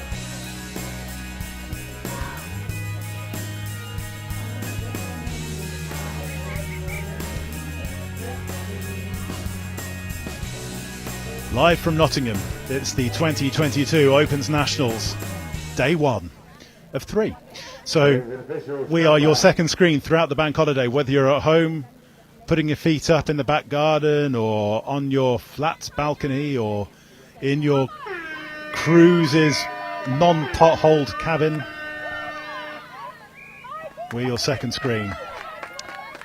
And here we are with back into the Women's Open between the Midlands Tigers, playing from left to right in white, against the Southwest Saxons in blue. And it's the Tigers who are on the front foot, going through Isabel Hobson. She gets the ball back from Hannah McLaughlin, and it's a 6 touch and turnover, and the Saxons can get their first possession. Both of these teams lost their opening game. The Southwest Saxons lost 8-1 to the Sharks, and the Midland Tigers lost 5-0 to the Taipans, who were the reigning champions. And the Sharks were the finalists in 2021, and now the Saxons get onto the front foot through Rose Willoughby, and she passes the ball inside to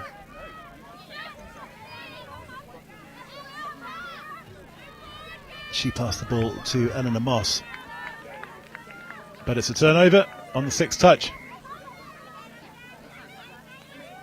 And to talk me through this one, the inimitable tones, Matthew Boson, who's here referee coaching, and we'll have a chat about that in a second. Just at the end of this, attack from the Midland Tigers, as it comes back to the right, and a 6th touch and turnover is called. That was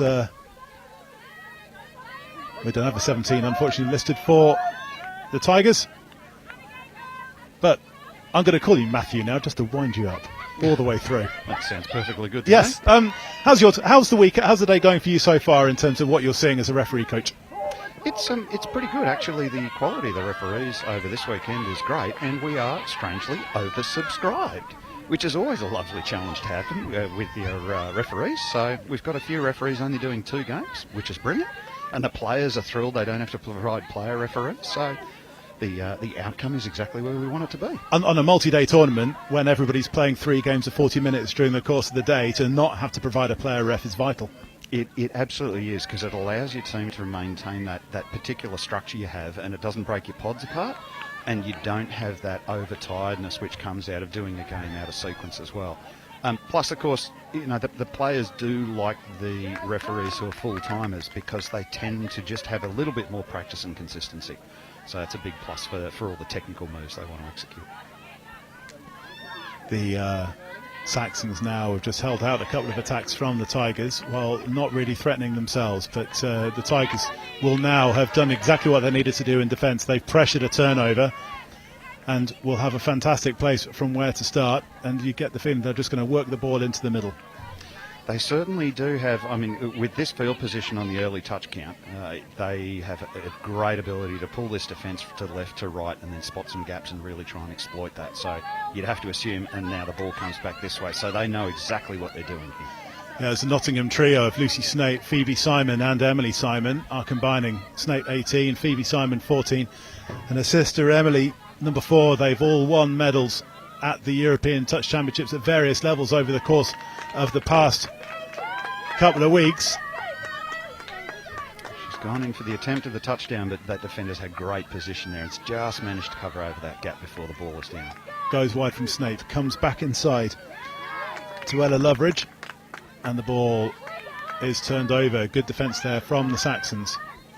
I think the Tigers would be unhappy with the outcome there. They really only had that 1 scoring attempt out of the 6, and they had great field position coming into the start of that drive. So I don't think they'd be happy with the outcome, but it was a pretty good scoring attempt. It was just great defence that kept them out. And the Saxons are now turning defence into attack, and they're putting the ball through the hands as Rose Willoughby once again. So she's going to get the ball back. The player can't get touched there. And 15 Eleanor Moss was half, and it's a turnover. But some good driving play from the Saxons just to to get the Tigers back onto the front foot and back into their half. Snake gone through a defensive set and an attacking set and is now going to look to work her way off the field. Likewise, Emily Simon just sidestepping away up towards the halfway line. Lucy Orban. And now the caps are flying off as the players start to accelerate. Mia Watts combining with Catherine Green, and Watts part of that successful girls 18s team in Vichy a couple of weeks ago, trained with the Women's Open as well over the course of the winter. And I'm sure they'll be appreciating the slightly lower temperature here compared to Vichy. Oh, it was, we were all out there. It was the complete opposite. It was like walking into an oven for the first 2 days. It was crazy. It's funny, this year we've had a number of tournaments held in very, very high heat. Elegance in Paris, the ladies' tournament there, the posted temperature was 39 degrees, but because of the trees around, it was a fair bit cooler.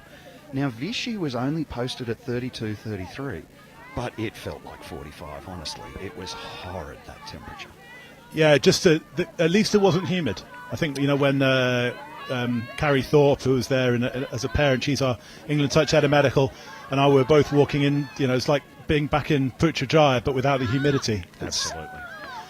But actually, so when you're then going to go and play in those kind of temperatures, if if there are tournaments in the Far East or in Australia, you know, to have the experience of playing in heat is really important going forwards, even if it's for the wrong reasons because of climate change. Don't get me wrong. Well, you know, we're going to have a denier here and a positive lad. Which role am I playing in terms of the climate change? I think it's climate change is a bad thing, obviously, but it's but the heat is something that everybody has to contend with when you go to tournaments held in parts of the world, as I say, like the Far East. But this is certainly, there's different techniques you use when it is that dry heat versus the damp heat if you're in Malaysia and so on. The body reacts to it completely differently. Unfortunately, she's just failed to make that roll ball there. The previous one, I would have put some question marks around that too, but I think these referees are doing a pretty good job with this one. And Catherine Jones, who won a bronze medal with England in the women's 27s in the World Cup heat in 2019. There are an awful lot of medalled players now, and that is a fantastic thing to hear and see when you can look across a number of teams and spot every team has 3 or 4 players on it who've earned something, you know, really powerful, important in their career. And it just gives that team the ability to attract more players and to bring them through at a faster pace and to learn those skills. And that's one of those beautiful things about touch. Picking up some of the basic skills and becoming important to a team can happen so quickly, so long as you have the leadership and the demonstrations. The Tigers set something up again deep in the Saxons' half, but the Saxons so far are holding out whatever is thrown at them. It really is an example of good attack by the Tigers and also good defence by the Saxons. As you say, we're spending a lot of the time down in this half of the field, and it's a great contest to watch. It's Rose Willoughby on that far side. Another close. If we gave half points for being close to a touchdown, there'd be a lot of half points on this game already, but we haven't innovated the rules to that extent just yet. It goes wide. Is this another try? Is this a try? No, it's a 6th touch. And the Saxons are scrambling hard in defence. Just need to have their opportunities at the other end of the field because the Tigers are creating all the opportunities. We've seen so far in this tournament that the teams that leave tries out there are the ones who are really struggling, particularly against good teams. And the Saxons are already showing that they have got the makings of a good team coming together as they go up to the halfway line. Helen Ayres and Rose Willoughby now over the halfway line as the half. She can't get touched, but yes she can. And that's a turnover. And the Tigers will restart just on halfway. And you'd have to say that the Tigers' defence is so well organised. They have 2 players just aggressively pushing up all the way through that sequence. Not only are they demonstrating here to us a good ability to attack the line, but their defence is just rock solid.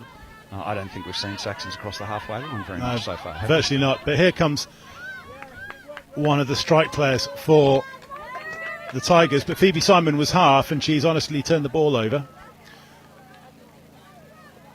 do love the honesty in this game. Really does add that refreshing flavour to it to say, this is about, we want to beat you on the field on the scoreline. We don't need anything else. All right, and as the Saxons come back out, let's see if they can get across the halfway line and get in there. But it's the 5th touch, and they're trying to use that far side of the field. Now, that's good for them because it changes the play, but it's also playing a little to the Tigers' strengths, moving them right up close towards their sub-box. And the Tigers will get on a fresh set of legs, before it's the 2nd touch here. So, what was interesting with the Tigers just then, and I think this is maybe showing a wee bit of inexperience, is that you got the turnover and people are waiting for the ball to start before subbing off. Correct. Which is something that the coaches are going to need to work on. But they've still got fresh players on anyways. Isabel Hobson is one of them, and now it's going out to the left. And finally, the Tigers have the breakthrough. It's Hannah McLaughlin. It's just that speed advantage that the attacker had compared to the defender. Pick an angle, get that speed advantage over it. And of course, if that defender had a close down on that one, there's the winger a little bit further out, one more catch and pass. That touchdown was going to happen one way or the other. And it's deserved for the Tigers. They've been very much on top so far in this game. As you say, it's the defensive, what we've seen, and certainly on the games here on Field 1, and you'll have been on Fields 2 and 3, is that the teams who've got the really aggressive defence are the ones who are winning the games. It does. There's an old saying that a player coach told to me, and he said, when you've got a team and they're learning, you have to celebrate every time you prevent the opponents from scoring, because it's like you've scored one touchdown yourself. Stopping the other team from getting one ahead is the same as you getting one more point yourself. And it is a really valuable lesson when you're starting out in touch. If you can get good, strong, solid teamwork in your defence, it's almost like you're scoring yourself, and it's a great thing to celebrate. And it provides a lot of the developing teams something to take home with them. Here we go with the Tigers back onto the front foot. I'm not going to say a heavy touch coming in there from Charlotte McFarlane, but it's definitely one that slowed the momentum down for the Tigers as they get onto the front foot once again through Anna Goddard. And Nat's had a quick chat to the player and just said, look, let's keep that one calm, and I think the players respect that sort of refereeing. So, yeah, we're talking about this in the last game in terms of of game management and how referees and players can talk to each other and just to keep a game flowing and keep a game positive. It is really difficult to spot from video because, of course, the sound doesn't necessarily pick up the small conversations that happen between two people 2 metres apart. But if you look carefully enough, you can see quite a lot of the times after you have one of those touches where your immediate reaction to it is the quick intake of breath, ooh, did that look a bit strange? But if you look carefully, you'll see the referee is talking to the players. And what it does is it calms the discipline back down, but also the other players around respond to it because they know, yes, the referee has seen that, we know the standards that we expect, and it's good that we just continue to play and continue to adapt rather than stop the play and then have that big discussion about who was right and who was wrong. And that's also a fantastic thing about this sport. All of the players here in England are so willing to work with that sort of behaviour that the behaviour problems here just don't exist anymore. It's fantastic. Phoebe Simon there on the scoop and just gets touched on the way through. It was the last touch, and so it was a double turnover, so to speak, 6 touch and a half. But now there's the aggression coming in from Tigers defence, which Matthew Boson identified earlier in the game, but this time the Saxons have moved the ball away from the touch, and now they've got the opportunity to make that pay dividends. I think the Saxons are twigged in on this, which is the Tigers' aggressive defence is a single point defence. If you make that one pass off before the defender touches you, you can make another 6 or 7 yards. And we saw them get across the half line on only the 4th touch. So that's what the Saxons have to do if they want to disrupt this Tigers' super strong wall defence. But the Saxons had overstepped the mark, and Lucy Norburn gets the ball back and can take play into the Saxons half. Mia Watts and Norburn combine.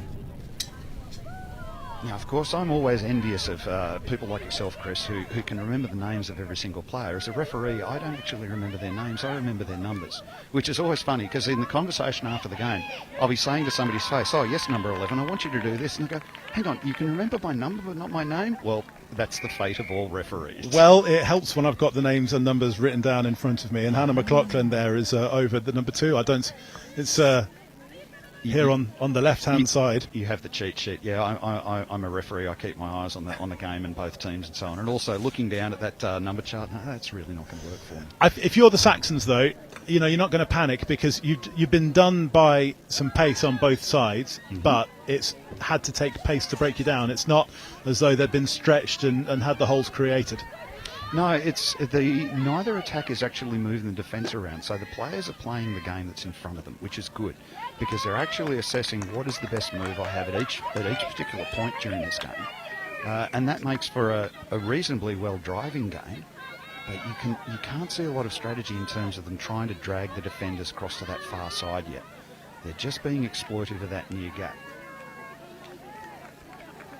It's touch coming in as Tigers were calling for both a half and a late pass, but there's a bit of a chat going on between the two on-field officials.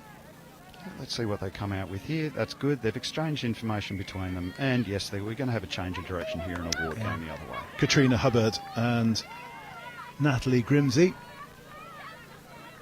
having good communication on that far side. If this is the first time watching touch, is that you don't have a referee and an assistant or 2 assistants. You have 3 referees who will interchange. I'm not going to say at will, but they will interchange regularly. Yeah, it's just like the players. We spend a third of the time on the field and a third of the time on each of the 2 sidelines, and the referees take the opportunities to interchange that make sense. Because at the speed of the modern game, if you had a single referee who was on field for the entire duration, there's just not the physical capacity to be able to deal with it. At the end of this attack, I will tell you, as a quick turnover, is that I once played in a touch tournament that was organised by a sponsor that was held at Harlequins a few years ago, and the unfortunate community coach from Harlequins didn't just have to single ref an entire morning of touch, but then also had to then single ref an entire afternoon of sevens on the same pitch, and I suspect the poor lad didn't walk for about 3 or 4 days afterwards. We used to call it cowboy refereeing, and it wasn't cowboy refereeing in terms of the Wild West. It was cowboy refereeing. You're going to look like you've gotten off a very long horse ride, and you could spot the referees the day after the tournaments because they would all have that wiggly John Wayne walk as they came into the room. But only 10 years ago in Europe, we had the bad old days where I remember turning up to one of my first tournaments in Europe, and I said to the organiser, "Hi, I'm here to referee," and they looked at me very strangely. And I said, "Where are the referees?" And they looked straight back at me and said, "Well, that would be you." And these days, again, as I said earlier, this tournament has been oversubscribed with referees, which is a huge testament to the educational exercise that the referees are going through and the recruiting exercises that the teams are supporting there. And that the players always love it when you don't disrupt them with player referees or asking for spares. Good juggling hands there from Chie Kamiyama on this near side link position for the Saxons, but it was a 6-touch turnover, and now the Tigers get the chance to build into the Saxons half. They're just struggling to get a little bit of momentum.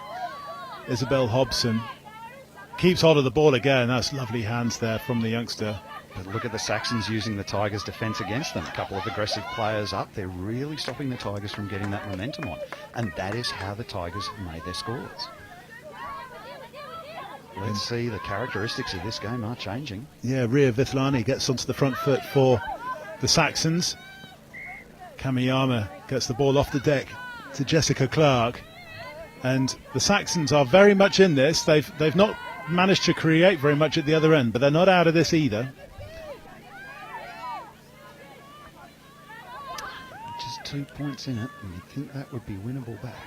Yeah, especially this into the contest. I mean, we've got 90 seconds to go until the half-time hooter, and I think the Tigers almost are very much treating this competition, or will be treating it very much as a marathon, not a sprint, because teams may not have been able to have much opportunity to train together over the summer because so many of the players have been involved with England, and whereas some regions look to train an awful lot over the course of the year. Some regions just don't have that opportunity. But this time, Catherine Jones just gets touched diving for the line. Wouldn't you love to have a fly on the wall in both of these coaching meetings at halftime? Yeah, well, okay, this is the question I always ask. Put yourself in the coach's position. One thing in attack and one thing in defence from each. So for the Saxons, for me, they're having trouble getting across that halfway line. So they're not creating the opportunities for themselves to get down to the scoring end. So they have to be aware of taking that extra single pass off as the Piston defender comes up and tries to spoil. If they do that, they will get an extra 20 or 30 metres out of their drives. And then that allows us to actually see what their attack looks like. And at the moment, that's what's absent from this game. We simply don't know what Saxons have were they to get down the other end. So that to me is the game changer for them. For the Tigers, their defence is super solid, but their attack just isn't converting on that scoreline into touchdowns. So I think there for the Tigers, it's a matter of them practicing the right moves, actually getting the Saxons' defence slightly out of their positions and then exploiting that. So that's what I would expect the coaches would be talking about at halftime. This is going to have one final play for the Tigers because there was a touch in the back, well, a heavy touch. And Tigers will get the chance to round off the first half with a try. But no, there was a touch, and that does indeed bring half-time. 2-0, the Tigers lead. And we will be back with the second half in a couple of minutes' time.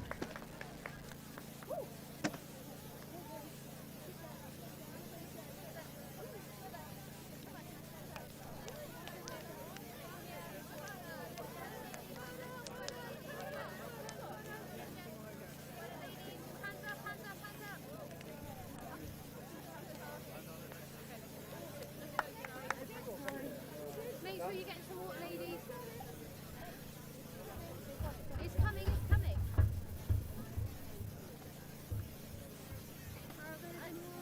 Everybody in, ladies. Right, girl, get some stuff. But it's going to feel tough if you win or lose. Because you can touch it because the team is very useful. So you have to really, really try. Right? Run hard at the moment because we're overthinking it. Let's play a little bit more heads up. If they're shooting someone, set off. However, if you're overthinking that set off, we're not getting any yards. It's just how it is. Let's set some really good platforms. What I want everyone to do is confident and trust what we're doing, and then the scores will start to come.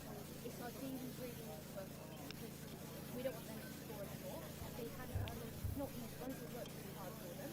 But let's make those work that little bit extra, 25% extra to really just shut them down early so they can't get to their line of score. Yeah? Because they actually don't have to. All they're doing is pass through.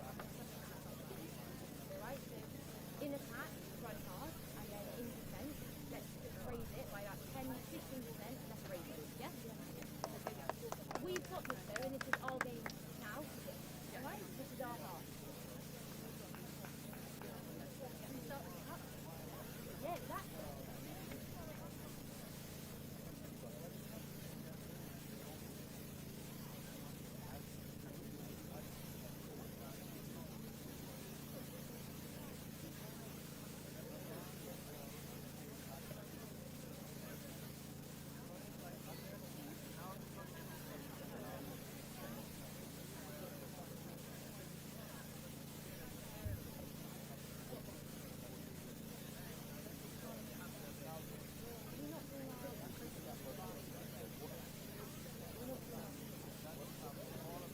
Players and officials, your 2-minute warning. Players and officials, 2 minutes.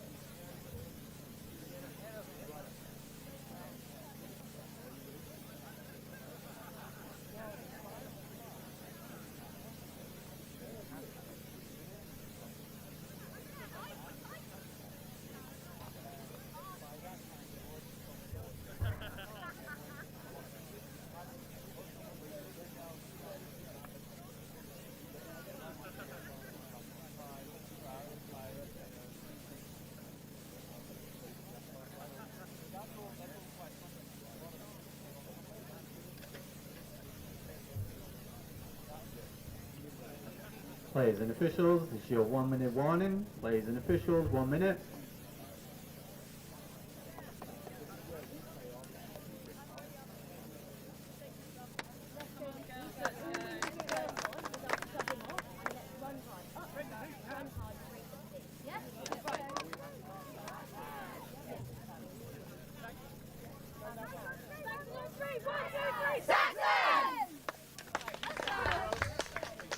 It's the Women's Open match between the Midlands Tigers and the Southwest Saxons. Tigers in white and leading 2-0 against the Saxons in blue. My name's Chris.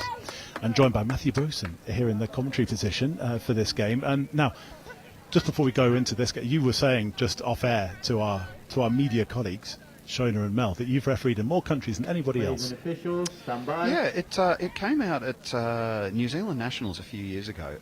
They have a little introduction session where every referee introduces themselves and tells you something interesting. And so I just said, look, I'm Matt, I'm from Europe, I spent 12 years in Asia as well, and I've refereed in, I think back then it was 21 different countries, and there were intakes of breaths, of course, because unless you've refereed in both Europe and Asia, it's very, very common for referees to only have 6 or 7 countries on their list of places they've been to. But because I spent 10 years in each of those 2 jurisdictions, I've refereed across more countries than anybody else, and I think I'm up to about 27 now. So, yeah, it's just a strange change of circumstances. So 2 points for... Oh, here we go. Have Saxons got this one down? Yes, they have. They have. Over on that far side, Saxons needed a try, because we sense that they've been kind of they've been very much on the back foot in the first half at least, and now they are very much back in this. They've halved the deficit, which I think is something that's important in England right about now, isn't it? A little financial joke through there, dearie me. Just in case. Dearie me. Oh, I didn't say it was going to be But fun. unlike our quality of touch, you could say that the halving the deficit is not going to happen anytime soon. Anyway, just as a final one, the differences or just let this play out for the Tigers to see if Kat Jones can make a try. No, she can't. There's one touch to go. Hannah McLaughlin scored both of theirs. She's off the field at the minute though. Catherine Jones, one of the most experienced players. Ball goes wide. Ball stays alive, but now it's a turnover there. Catherine Green can't do anything about it. And Saxons, having just scored, will get the opportunity to clear. In terms of the different refereeing styles, who do you see a different style of refereeing? Is that down to culture? And we were talking in the first half about interaction between players and referees on the field. Does it depend on the culture as to how that goes? It very much does, and to some extent, the referees who stick within a single culture, I'm not saying they're better or worse referees, it's just that they get very, very practiced at using a particular set of tools, and usually those tools are very closely matched with what the local players like. So, for example, here, the English referees spend a lot of time talking to the players, and there's some quite long sentences and a lot of reassuring language all the way through. Now, if you imagined for a moment that the two teams on the field spoke Italian and French, then that communication style suddenly loses its value. So it is really one of the skills of the referees is tailoring the tools you're using to the audience that you're actually trying to use those tools on. And that is a real skill. So the international referees, when they're refereeing a different language, they'll cut down to 2-word commands because you have a better chance of being understood. So yeah, there's different techniques, but it's all horses and courses. If you match two together, you have a great outcome. It was a thing that struck me in France 2 weeks ago, actually, that even the French referees were talking in English to the French teams, which was quite interesting if you're dealing with teenagers who, yes, will be learning English in school, but might not necessarily have the working knowledge of English, in the same way that you don't necessarily have the working knowledge of French as a referee, as we see in different sports. It's not just touch in this regard, but it was quite, as I say, it was quite noticeable on the sidelines about the language that was being used in Vichy 2 weeks ago. Most of the teams train for their running language. Tigers trying to take advantage of that line there, yes, and they've got the Saxons offside, so that's going to give the Tigers a whole set of 6 again. And you'd certainly have to say this is a fantastic opportunity for them to get that difference in scores established back again. Emily Simon gets the ball out to the left and it just hits the ground and it will be a turnover. Although the referee This is being given as a score. You can see in that one she's got a hand on both sides of the ball, so obviously the referees have judged that she does have control of that as she's put that one down. Or is this a forward pass? It's one call from either side. We'll see what Darren Rowe's going to be giving. No, he's going to be giving this as a forward pass. And that's an example of how tunnel vision we can get as well, which is we all had our focus on the touchdown point ourselves, not realising, of course, there's 3 referees who combined have actually given the on-field referee 2 useful pieces of information. I think we come out with the right call. Still 2-1 to the Midland Tigers. So we're just saying in terms of the running language that teams train in. So the teams mostly train in English as a running language, and it's a thing we call the 2-word drill. If you train your players into a standard set of 2 words, so for example, 7 no, 7 yes, that immediately tells 7 you are offside, and then 7 you are now onside. Now, of course, if I speak English and the team speak English, I could use those long sentences, but they take a while to say. So that's time that I could be using with other things as a referee. So sometimes 7 no, 7 yes is as simple as the communication can get. It's very fast to say, and it allows the referee to move on and say something else as well. So this is what we call the 2-word drill. And when you cross language barriers, it's so important that you give the player information that they can mentally process really, really quickly. And then you would find, taking the juniors as an example, I saw a French referee 2-word drilling the players all the way through, and then there was a problem. He recognised that the players spoke French, and he switched into French and then explained things to them in detail in French, and then straight away when he restarted the game, it's back to English again. And the coaches love that sort of behaviour. Late pass from Mia Watts goes out to Hannah McLaughlin, and she's denied a hat-trick, McLaughlin, because that's a penalty restart. And it was a big gap she was running into there, wasn't it? It was completely. Also shows the value of having kind of not just multilingual referees, but a multilingual group of referees who can explain what's going on. Absolutely, it is, and it's good to see that we attract so many foreign referees to the English events simply because of the quality and depth of the events. You know, I can't say enough good things about how far English touch has come forward with that. And it's excellent that we have the opportunities for the other referees to come and look at these sorts of things and practice and share information. Can the Southwest Saxons tie things up? No, is the short and simple answer to that. We're talking about 2 words. Can they? Or 3 words. Can they? No. Can they? No. Well, there you go. That's in 3 words. You've given 2 commands. You can be a ref. You can be a pretty good ref now. Oh, thanks for that. Let's see if we can pin a badge on you. It's slightly higher than the level 1 that I have. I don't know if it's the longest qualified level 1. I don't know. Level 1 is all about understanding what's going on in the game and simply being able to help the players to adjudicate what goes wrong when things go wrong. And so, every single player here has the capacity to get to that level 1 standard of refereeing. And if all it does is create a more structured game, that just benefits the teams in terms of the quality and performance of their own local park level and their training exercises and so on. And then we see these referees out here, there's a couple of level 2s out there. And level 2 is when the people start focusing some of their skills and times. Oh, lovely pick up from the winger there. Yes, lovely pick up from Abigail Walters on this near side from the pass from Charlotte Lloyd.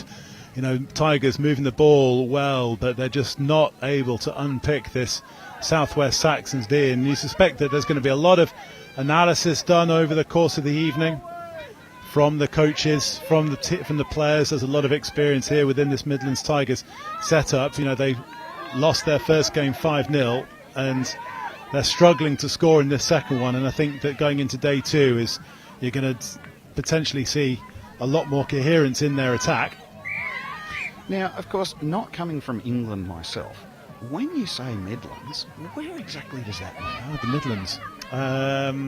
So the Midlands is anywhere... Well, so the North Midlands goes up as far as Stafford. Okay. And then goes all the way down to... 2-on-1 here. Oh, maybe passed a little bit earlier there. They could have made a good another 5 metres in that one. Goes down as far as Bedford, you'd say. There we go. So it's a big area of the country, although I'm going to confuse you in a second when Cat Jones dives, but just gets touched on the way down. Neve Corrie, fantastic touch on the England Women's 27's experienced player, Kat Jones. And the Saxons, which feeder area covers the Saxons ground? That is Bristol down to, on this time, Abigail Walters. Is she going to come up with a try? Yes, she is. That try is given. And the margin is back out to 3. Southwest Saxons is from Bristol all the way down to Land's End. Oh. So that's a big area. The regions are all pretty big. It's interesting. So Joe Wright is on co-commentary for the majority of the weekend, and he plays for the Northwest. And there you could throw a bevnap from a cocktail bar over the clubs that train together for that, because you've got NQ Rebels, Wigan Warriors, Chester Crew are all very close together, so can get together quite a lot. If you look at West Wildcats and even Tigers, this Midlands Tigers team is based very much around Nottingham, Cambridge, which is a good 90 minutes to get to from one to the other. So it's really difficult to get all of these players together to train together and a lot. And the Southwest Saxons even more. If you've got players who are coming up from Truro and Falmouth and places like that, and you've got Bristol, it's a good 2.5 hour drive. Oh, what a physical run coming in there by Rosie Kells on Lucy Snape. Lucy standing on the scoreline there and just simply saying, I've got you covered. I'm going to touch you as you come in on this one. And I think everybody was surprised it turned out the way it did. Kells goes wide out to Katrina Cotty, but the ball hits the deck and is turned over. So, but just to confuse things, so if Nottingham is called the East Midlands, but the East Midlands Rugby Union is Northamptonshire and Bedfordshire, which are a good 40 miles south, which is confusing. There we go. All I know is West Midlands from good old Ali G from many years ago, but now I'm showing my age again. You are.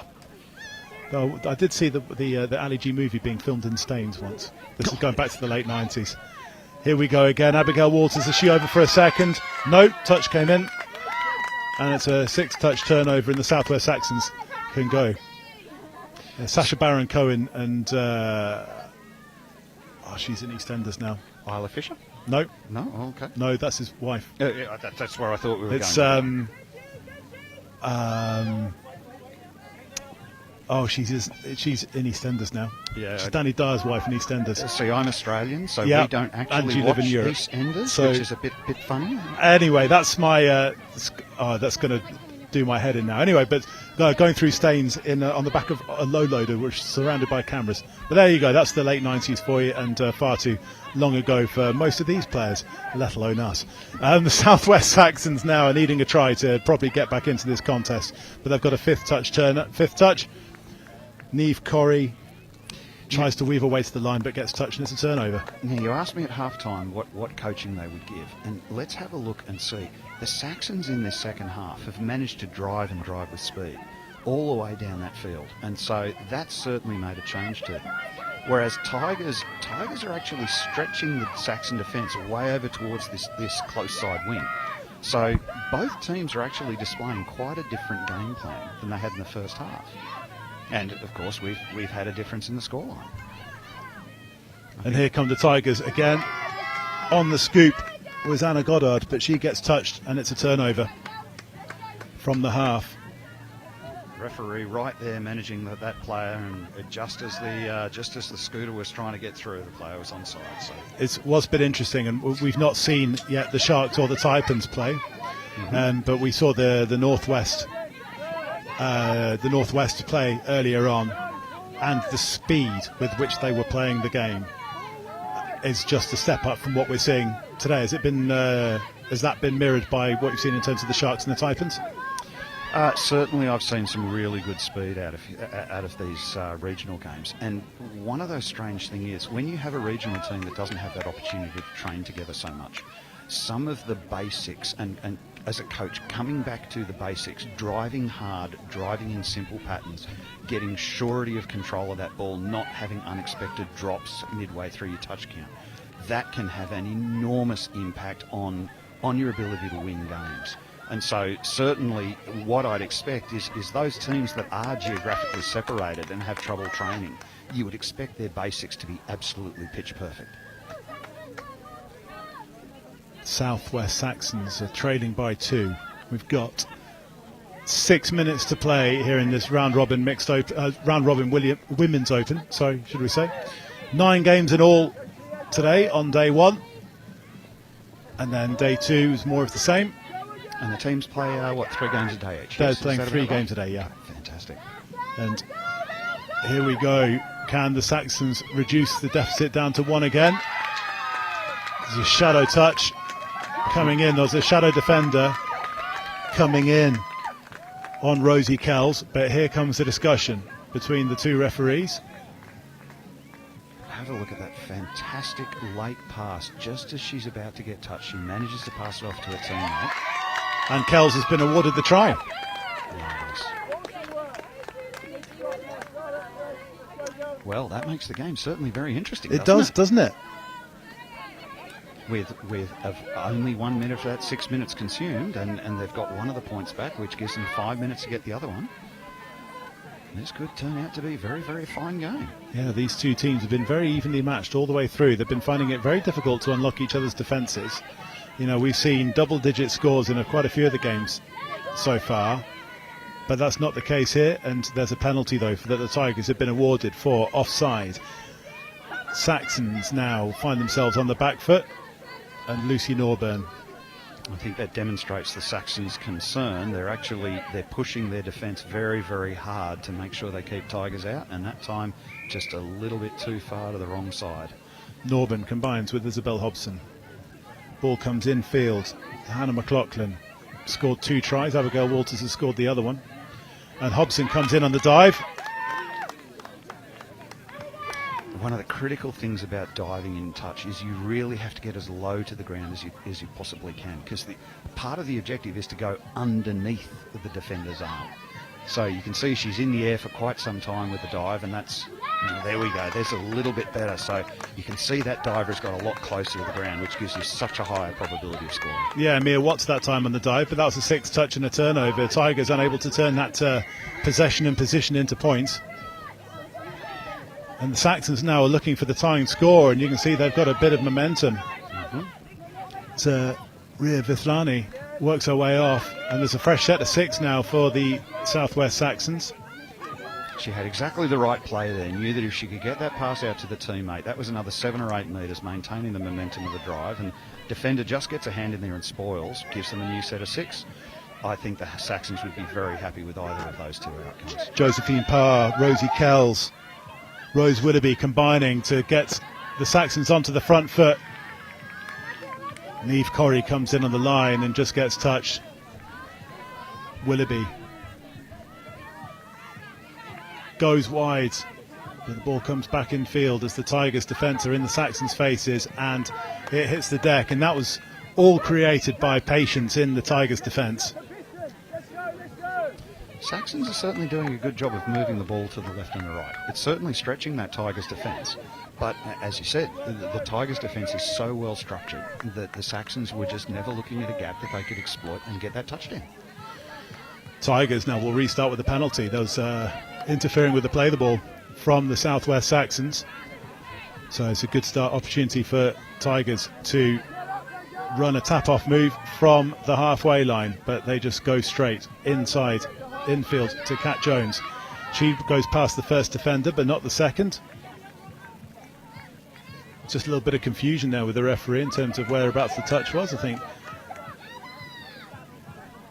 Although we're still playing. I think there's a bit of confusion in terms of whether there was a touch or whether there wasn't. And there's communication from Jones to Darren Rowe, the on-field referee.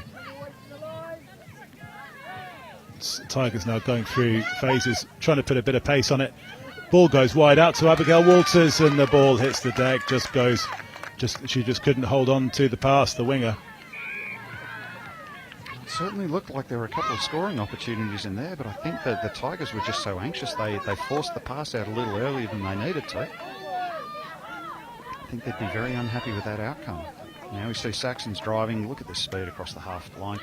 Great dodge there, but no, she's certainly taken that one, unfortunately, a little bit too far over the mark. And that's one of the dangers of trying to get that squeezing that last couple of metres out of things. You run the risk of being touched, and then not quite having the ball control to get the ball down while you're still on that mark. Tigers just feeling a little bit, just looking a little bit leggy. Definitely looks like the Saxons have got the greater stamina. But here come the Tigers once again. It's Walters, and now it comes infield to Jones. Touch comes in, quick off the floor. One of those things where Charlotte Lloyd, if she'd have dived, she'd have scored. Absolutely, absolutely. Just back yourself, have the confidence to do it, and certainly she still had at least another touch to go, and so frustrating to see some of these, but you know, you're running so hard for that 40 minutes in touch, and you're concentrating on so many things as a player. Sometimes it's just what's in front of you is the hardest thing to grasp. And Saxons have a penalty. It's last play of the game. Time for some barbarian stuff to come from the Saxons potentially. They certainly need it. Need a Hail Mary to come. But that ball has gone to the deck, and the Saxons, moral victors in the second half, Matt. I certainly think the Saxons have been more successful at changing their game plan and reacting to what's in front of them, and they've come very, very close to equalising that score. So Saxons, a fantastic exercise, and yet the Tigers, very much the same game plan in the second as the first half. Thank you very much for your time, Matthew Boyson. We're going to be back in just a couple of minutes' time for the 3 o'clock game between the Northwest and the Southwest Saxons in the Mixed Open. So grab yourself a drink and come back, and Rob Budd is going to hop on the mic and he'll talk you through that with Joe Wright, and we're going to go off and put on some sunscreen because it's getting very warm here in Nottingham. Don't go anywhere.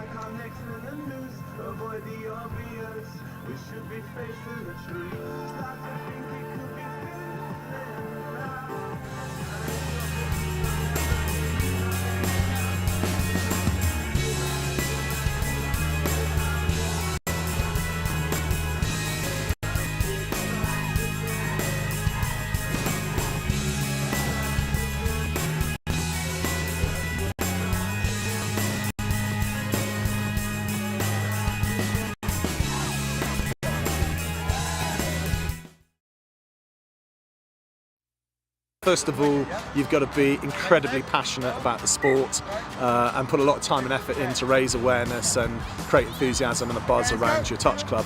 Number two, it has to be fun. You get, one chance to make a first impression, and when people come, they've got to feel that they're having a good time, and it's all inclusive. And the third thing now, I would say, is you've always got to be promoting, and you've definitely got to look at social media. We are exploring Facebook ads, and we're promoting like mad all the time. Get as many people involved as possible, give them the opportunity to play, and give them the opportunity to enjoy it. We started out and it was just all about having fun to begin with, and once been playing for a year or so, that's when we really decided to take things on to the next level. I think it's just having patience. It's not going to come overnight. If you can keep your senior players engaged, as well as constantly looking to develop and introduce new players, because you're always going to get players who leave for one reason or another. Having that conveyor belt of talent to come through is really helpful. You just got to work hard, and it will pay off in time. From a point of view of growing the sport, bringing as many children down with their parents and getting an all-inclusive, fun environment that anybody can have a go in, and focus on that, of building the baseline of as many players as you can. Don't worry about trying to go through the ranks and put the best team out there. I think build from the base upwards. So I'd say to keep your competitive side and your social side, don't go too much down one avenue of having solely one or solely the other. With the social side, your performance side always sort of flourishes with this, and also vice versa. It's always good to have the competitive side and find a bit of knowledge on your social side. Keep the player base interested. It's not all about, right, I want us to get from A to B, and we're going to do it with these steps. We're going to coach this and then this and then that. Keep it a bit fluid. Like, you don't always have to start off with loads and loads of drills to get people into playing touch, and you can just play rugby, netball, something simple. Just get people used to handling a rugby ball. Not everybody has come into this sport playing lots of rugby. They may not have the same hand-eye coordination that others have. Just get everyone onto a level with some more casual games.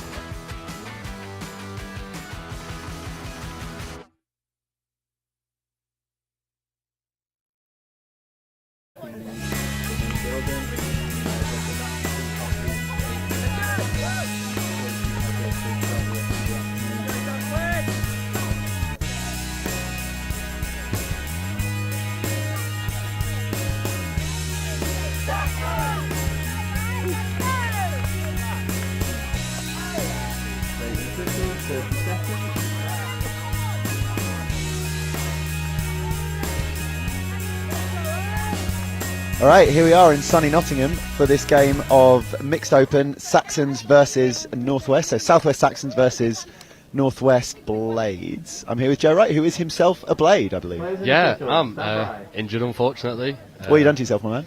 Lot of damage to the ankle. Broke a couple plates, torn a metatarsal, torn a ligament. All that good stuff. All right, Joe, who's happy to just be on his feet. So tap off from the Saxons, heading up towards the Blades line here. Little strike dump, a little option here, but I think we're just going to run straight into the defence on that one. What do you usually look for in your tap-off sets? So these teams don't necessarily get a lot of time to practice together. Is it about having something repeatable, or is it actually the more complex part of your game plan? I think it's a bit of both. I think you've got to. Oh, that's a well, if you score off it doesn't finish. matter how complex Exactly. it is. Yeah, out on the wing, didn't get a number, but a really nice little score. Yeah. And then, listen, the one thing you don't want to screw up is the emphatic throwing of the ball back to halfway, throw it into his own player's ankles. What's the most embarrassing way you've returned the ball to the half?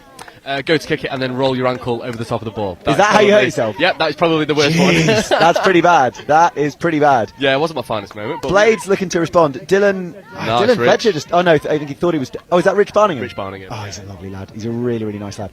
Yeah, don't tell him that. His head is big enough as it is. That's Dylan, isn't it? Yeah, and a nice little attempt to hit the wrapper, but couldn't quite reel it in. Yeah, this Northwest Blade side is, well, actually no longer Blades. They dropped the Blades. It's now just Northwest.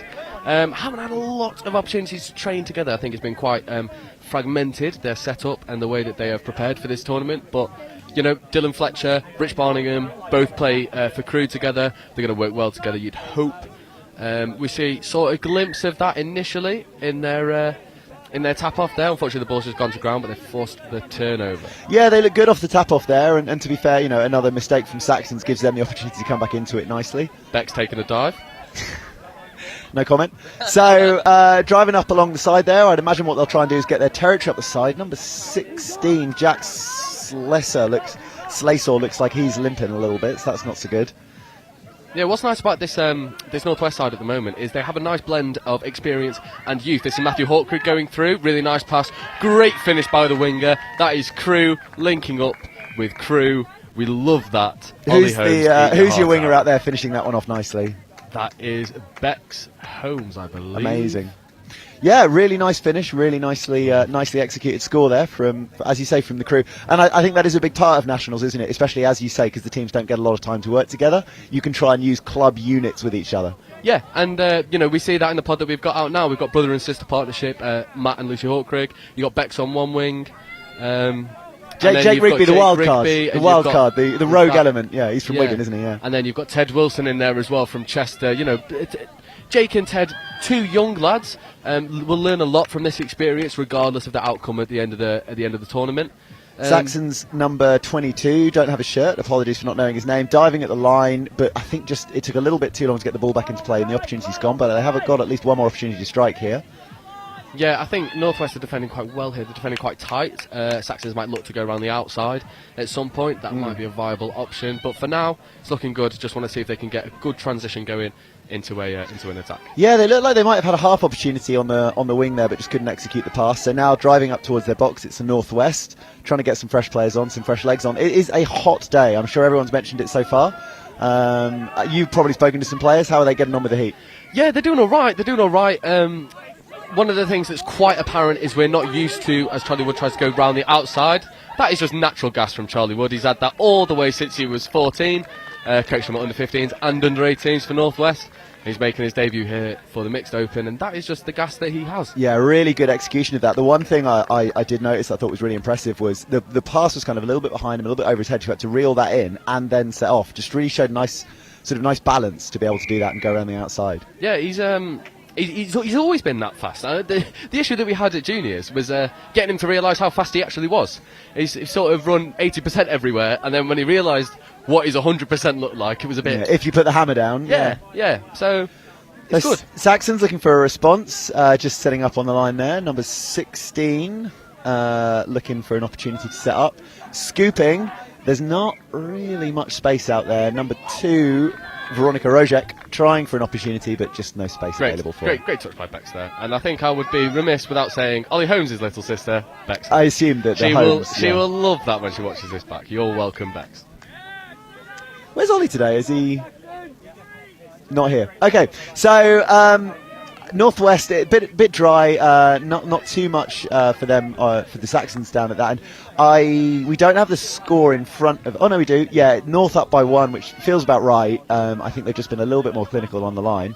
Saxons look a little bit disordered on the line in contrast, but there's both teams going at each other hard, and it's still a tight game. This is Rich trying to scoop through now. Dylan Fletcher, very much a sort of leadership figure in this team. Is that fair to say? Yeah, we joke, say that he's going to be the future 30s captain, just because of who he is. That is who he is. He's a very calm and steady person. It's very rare that Dill will lose his head, but yeah, he's sort of the facilitator in this pod to allow Rich to do what he wants. That is unlucky. Well worked, good hands. Yeah, nice hands keeping Last the ball pass alive. just let him down. Yeah. So Northwest as a region, we've got Chester Crew, Wigan, NQ these days, Sale Chargers, PFT, all of those. How do you find it playing up there when your ankles are working? All kinds of different clubs. A lot of youth, it feels like, comes through from the Northwest. Yes, there is a lot of youth. I've got to be honest, credit to Chester and Liam at Chester. He has really been the spearhead of the youth that's coming through in the Northwest. You've got Ted, quite a lot of the under-15s are all Chester based. They've got they've got Adam and Thomas Jack as well, who are two absolute... They are going to be talents. Are they the twin brothers? Yes, they are. They are I've watched them in the JTC. Very good pair of players. Very talented. They've got brilliant core rugby skills. Oh, there was a little opportunity there just to give on the outside, and we might have seen number 5, Bex Holmes, have a little dabble at the line, but just ball wasn't delivered just in time there. Yeah. I think the cohesion with the large amount of different clubs that we have in the Northwest, it's a testament to the players themselves. Their ability to take what they've learned at their individual clubs and translate that into regionals is really impressive. And it is, it's a game of core skills. So at your training sessions, what are the players typically working on? Is it about set plays, or is it about technical skills that make up the game? How much of each? What are you looking to work on? I think it's important to look at a little bit of both. You don't want to give yourself a huge mountain to climb in terms of the content that you want to cover in your training sessions, but at the same time you need to be covering things like hole hitting, being dynamic off of the ball as well as onto it, core skills, getting the ball down really crisp and clean and then getting it off the floor as quick as possible. It's one of the most fundamental skills in touch. This team hasn't had that many training sessions, I believe, at least not as a complete unit. So they had one, a slapdash one this morning. That's a good little run. Yeah, clean break, and there's a good opportunity here, probably to scoop again. Yeah, Sam's going to scoop. Should go left. Nice switch. I think the chance was there. It might still be a score. It looks like it is.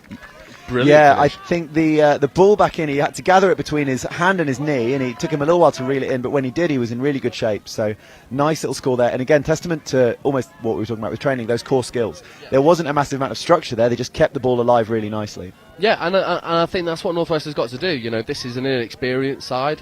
There's only a handful of players who have played at previous nationals at the opens categories. It's about just not giving yourself a mountain to climb. Do your basics really well. Defend your sets, get a good transition going, and at the moment, that seems to be what they're doing. So we're almost a quarter way into the game. We're coming up on 10 minutes. I think the picture of it so far is Saxons maybe not quite ticking as smoothly in line attack as Northwest, and you see there one of the Saxons players diving for the line, number 21, not quite getting himself over. It feels like that's been the case. The Northwest have got down there a little bit, and when they've got there, they've found space. The Southwest, when they get down there, they tend to, they get in touch before they can find those gaps. Yeah, it's very similar to what we saw from Saxons earlier on in the day. Just almost outplaying themselves. playing around with the ball a bit too much. Maybe it'd be beneficial just to stick to some quite basic plays that you can get real pace and aggression onto. Because at the moment, they've just wasted a touch there just by passing the ball around and trying to wait for the perfect setup. Sometimes you've got to have that bit of improvisation to you. You've got to, be able to just play things as they come. And I think that's where Northwest are edging them out a little bit here. Yeah, I think you're probably right. Oh, and Richard Barningham is not slow, but he couldn't quite get the gears in motion. This is fifth. Jouet rugby here, Fiji touch. Yeah, we love it. Oh, it's on. It's on. Ooh. It's still on. Now it's off. Lucky. Nearly. Lucky. Look, I'd love to see it. 5th into 6 on slow possession. All of a sudden the teams start playing a little bit of beach rugby, and we do love to see it. What's the objective there? Is it just, who knows, one time in 100 a chance might open up? I think it's more when you're in that position where you're really static, it's last touch, don't have many touches to play with. You want to be moving the defence as much as possible. This is where your cuts, your Aussies, all that sort of stuff, your bounces come into play. That's what you need, although that's a really nice scoop through there from Southwest.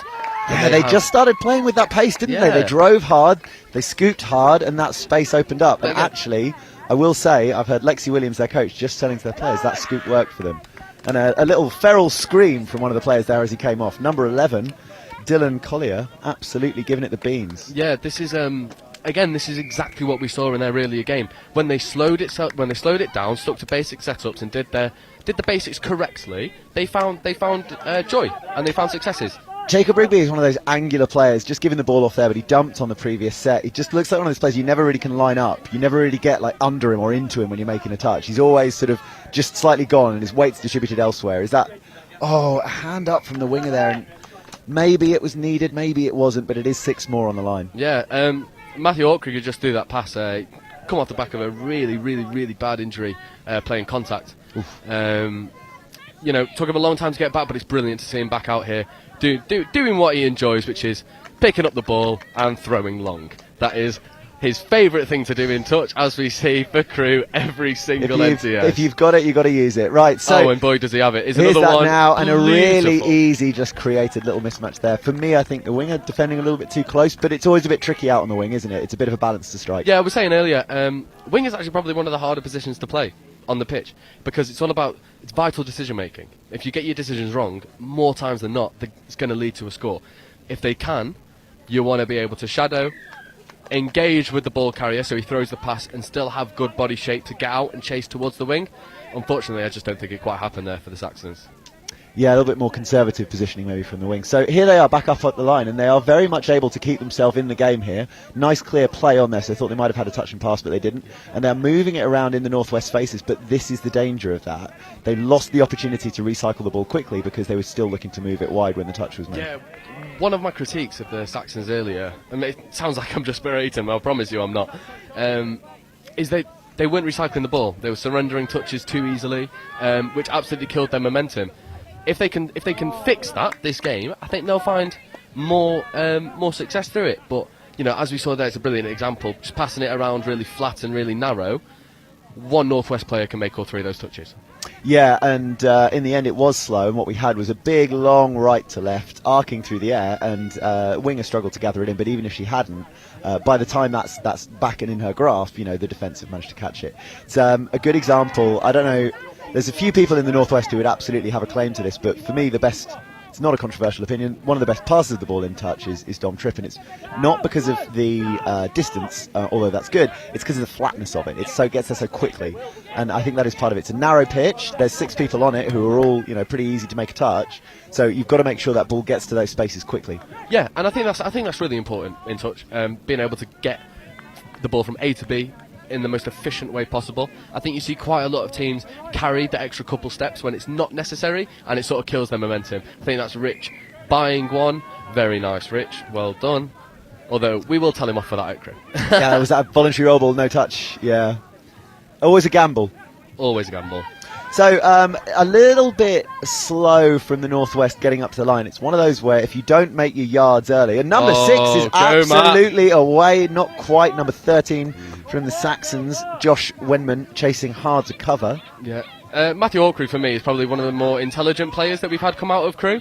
Just his awareness, his ability to recycle a play, appreciate when he's going to get touched and it's not on. That's a beautiful left to right pass.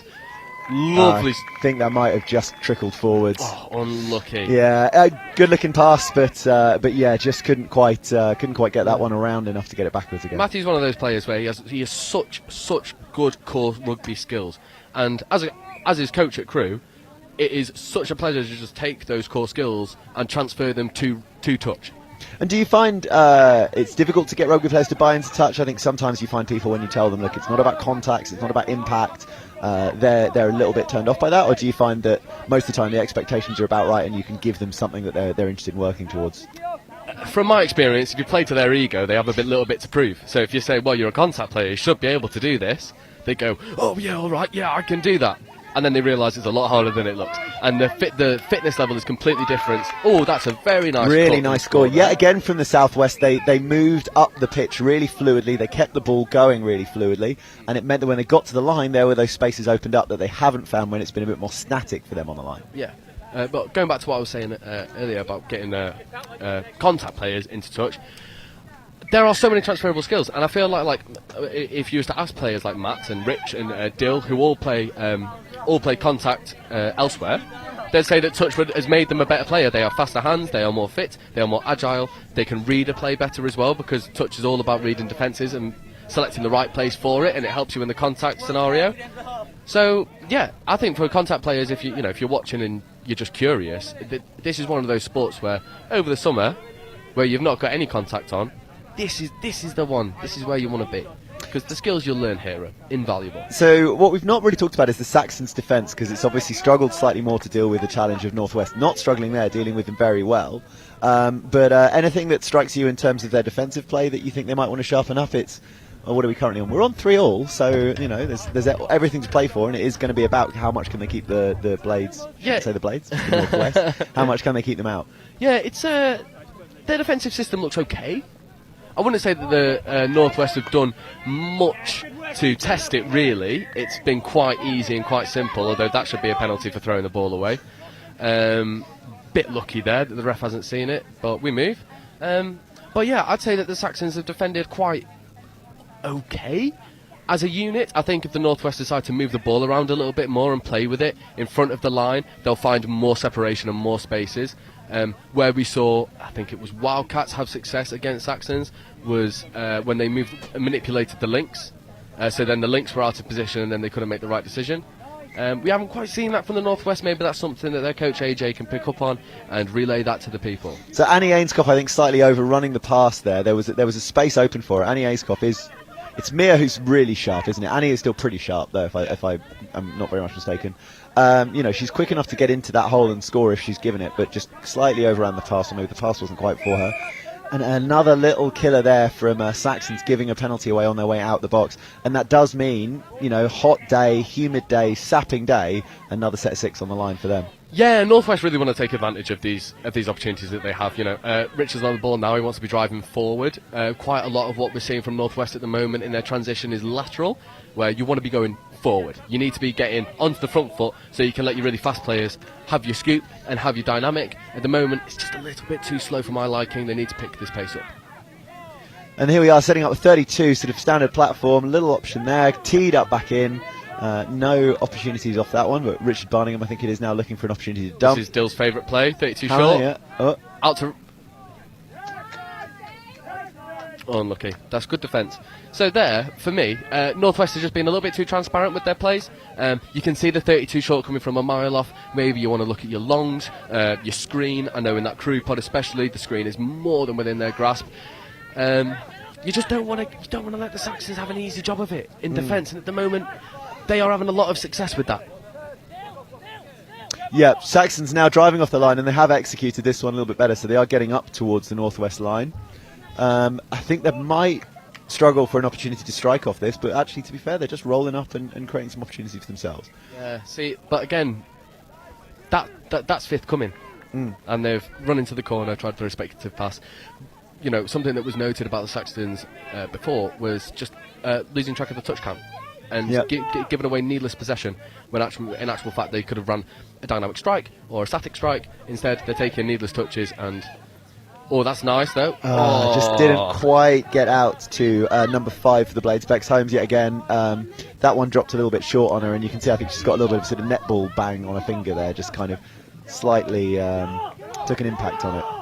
Yeah, see, Bex is one of those where for a while she was playing, and she does play link for Crewe, but in my opinion she's one of the best wingers that the Northwest has, but just because of how loud she is and the lack of self-preservation, if that makes sense. She would just throw herself at anyone. You know, you could be a 20-stone, 6'4" bloke, built like nothing else. I'm definitely one of those. And then Bex would just come flying in and slam you as hard as she can because she doesn't care about you. She just wants to make that touch.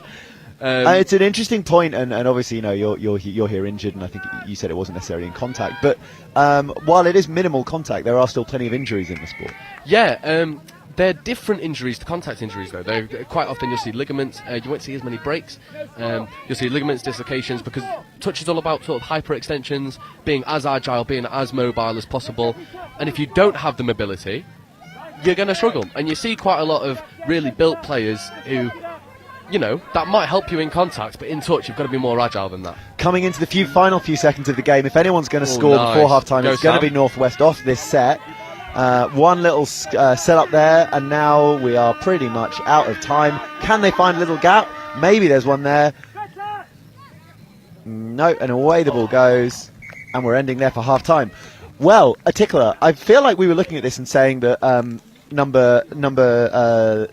we were expecting the Northwest to be slightly stronger, and in the end, it's a 3-3 game. It's evens at half time, so plenty to be taken away for both teams there. Yeah, I don't think the Northwest will be happy with their performance. They've played into the Saxons' hands quite a lot by just allowing them to move them around when the Northwest are in defence, and then similarly when the Northwest are in attack, they're not doing enough moving. You know, quite a lot of the plays are very transparent and they're very easy to read. I think we'll see some changes going into the second half for sure. The team's going off to find some shade, and as much as we're already in the shade, we will take a little bit break and we'll be right back with you for the second half.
Players and officials, so 3-minute warning. Players and officials, 2 minutes.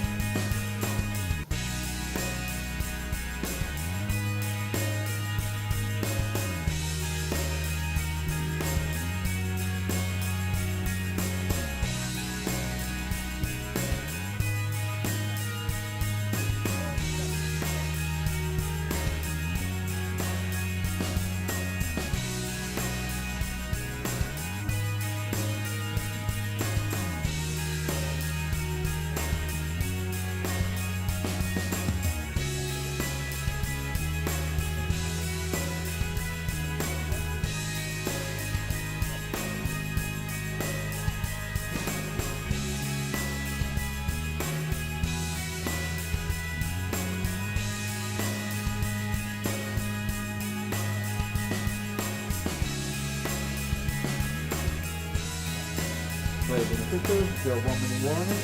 Players and officials, 1 minute.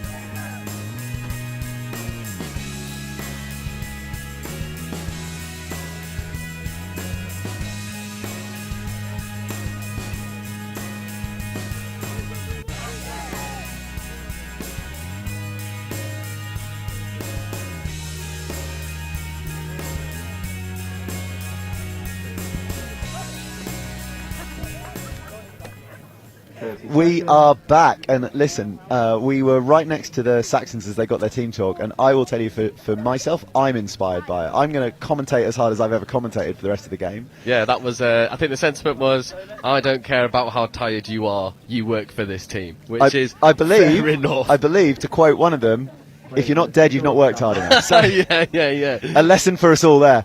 It is a hot day. It is a sapping day, and the interesting thing that Saxon said is this is as close as they've been. So they've obviously been up against it with their games so far, and this is an opportunity to find that win.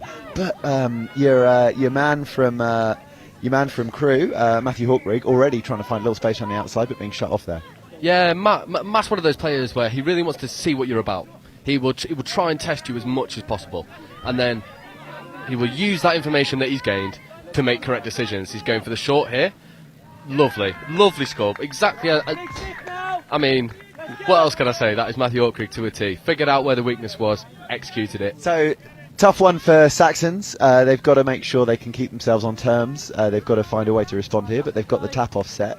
And listen, in the end, they showed as many options, as many ways of getting through Northwest as Northwest did for them. So no reason to believe they can't get themselves back on terms here. Yeah, no, I think Northwest in their defence just need to shore it up a little bit. I'm not sure if they're running a certain strategy or shape. It doesn't look like it. It looks like they're just sending single shooters. Got to be a bit more... Dump there, and I think there is an opportunity, but no, they were numbered up. They were numbered up quite nicely there. That's Ted Wilson just doing Ted's job, you know. I know for a fact that Ted's parents will either be here or listening, and he is doing a remarkable job for the fact that this is his Opens debut. Saxons use up that set of 6 without finding a score, and now we're back into the grind. We've got Northwest driving up. Really nice little injection of pace to Matthew Hawkrig there. Yeah, he'll do that all day. We have like a grinder pod at Crewe. He's the heart of that, because he'll just run all day, every day, you know.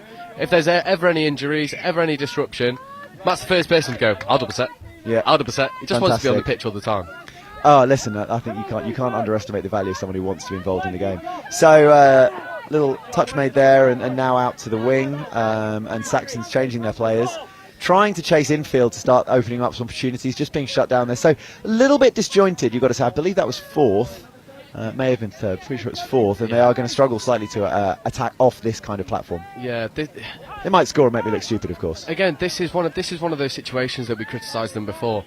Is, you know, you can dump on 10, that's fine, but you're not going to find many scoring opportunities because you've got so far to work with. Whereas if Dylan Fletcher, has the old man got the legs? Has he? Yes, go on, Dill. Oh my God! Made his break down the sideline there. Future 30s captain there. Just got outside of his winger. Dylan Fletcher, where's that for Crewe? Just got outside of his winger for Saxons, and now it's a 2-score game for them. So not a mountain to climb, not a long way to climb for Saxons, and they've certainly shown that they're able to do it, but a little bit tricky from this point on. Dill has walked off the pitch and collapsed in the sub box. That shows you what the boy thinks of that.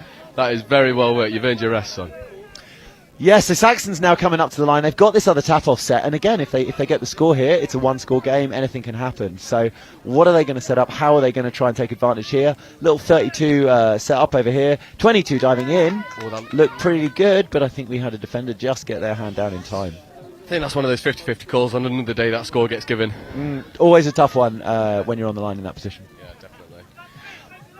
So again, nice little setup. I think that is great good. Score. Yes, it is. Julian Edwards putting the hammer down and saying yes to that score. Unfortunately, some of the Northwest players there just caught ball watching.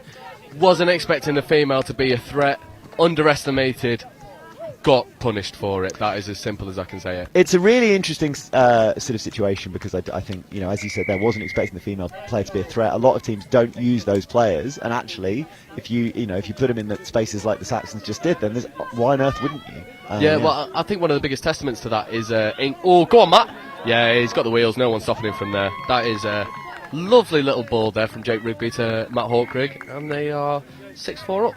Nice little tee off from Jake to put Matt through that hole. Maybe a little bit of disorganisation from Saxons. You can't doubt their heart. They definitely want this game, but they've just got to get themselves into a sort of structure where they're not being scored on quite as easily as they have been in the second half here. Yeah, I think a term that I've used quite a lot with Saxons is that they're beating themselves. They make their life a lot harder when they're on the pitch because of players over-chasing, over-committing to touches, simple mistakes in defence. You know, if they can solve these defensive mistakes, they have the firepower going forward to get a couple scores. Jake Rigby working hard to try and make his touches there. Nice easy one, and 13. Oh, a penalty there for not advancing. Brendan Harrington giving a clear indication of the player in question. Bit of a lifeline for Saxons, bit of an opportunity for them. 6 on the line, what can they achieve here? Interestingly, their better options have usually come not from these static positions on the line, but from more dynamic play coming up the field. But there's absolutely an opportunity there, and that will get them back on even terms. Yeah, I think Dylan Collier here with the ball, he's going to be the one who's going to try and orchestrate an attack here. Previous set, probably should have dove at the line. He's looking to pass maybe a little bit too much. On these sets, which are called quickies, your Q sets, you want to be attacking at the line and then step out and then look to pass, and that is just a reprieve for Northwest. Yeah, an error there, and he'll be annoyed with himself about that, I'm sure, yeah. So now Northwest driving up towards the box, looking to exchange themselves on, having seen off that set of 6, and a bit of an error there, so ball just went to no one in particular. It's part of the issue when you've got these players who don't play together as much, I would say, is you can have these situations where balls go into the air, no one's quite where they're expected to be. Saxons instead have an opportunity then instead, so they've interchanged all their players to get some fresh players on. And a little bit of a coming together between two players there, yeah. It's a bit of a hard touch. I don't think you can lead with your 4. I think 15's got away with a couple here, unfortunately. But so driving in now, and nice little setup, nice opportunity. And they do have numbers because number 16 shut in, but I don't think they necessarily made the right call there. The Saxons number 16, I thought, Blades number 16, I thought came in a little bit more than he needed to there, Jack Schlesser. Yeah, Jack Schlesser. I think he's quite relatively new to touch. Hard to resist that urge, isn't it? Hard to resist that urge to shut in and defend the line. And that just comes with game sense. That comes with experience. That comes with just playing the game more often. But some of these touches are a little bit hard coming in from Saxons. I think the ref is being a bit lenient. But we like to see a level of physicality in the game. So what do players look for in terms of that when we talk about physicality? What does winning and losing the touch mean? You just want to... It's almost on your own terms. If you're a strike dumping, you want to be stepping forward over the ball rather than being pushed backwards off of the ball, because then you're giving your strike player a clear avenue to pick up the ball. Defensively, you want to hold the attacking player up a little bit in the ruck, but too much and it will be penalised every day of the week. Although that's a lovely little inside ball there. That is number 4 Martin Smith for Saxons going over. Lovely little play. Nice play, and I think they're stronger when they do almost play a little bit disorganised, Saxons. That wasn't anything off the textbook, but it worked. It got them over the line. It got them that score. Yeah, they seem to be utilising the inconsistencies, I should say, a bit more. You know, it doesn't seem like they've got much structure in attack, or at least when they do, they struggle to score from it. And when they're a little bit disorganised, they can find the gaps a little bit more. I think if they don't know what's coming, how do the defence do? Very much so. So it's a 6-5 game, so we're absolutely opportunity here still for either team to get a result out of this. I think Northwest, by their own admission, might be making this a little bit hard for themselves. That's a nice little ball. Unlucky.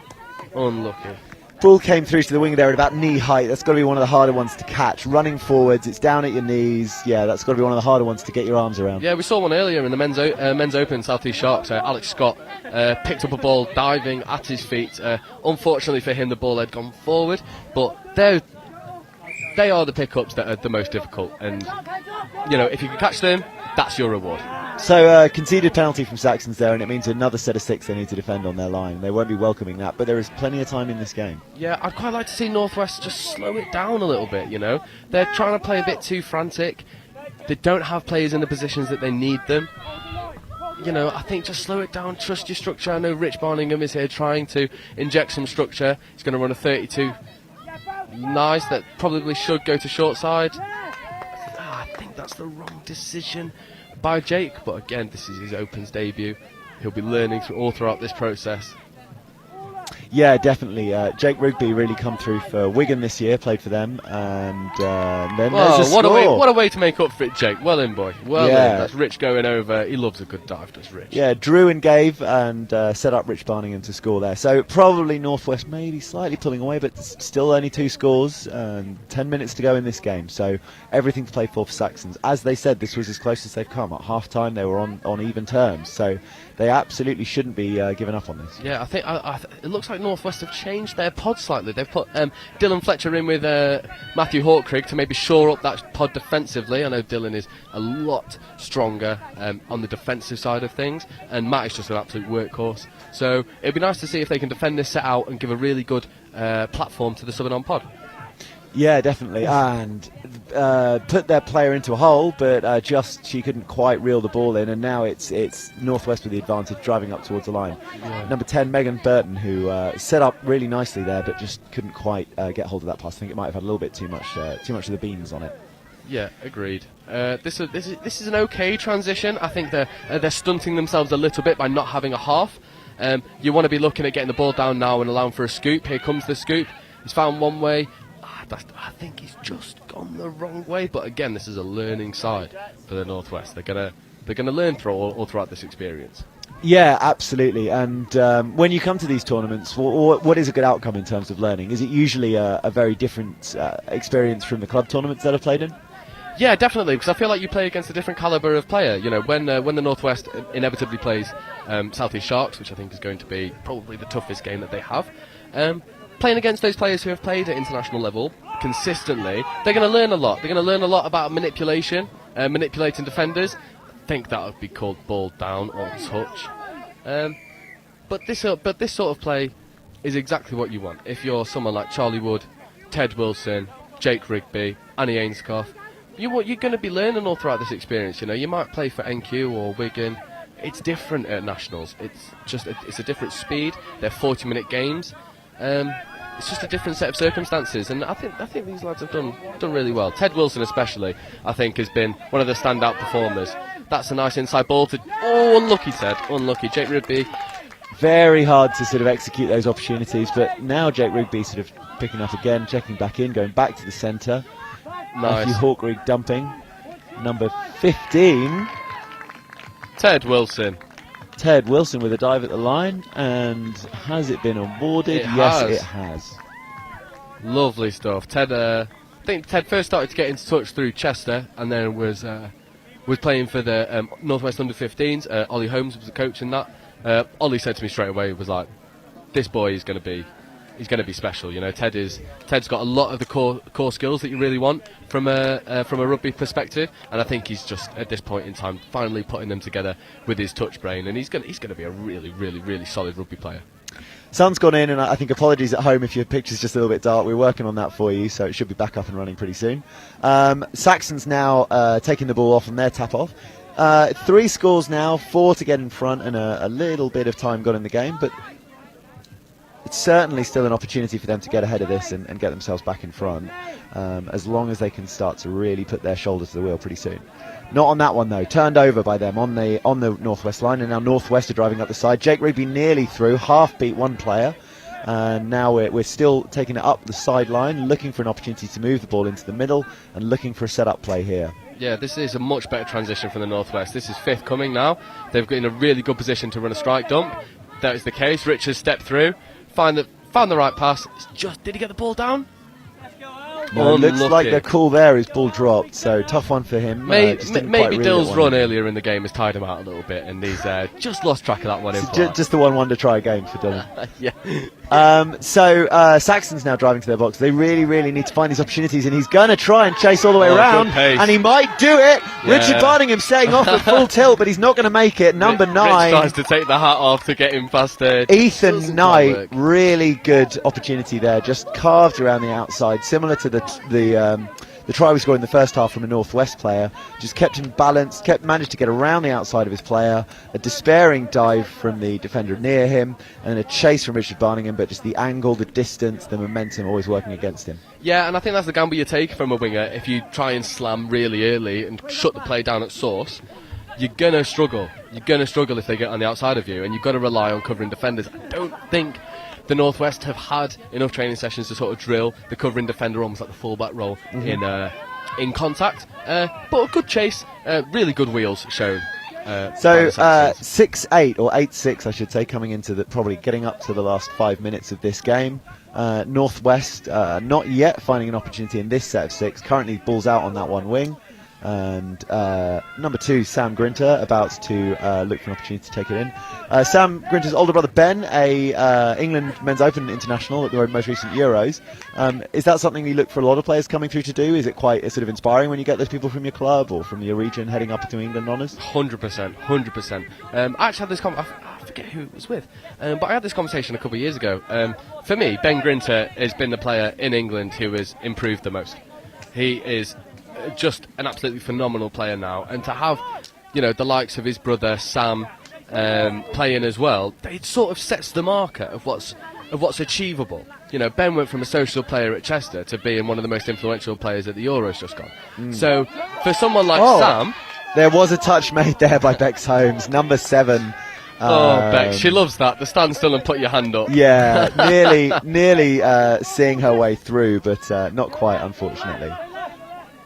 And instructions is to stay left. They just want to burn the ball down in this corner and see what they can do with it, and then make the Northwest come back from a little way back. But unfortunately, I think it might be a little bit much too little too late. There's about 4 minutes left to play.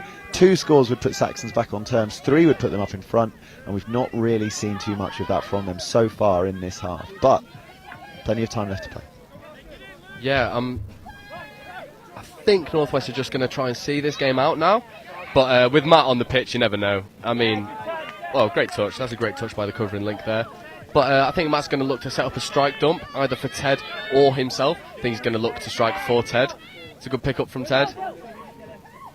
Can he find the pass? He didn't find the pass, but I think them... Oh, no, he did. He absolutely did. Oh, Ted and Jake linking up. 2 young lads. Very nice. And I think that is the sound you can hear is the fat lady singing. I think this game is probably pretty safe at this point. I think we know where we are now. It's probably going to be a Northwest victory, but Saxons really made them work for it, really showed their mettle here. I think that as much as they fired themselves up at half-time talking about getting that victory, I do hope they can take away from this how close they came, how much they made the Northwest work to get themselves over the line here. Saxons driving up to the line, and they absolutely do have the opportunity to sort of get a few more scores on here, or maybe a couple more scores on here, and just, really make an account of themselves still. Little bit disorganised, little bit slowed down, but in we go there. Number 15, George Williamson, dumping the ball down, out to the wing, just looking for an opportunity. Nothing out on that side, and 5th touch. So a real tricky one to get back into from here. They've got to find a way to generate some momentum without any sort of prior engagement, but no, not to be on this one. Yeah, I feel like the Saxons player know that this is all she wrote, really. It's going to be tough now. 2 minutes left to get 3 scores. Don't think it's going to happen. It has, they've made the Northwest work, I would say, but at the same time, I don't think the Northwest have played as well as they can do. I think they've made this a lot harder for themselves. This is a better setup, though. You now want Rich to be scooping through. It's a really nice scoop. Oh, he's all the way running along the baseline now. Can he find an option to play to?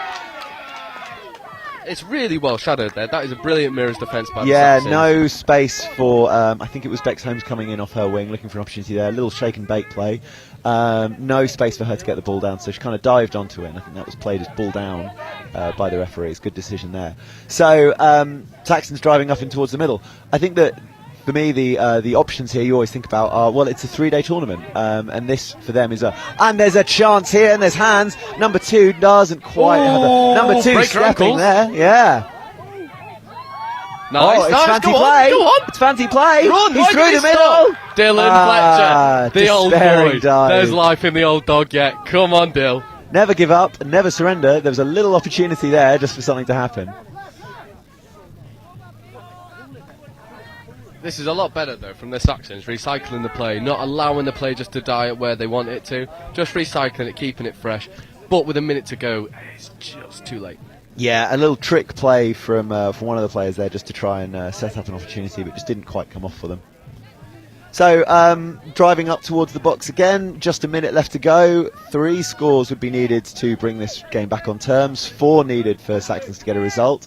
It's probably not a big risk to say that, we are where we are now with this game. So Saxons probably just looking to see if they can keep running their patterns, maybe learn some more from this game, take some more out of this game without worrying too much about where the result's going to go. There's definitely a lot to take in terms of positives, though. There's a lot of opportunities in this game where they actually did have the Northwest under a lot of pressure. They had the result up in question, I would say, probably till about 10 minutes to go. So definitely a lot for the Saxons to take. And as you said, for the Northwest, potentially there's headroom for them to improve from here. Yeah, definitely. I think the likes of Dill, Rich, Matt, they're going to be hypercritical of their own performances because they've left 3 or 4 scores out here, not to be hypercritical of the Saxons, but the Northwest should be beating these convincingly, and they have made it harder for themselves. And this will be a good result for the Saxons. Time we're playing the 5th touch as it was made before the hooter went, but it's pretty much a dead play for the Saxons unless they can just find a way to manufacture something on the try line here. With that, I will leave you. It was a pleasure, Joe. Best of luck to the Northwest. Best of luck on your ankle recovery. Yeah, thank you very much, mate. Enjoy your reffing.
Here at Pershall, we've started a third age touch section, which so folks that are retired or got limited fitness, they can come and play, and it's just been so popular, really popular.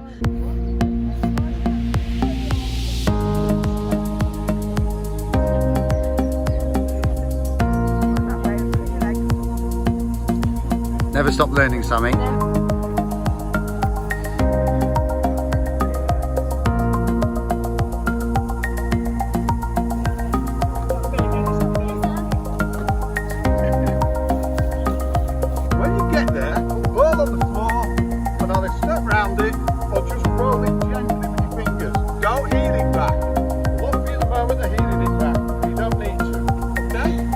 The idea is inclusivity. We want to make sure that anybody, no matter what the problems are, can play.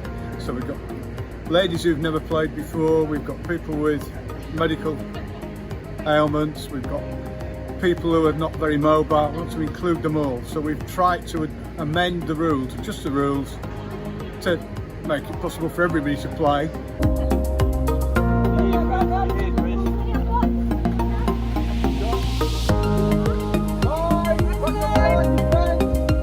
We don't expect everybody to be a wonderful player. We just try to ref it to everybody's abilities.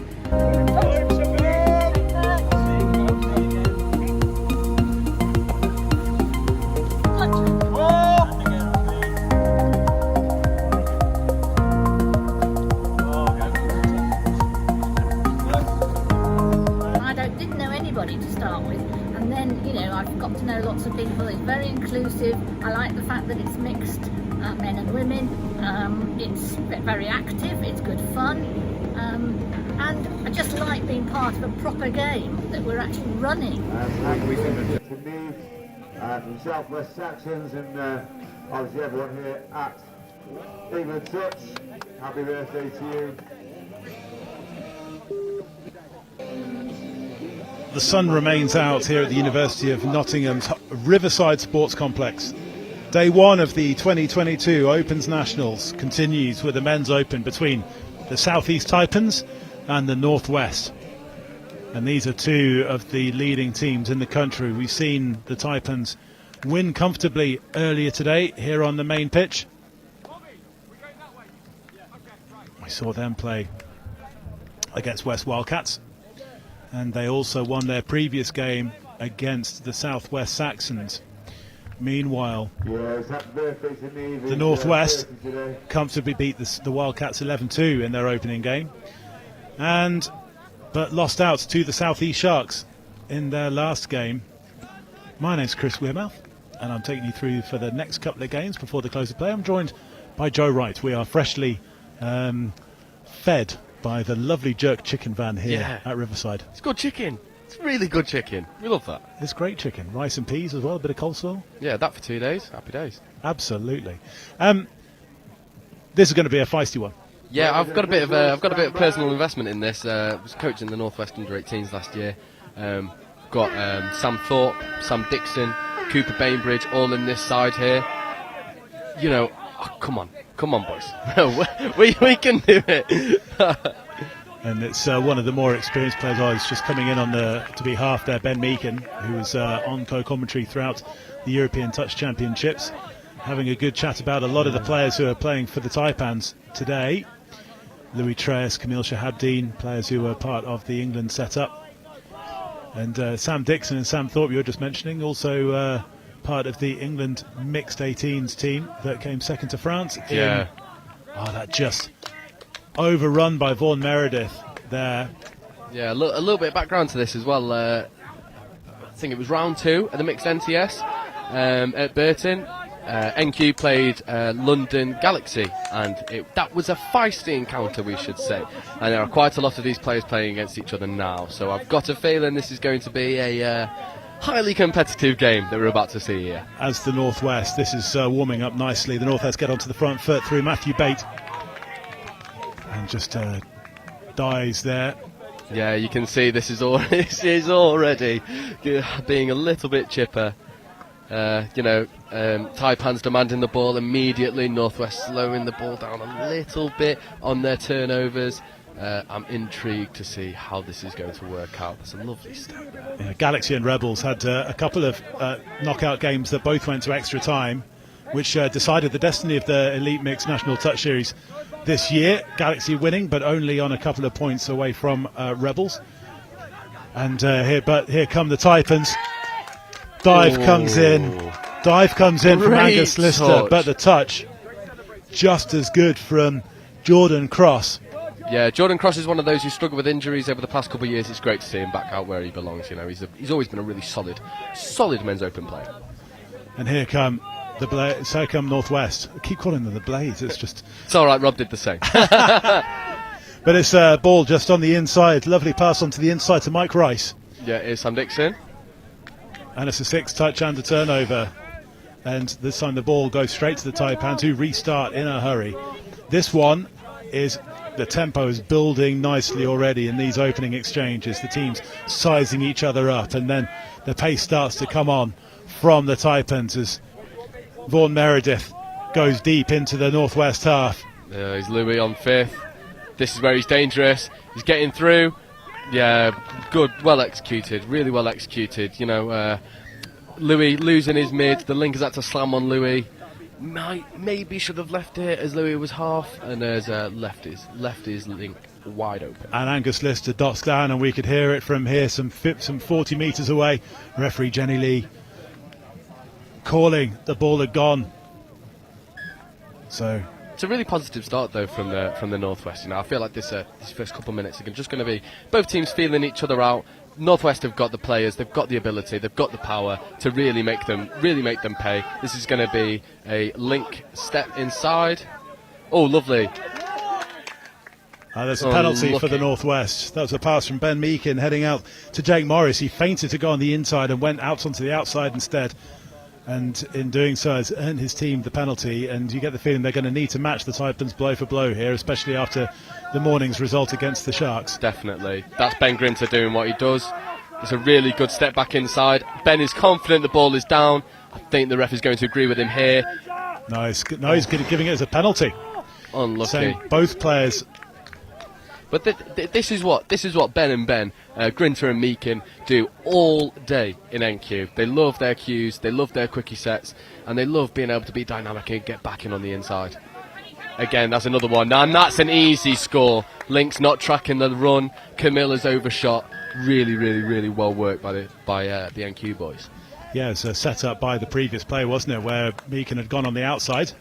Instead, it's just they're leaving you hanging. They're leaving you hanging. I think they're all focused on what's coming in front. It's Ben Grinter's still a young player who's out with it's an assistant coach with the mixed 18s in Vichy a couple of weeks ago. Team manager, although some people who will remain nameless who are questioning his organisation, how he organises his own life, let alone a team of 16 players. Oh, lovely ball by Louis out there. That is the way to reply. No, it's been stepped in touch. Oh. That was called as a player in touch on that far side. Yeah, I think the Northwest are going to have to work really hard here to get a positive transition in.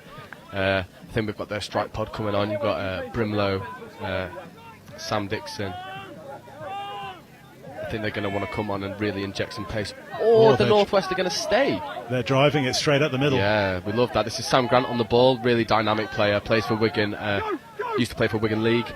Here we go, this is Sam. This is where he's dangerous. Oh, unlucky. Ball hits the deck from Northwest, and they're going to have to go through another defensive set here. The Taipans this time are working the ball to their own sub-box to get some fresh legs on. Travis takes the play up to halfway, works his way off the field, and here comes Meredith. That's a really good drive. Yeah, snap back to match his tash in terms of stylistic, sartorial elegance. But now it's Mark Aldous. He takes the touch, and Thomas Hardiman. Oh, similar to Ben Grinter's score. Link is not tracking the inside runner. That is a gimme for the likes of the Taipans. Tom Hardiman there with the score. Puts the Taipans back in front by 1. Yeah, at the moment I think the Taipans are just having more success in their transition. I think that's the only difference really. The Northwest, they have the ability to execute down the other end. It's just transition. Oh, and that's a coach killer. That is. You've got an opportunity to launch an attack off the tap off, and the ball goes down immediately. It's gutting. Adam Brimlow maybe hadn't wiped off his sunscreen before. Yeah, he'll be hypercritical of that. Adam Brimlow is his own biggest critic, and he'll know that that's not characteristically him, and he'll know he'll have to work hard to make up for that. Travis has sent the ball right, and then he's come back when it's come back to him on the left, and now comes Doug Maltby, one of the England senior internationals in this team. And Travis is calling where he wants players to go, and he gets the ball back on the short, and it fizzes out to the left and step back in. That's lucky. Lovely defence there from the Northwest team, shuts down Hanro Russo. I think they're lucky to get away without a forward pass there. That looked very, very, very clear. But here comes Grinter, the try scorer. And here comes the transition. Meeks demanding the hands. That's a lot better. Working it around in the midfield. They're now getting more momentum rolling through. I think Meeks is going to want to scoop through here on 5th. That's a nice ball. Really nice tap on. Thorpe finds Jordan Cross with the tap on. And now Northwest, through that pace and directness in attack, have now got themselves a penalty. Yeah, I think the Taipans were adamant that was a forward pass, so then didn't retreat, and Rob has picked that up immediately, and now we've got a fresh set of 6 on the line. We're really going to want to see similar plays to earlier. Meeks is trying to work it back into the middle. That's a really nice dump. Meeks is out. think that's in. Oh, lovely stuff, Ben. Just walking through. Well, we saw in his first try his ability to dive and hit an open space. That time, he looked like he was going to dive, but instead just stepped over the diving defender, and it's 2-2. Yeah, Ben is really elusive when he gets into his positions. You know, there are certain areas of the pitch where Ben really wants to be and feels the most comfortable, and that's where he's the most elusive and he causes the most problems. Taipans, though, have now got a penalty 10 metres inside the northwest half, and already they're up to the 7 metre line and going for the whitewash. It's Josh Henderson, and he gets the ball back again as the Taipans keep the ball alive. Aldous flings it wide out to the left. Is that a forward pass? No, it isn't, and that's a second for Hanno Russo. Yeah, looked like the positioning from the winger there just was a little bit too tight, maybe too worried about the link, catching that pass and getting on the inside. Neglected the fact that the winger is arguably the more dangerous in that position. I was actually speaking to Louis earlier in his downtime, and he said that this Taipans team has had a lot of injuries, Josh Bendel being the namely one. So they've had to rejig these pods. So with all things considered, they're playing very impressively with a bit of a makeshift team at the moment. But again, they've got players coming in. Go Sam. Oh, unlucky. They've got players who've got a lot of confidence. Hanno Russo is a bit of a try machine when it came to the Euros in the men's open. But here comes Brimelow, and he fizzes it out to the left, out to Cooper Bainbridge. Yeah, that's fifth coming. I think we would rather have taken the touch there and had a really dynamic strike dump rather than throwing it wide. I think that's another one of the occasions where we've got the touch count a little bit wrong. But now it's about getting the turnover, which they have. Brilliant touch. Is that? Yeah, that was, I think, Luke Lawrence getting into the faces. Really nice stuff. And here they go for the dive. That's Mike Rice who's gone over. That's a penalty for offside. Yeah, that's the PFT lot combining there. Mike Rice and Luke, two really, really solid players for PFT. PFT, one of the clubs that's come a long way in a short period of time. At the national level, let alone the regional level, up there in Greater Manchester. Yeah, that was a good decision there from Brimlow. He had an opportunity to throw it wide, decided not to, wanted to save the touches. Now they're going to look at running another short. That's nice. Really lovely ball. Louis gone for the intercept, got it wrong. Very nice stuff. That's Mike Rice getting over. Yeah, no look pass there from Adam Brimelow was absolutely top draw. He's shaping to fling it and instead just gives that pass, identifies the hole. The runner identifies the hole, the pass is given. In terms of that's one thing I kept on meaning to ask Jordan Melling and Ben Meakin during the Euros commentary, but you can answer this one instead. When you've got that split second to decide, how much of it's training, how much of it's experience, or just how much of it's natural ability? I think you'll meet players who have the natural ability to make the right decision there. But I think for those players who don't have the natural ability, it's training, it's experience. It's about putting yourselves in those positions, making the wrong decisions and learning from it.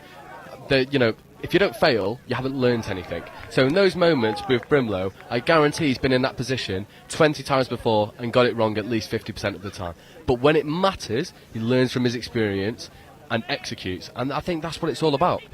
It's interesting when in Vichy was watching the boys 18s team with John Weston Stanley as the head coach, and one of the mornings is that they were going through that kind of setup, and so asking so having defences run hard, but then having and here comes Meakin. Oh, Meeks is found, and it goes wide out to Cooper Bainbridge.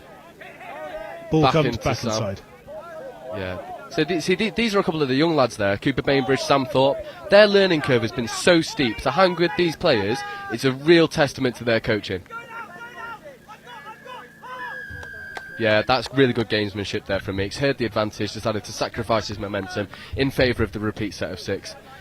They're hopefully going to launch a couple of strikes off here, recycle the play and not surrender too many nonsense touches. It was almost like a scrum half saying to the referee, yes please, I like the penalty, not the advantage. Yeah, exactly that. Because it gives you that fresh set of 6, as you say, rather than say a play-through where the touch count stays the same. And here they come, setting up close to the Taipans line. Lovely ball. That's how you execute. Interplay from Jake Morris, and Ben Meakin has created another try for Jordan Cross here on this near side. And all of a sudden, the Northwest team are in the front for the first time. 13 minutes gone. Game on. Yeah, it really is game on. Jake Morris, I think, is one of those players who sort of goes underappreciated a little bit in a team like this. You know, he's very much one of those unsung heroes, just does his job, doesn't necessarily do anything overly spectacular or overly flamboyant, but you can't underappreciate those players that just do their job correctly.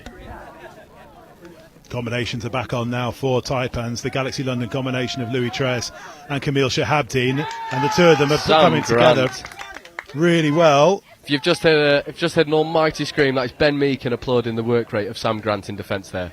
You know, Ben Meakin's one of those where he loves work rate over flamboyance, so that'll be up there. What a shot! Really nice stuff. Josh Henderson is forced to try something speculative, does not come off. Northwest are going to have a penalty there for a touch and pass. Really good defensive set there from the Northwest, and Sam Grant comes sprinting off to the recognition he deserves. Yeah, and here they come though, Northwest team. Rob Grist takes a double touch. There's a little sniper there on Luke Lawrence. Gets the deck on the 10-metre line to concede another touch, but here come Northwest again, and here comes Lawrence. And out to cross the try scorer. That's a 6 touch and a turnover, and the ball goes back to the Taipans. Lovely bit of play just to take the extra 15 metres, which is all the more important because here come the Taipans through Henderson, and now Shahabdeen. And now to Meredith. He's working his way off. And here comes Thomas Hardiman, try scorer. And there's a lot of interplay now from the Taipans. Mark Aldous goes straight. Hardiman back to Aldous and goes wide and batted down Cooper there. Bainbridge, you know, defensively, you might think, oh, you've given away a repeat set of 6, X, Y, Z. But that is such an underappreciated play, and we've got the penalty from it. Cooper will be patting himself on the back with that. Yeah, giving us a forward pass there. But the Taipans just starting to go through their gears, and they're being asked questions now, and this is turning into a really intriguing game where it's not quite a shootout, but it's not far off it at the minute. Here comes Grinter, one of those try scorers for the Northwest. Meakin called for hands, and the hands come, and here they go onto the front foot again. Meakin off the floor. Seen that a couple of times already. Same thing again. They're running the same players to what we've seen a couple of times already. Meakin got the ball back from Grinter. Sam Thorpe taps it on, ball to ground, and the Taipans get the turnover. Meakin is being hypercritical of Sam Thorpe there, so telling him to catch it and back himself. And you know what? I'm with him because I've seen the ability that Sam has. I've seen the athleticism that he has, and I feel like he needs to respect himself a little bit more. You know, he's got this stuff in the locker. He can hang with the big boys. He's shown that all season with NQ. And Meakin will be giving him a little bit of jip, only because he knows of what Sam is actually capable of. But here comes. Oh, what a shot, Jordan Cross. Fresh set of 6 though, and it'll be it's got touched in flight, got played at in flight before the ball was caught by Meredith. So that's a 0 touch.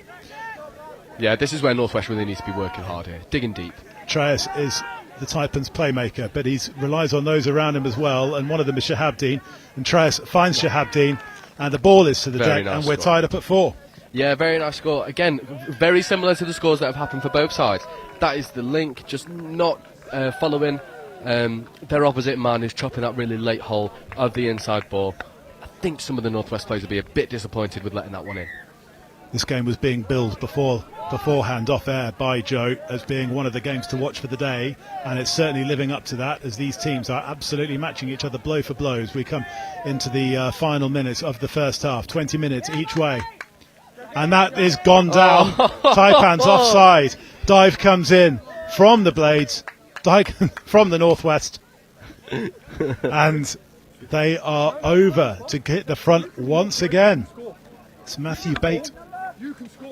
Yeah, Matthew Bates, another one. He's had a couple injuries these past couple of years. The Northwest, I feel like, have slowly getting back to full strength as to what they are. And you know, just in the sub box in front of us, it's a really nice moment there from Ben Meakin to Sam Thorpe, just telling him, look, back yourself. You can hang with the big boys. You're good enough. I believe in you. Oh, that's lovely. Really nice defence there from Jordan Cross. So, is this played at, or is this no, it's a penalty there. Penalty for the Taipans. Yeah, I think Jordan Cross wasn't quite onside. He's going to get caught out there. No, really good coverage there from Jordan. Really nice stuff. Yeah, Hanno Russo looking for the corner again, and it's just interesting from talk about this in just a second, because Shahabdeen is in the middle of setting things up for the Taipans, and Treyas now finds Henderson. Yeah, Ben Meakin loves that. If you're picking up those screams, that is Ben Meakin through and through. And the Galaxy London trio of Treyas, Henderson and Shahabdeen are combining to try and stretch the Northwest. Oh, getting a little bit physical. It is. That's a penalty now for offside. Yeah. And Northwest now need to be careful, because that's the second penalty in the 7 in the same set. So the next one will see a Simbin. Comes left from Treyas. Inside. Oh, Jordan Cross. Jordan Cross so far is the MVP of this first half. He has kept Northwest in it. Numerous occasions where they could have got on the outside. Louis going to try again. Really good shutdown from James Simon. The momentum in this sub-box here, the noise level, it's just superb. Here comes Shahabdeen. Treyas gets the ball quickly off the floor to Henderson. Finds Henderson. Oh, what a great touch. Judgment from Henderson. Treyas straight off the floor. Phase. I think he's going to give the penalty rather than the score there. Jack Harris stayed in control.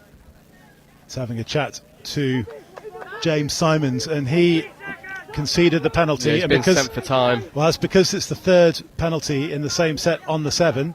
He will stay there up until the change of possession. Jordan Cross once again.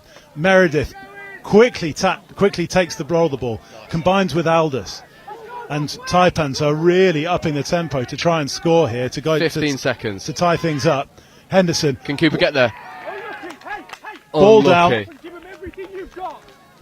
Ball down. Unlucky. That's going to take it to 5-4. Adam Pellier just capitalises on the temporary one-player advantage there for the Taipans, and it brings the half-time hooter. Joe, yes, need to catch your breath. Take after a breath. Yeah, it's really intense stuff. You can tell that Northwest really don't want to lose this. Really don't want to lose this. I think the Taipans are making themselves work a bit too much, not relying on their setups that we've seen throughout the day. I feel like they're trying to play quite unique stuff for the Northwest, when in actual fact they just need to go back to their normal setups that were giving them such joy in the first couple of games that we've seen them. But from the Northwest perspective, I think the thing that you're going to take away from the most of that is just the work rate, the desire. They've got young players in this who might be doubting their ability to hang with some of these big names, but they've got it. They've absolutely got it, and this is one of those brilliant opportunities. It is 5-minute break now, and then we will be back.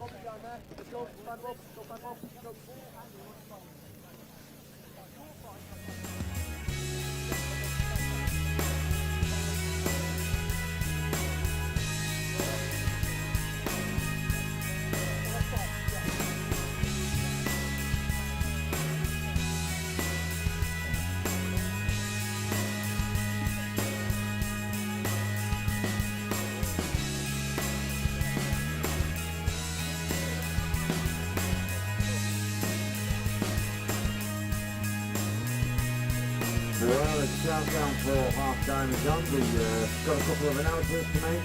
Obviously, most importantly, keep yourself well hydrated and keep your sun lotion on. If you are out in the sunshine, there's actually a couple of birthdays. Donald Clark, happy birthday yesterday, and me, happy birthday yesterday. And if you birthday, bank holiday weekend. So let us know if it's your birthday, we'll give you a shout out. So me and Jono, happy birthday. One more game to come here at the University of Nottingham's Riverside Sports Complex, the sun-drenched Riverside Sports Complex.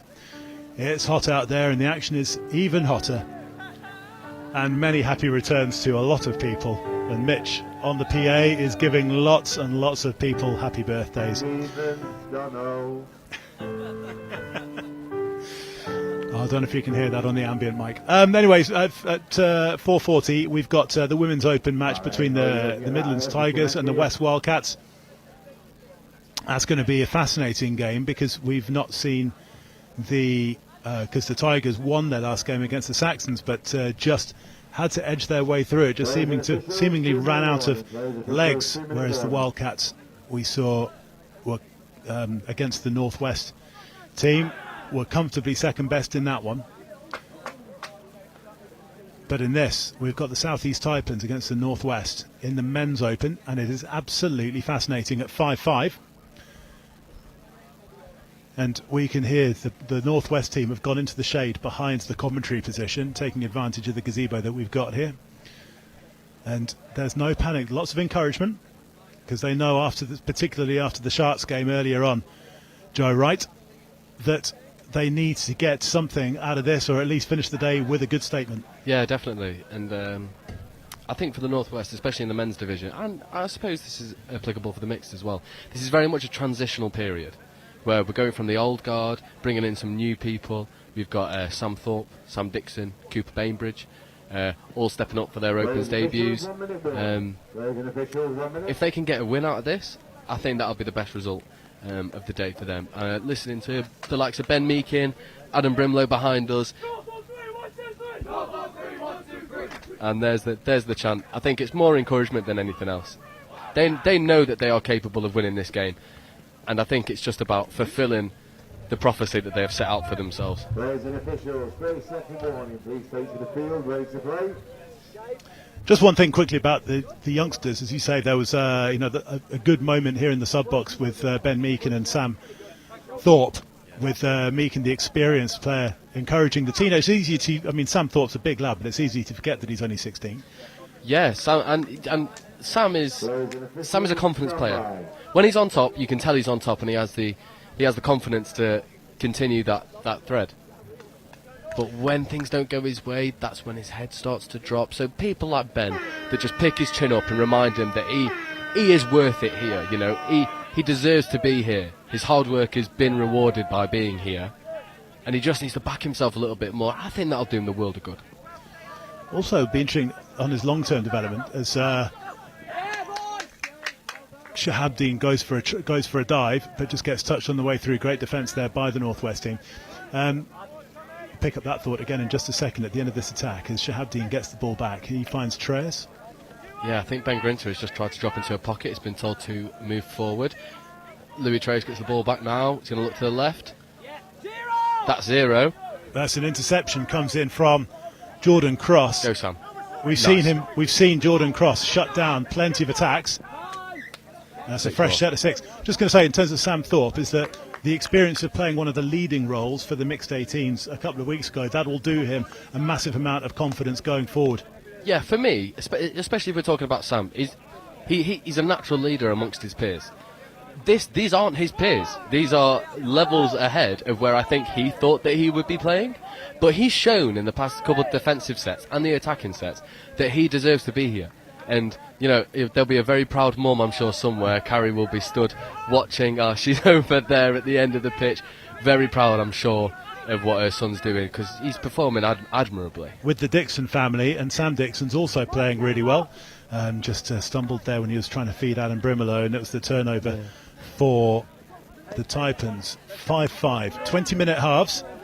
And this is their third and final game of the day for both of these teams. So they know that they can... they'll finish early. They'll be able to get back up to the accommodation, maybe get into the pool at the university, on the university campus, just get their recovery going and getting ready to go for another 3 games tomorrow. And that's an overstepping the mark, or play the ball over the mark from the Taipans just there. And now Northwest will start with a tap, 10 metres inside their own half. Yeah, that's a real win. That is a real win for the Northwest. You know, to stop what is probably their dangerous. Oh no, that is a giveaway. This is a real opportunity now for the Taipans. They're going to use a couple touches to get down there. They'll have at least 2 to play with. It's just about the Northwest being composed, staying calm, trusting their defensive work, and trying to get out. Angus Lister tries scoring the first half, just makes a couple of extra metres by not initiating the touch, and it creates the momentum for Treyas in particular to get going. And the fizz pass goes out to the left, and the Taipans are back in front at 6-5. And maybe that was creative because Angus Lister was given that extra opportunity to get some momentum and get the Northwest team onto the back foot. Yeah, that's one of those occasions where I think the middle has collapsed a little bit too much, retreated directly back, given Louis that angle to throw the long ball. Cooper has had to slam, Cooper being the winger, has had to slam on the link, because if the ball goes to the link, it was an absolute walk-in, and then the only other option for Louis is to go to the wing. Let's see if Northwest can reply. Another Sam Grant combines with Matthew Bate. Yeah, Sam Grant is a really intriguing player, because you look at him and you don't think, because he doesn't look overtly muscular, so you don't think he's going to be as fast and as dynamic as he is, and then you play against him and you realise, God, he's a real issue. And he fizzes it out to the right. Interception comes in from, crucial interception comes in from Adam Pellier. Yeah, that's real good work there from James Simon and Cooper Bainbridge to shut down the opportunity that the Taipans had there to run unopposed into the opposition's half. They've done really well there to slow this ball down. A little bit of confusion from the Taipans, but now they've got the front foot again through Treyas, that man once again, and now it's Really Mark nice. Aldous. The Taipans are mixing and matching it as far as their pods are concerned now, and they've got a penalty. Yeah, that's one of those situations where for the Northwest that's probably the best case scenario. If that ball goes to hands, I think that there was a 2-1-1 there. If the link could have got on the outside of his opposition player. Yeah, Aldous is on in place of Shahabdin in this particular pod. Be intriguing to see the differences he offers, but Henderson and Sam Grant, that is exactly what you want from your link. Unfortunately the mid has over-chased there, left his hole open. Louis stepped back inside. And Josh Henderson finishes things off.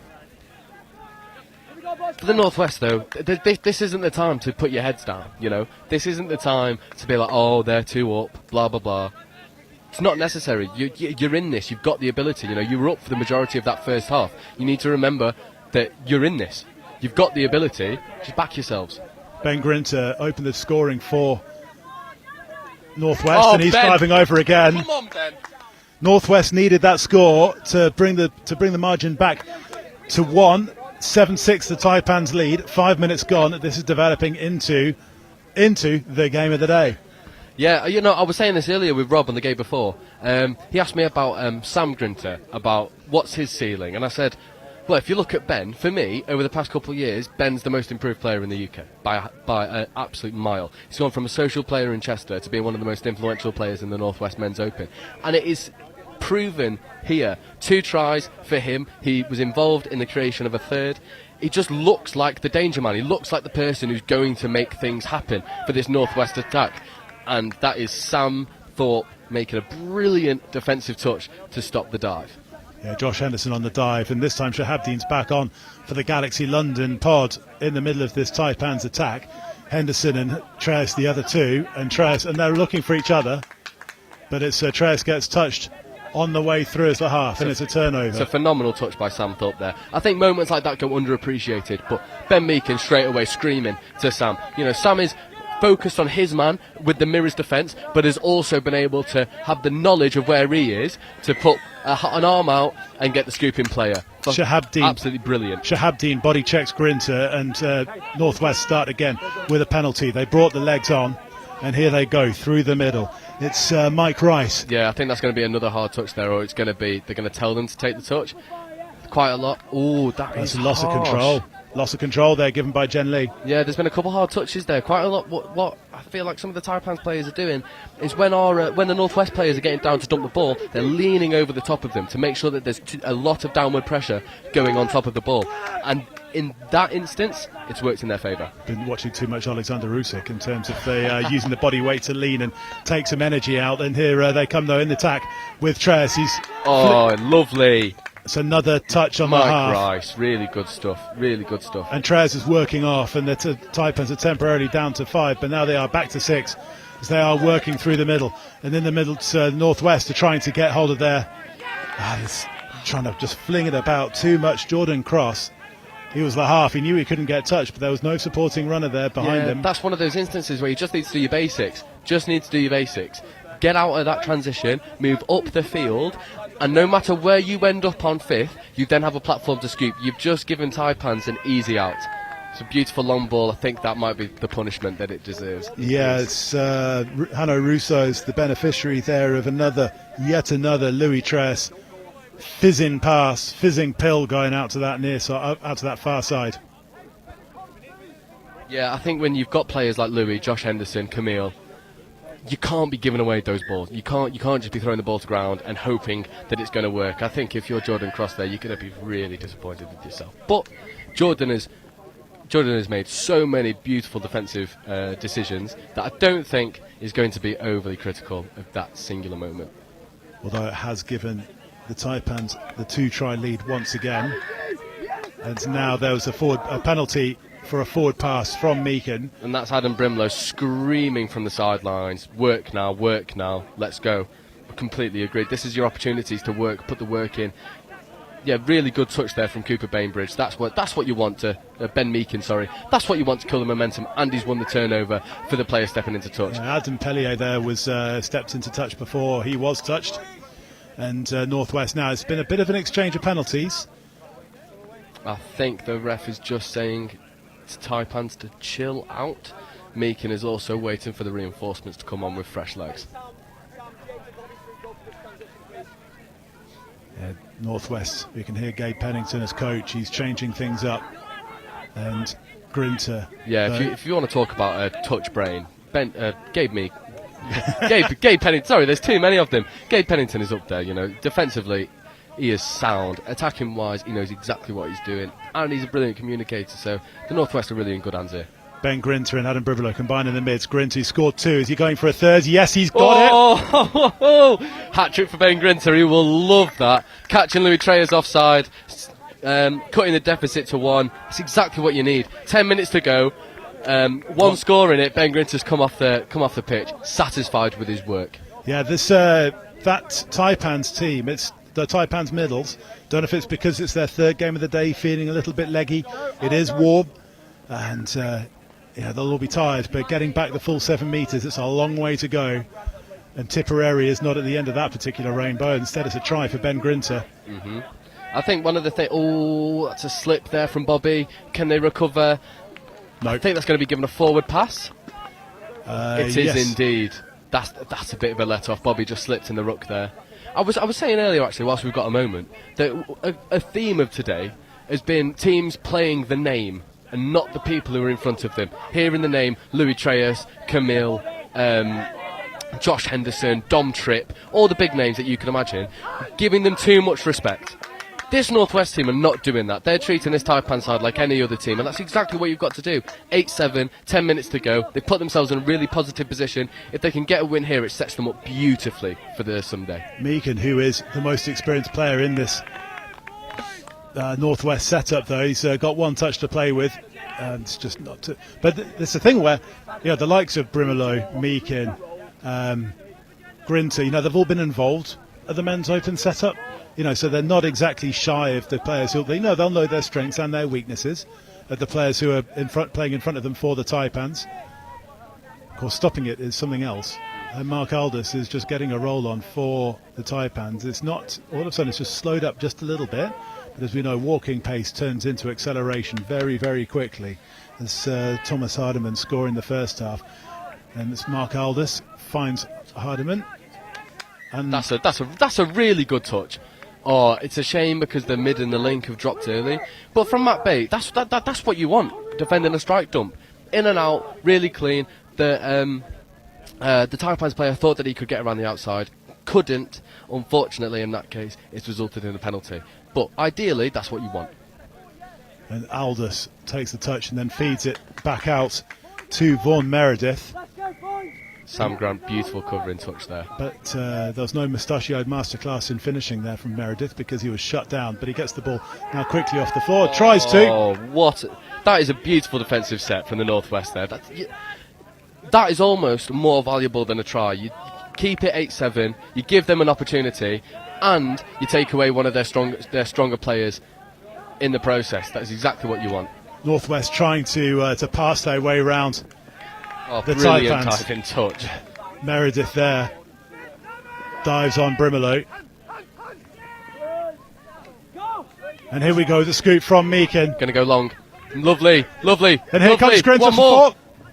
Oh, that is 8-all. Ben Grinter, clean set of wheels.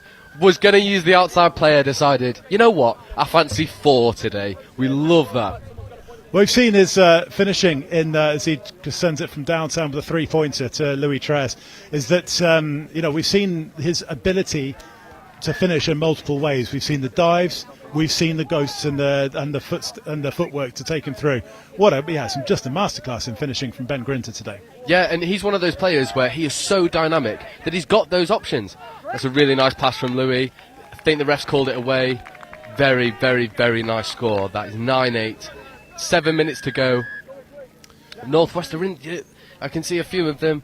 Heads dropped a little bit of that score. This is the moment, 9-8, 7 minutes. Let's go, pick it up. Angus Lister with the pass, Adam Pellier with the score. Lovely hands there from the Taipans as Rob Budd ties up his other shoelace now. Gives himself a little bit of a breather and restarts the play, and Brimelow takes a second touch, gets the ball back straight off the floor. And it's courting where he wants Sam Grant to go, but gets the ball back, and now Brimelow straight off the deck again. And here come the Blades. Oh, that is beautiful score. No, he's not giving it. Just a touch there on James Simons. Great defence from the Taipans has just spoiled that for Northwest. Here comes Brimelow. Needs to get the ball. He's the half. Gives it inside to Sam Grant. Ball hits the deck. Taipans escape this time. Yeah, Northwest are going to have to work really hard here to get this ball back. If they can get a turnover in the midfield, leads them to gives them a brilliant platform to get a score. The last thing you want, though, is to let them go around the outside. Adam Pellier, we've seen his pace a couple of times as well as his finishing ability, and that just gives the Taipans just that little bit extra momentum that the Northwest team don't want them to have. Mark Aldous, can he make the most of it? Finds James Marsh and then comes back to Aldous. Ball is away. Meredith, though, hits the deck. Loss of control, and it's a roll ball turnover for Northwest to start, but they need to start thinking about changing it up as far as their attack's concerned, because they need a tying score. Got 1 win and 1 loss from their 2 games today, whereas the Taipans have got 2 wins. Well, that's not what they want. They've conceded a penalty for overstepping. This is now a really tough D set for Northwest. Do not want to give Louis Treyas a set of 6 on the line. I think he's going to try and take him on the outside, but Jordan still has his wheels. This is now Louis' game. You've got Louis and Camille, the Galaxy pair. This is what they want. Are they going to be like a shooting star, or are they going to flame out? That's up to the Northwest defence to see what happens now as Shahibdeen takes the touch. Meredith quickly off the floor to Treyas, who then steps and just gets touched. We've not really seen Treyas dive so far today. He's really not. He's not gone for the line himself much. He's tried to bring in all of those players around him. Yeah, I think that's one of those things that we're going to see that over the next couple of days when Louis lets himself go a little bit more. But in moments like today, that's a poor mirror defence there. That's an absolute killer if you're Northwest. You've done all that work at one end, and then a slip in the middle has obstructed your middle. And then the winger just loses his opposite man on the mirror defence. Yeah, inadvertently created by Shahabdeen Slip, as Joe says, took out the Northwest mid and just creates the space for Treyas just to stroll over to create an extra player. That's a fresh set of 6 now, unlucky from Josh Henderson. That's a bit of a let-off there for Northwest, that. Brimelow looking to capitalise, finds Grinter, now Brimelow. Grinter, try number 5, no, but a penalty for Northwest, and they need to score with this set. Yep, 3.5 minutes to go. These are the moments that count. This is what you're looking for. Grinter was put away by Brimelow, but shut down then by the Taipans. And the pair combine again now. Here comes Grinter, it comes wide out to cross. Oh, is that going to... Oh, they've given it hips, not square on the roll ball. I think it's a penalty for something. And they're coming forward a few metres, so I imagine that's a forward pass. But here come the Taipans, having been let off there, and you suspect that with a couple of minutes to go, 2 scores in it, this one, the best that the Northwest team can hope for is a draw. But I think they're going to take a massive amount from this game, having lost by 4 to the Sharks. They're only losing by 2 to the Taipans. Oh. Treyas fizzes it out. Oh, it's amazing handling over there on the far side. comes back in. Treyas taps it on to Henderson. This is proper barbarian stuff from the Taipans, but it falls at the gates. 2 minutes. Can the Northwest get a reply? That's a Henderson bit plays at the cheeky ball. from Josh Henderson. He knows what he's doing there. That's fine. Lovely stuff by Ben Grinter, punishing him. And Really good to make up the meters. Oh, he comes off impassioned. And another one for offside as well, with Henderson not getting back. And that sets things up nicely for This is it. Northwest. This is it. Step back in. Oh, I thought he might have got a penalty for offside there. Meakin and James Simons are the key playmakers. Yeah, there they it do is. Get a penalty. Let's go. 90 seconds. Meakin fizzes, comes out to cross. Inside Nice, to Sam. Thorpe. And now Meakin. And Yes! Go on, Sam! Come on, Sam Thorpe. You were saying that Ben Meakin was bigging him up at half-time and giving him lots of confidence, and that confidence all of a sudden will have gone up several fold because he's on the receiving end of that, stepping inside and diving over. The youngster, 16-year-old Sam Thorpe, has given Northwest a sniff of a draw, but there's seconds to play, and the Taipans are in possession through Hanno Russo. You just want to D this out now if you're Northwest. You know, you've got the opportunity now to come away with a draw. 9-0, it's really good for your points difference. You just need to D this out. Louis on the scoop. That's Matt Bate making the touch. Brilliant touch by Matthew Bate. Northwest might have one opportunity. They want one more opportunity. You can hear the calls from the sub box.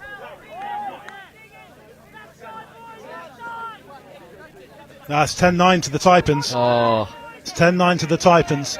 Seconds to play, and the Northwest are going to have to really go for it in the last few seconds. And here they do. Here they go. Oh. 10 seconds. They've got one. Now they've got one play. One play to tie things up, and they don't. It's 10-9 to the Taipans. That's heartbreak. That is the final score, but Northwest will take a massive amount. That was a fantastic game of touch. I think they'll be hypercritical of themselves as well, especially their defensive shape. I feel like they will have a look at that match, go over the areas where they might have been able to tighten up some of their defensive errors, and go again. Brilliant, brilliant game from both ends. Northwest just pips at the post, but what a game of touch. Yeah, fantastic game that, and I think from the Taipans, that's their first real workout, and they've come through. Then I'm not going to say with flying colours, but they will take a massive amount from that after having had 2 games where they really weren't tested. Yeah, definitely. I think from a Northwest perspective as well, if you think back to where some of the scores come from, you had a sent for time. James Simon was sent for time. Which obviously led to a score. You had a couple of the defensive errors where Camille has slipped. It's led to an overlap, and Louis found the right decision. Those are the moments where you're looking from a Northwest perspective and going, we can stop those in future. Those aren't scores that are going to go in every day of the week. We're going to take a little breather because we need it after that. But there's one more game still to come here at the University of Nottingham, and it's the Women's Open game between the Tigers, Midlands Tigers, and the West Wildcats. We'll be back in a couple of minutes.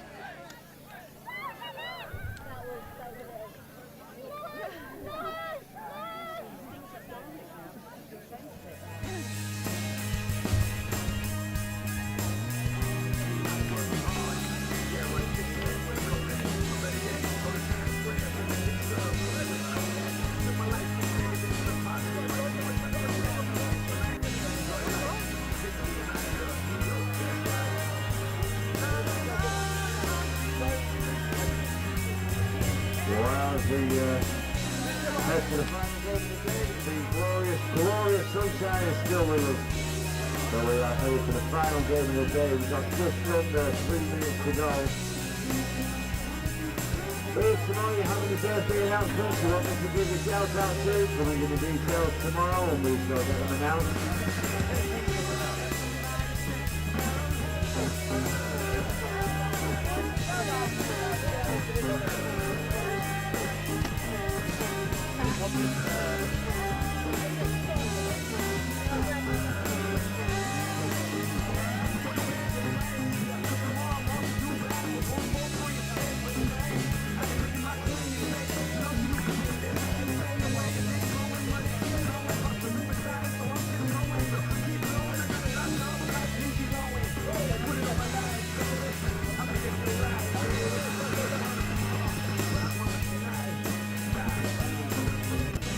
and officials, your 2-minute warning. Players and officials, 2 minutes.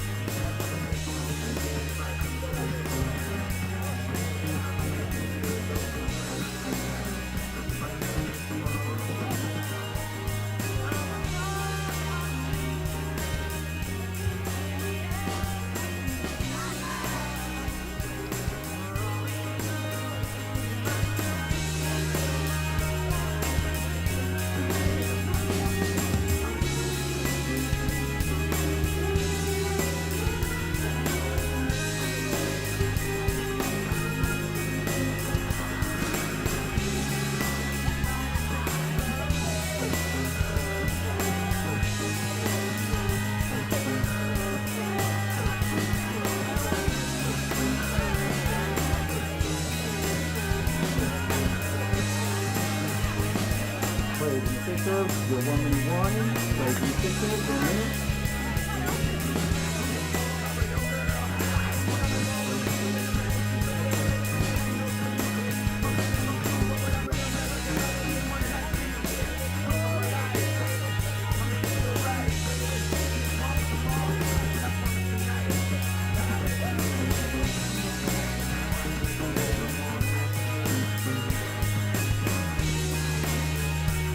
Seconds, take your pictures, ready to play.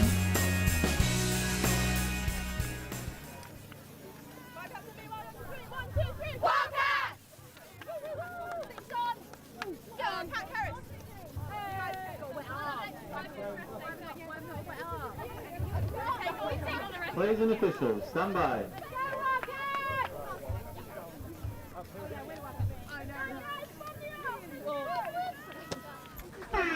The final game of the day, the University of Nottingham's Riverside Sports Complex. And when I say the final game of the day, it's the final game of day one here at the 2022 Opens Nationals. And we finish with a women's open clash between the West Wildcats and the Midlands Tigers. We've seen both of these teams on here today. We saw the Wildcats put in a sterling effort against Northwest, but ultimately be outclassed. That was in round one. And then in round two, we saw the Tigers make heavy weather out of the Saxons to win 3-2, and the Tigers having that ball hit the deck from the Wildcats, and the Tigers restart with a roll ball on their own 7-metre line and get going onto the front foot through Emily Simon, and now Lucy Snape finds Phoebe Simon, the Nottingham trio. We saw the value of having players from the same club in the previous game between the South East Taipans and the Northwest Blades, and they're seeing the same thing now, and Tigers have really put some pace onto it. Now through Simon, finds Simon, but the ball is just behind Phoebe and it hits the deck. My name's Chris Wimmer. If you've been watching that all day, you've heard me say that many times. If this is your first game of the day, then welcome. Where have you been? I'm joined by Joe Wright.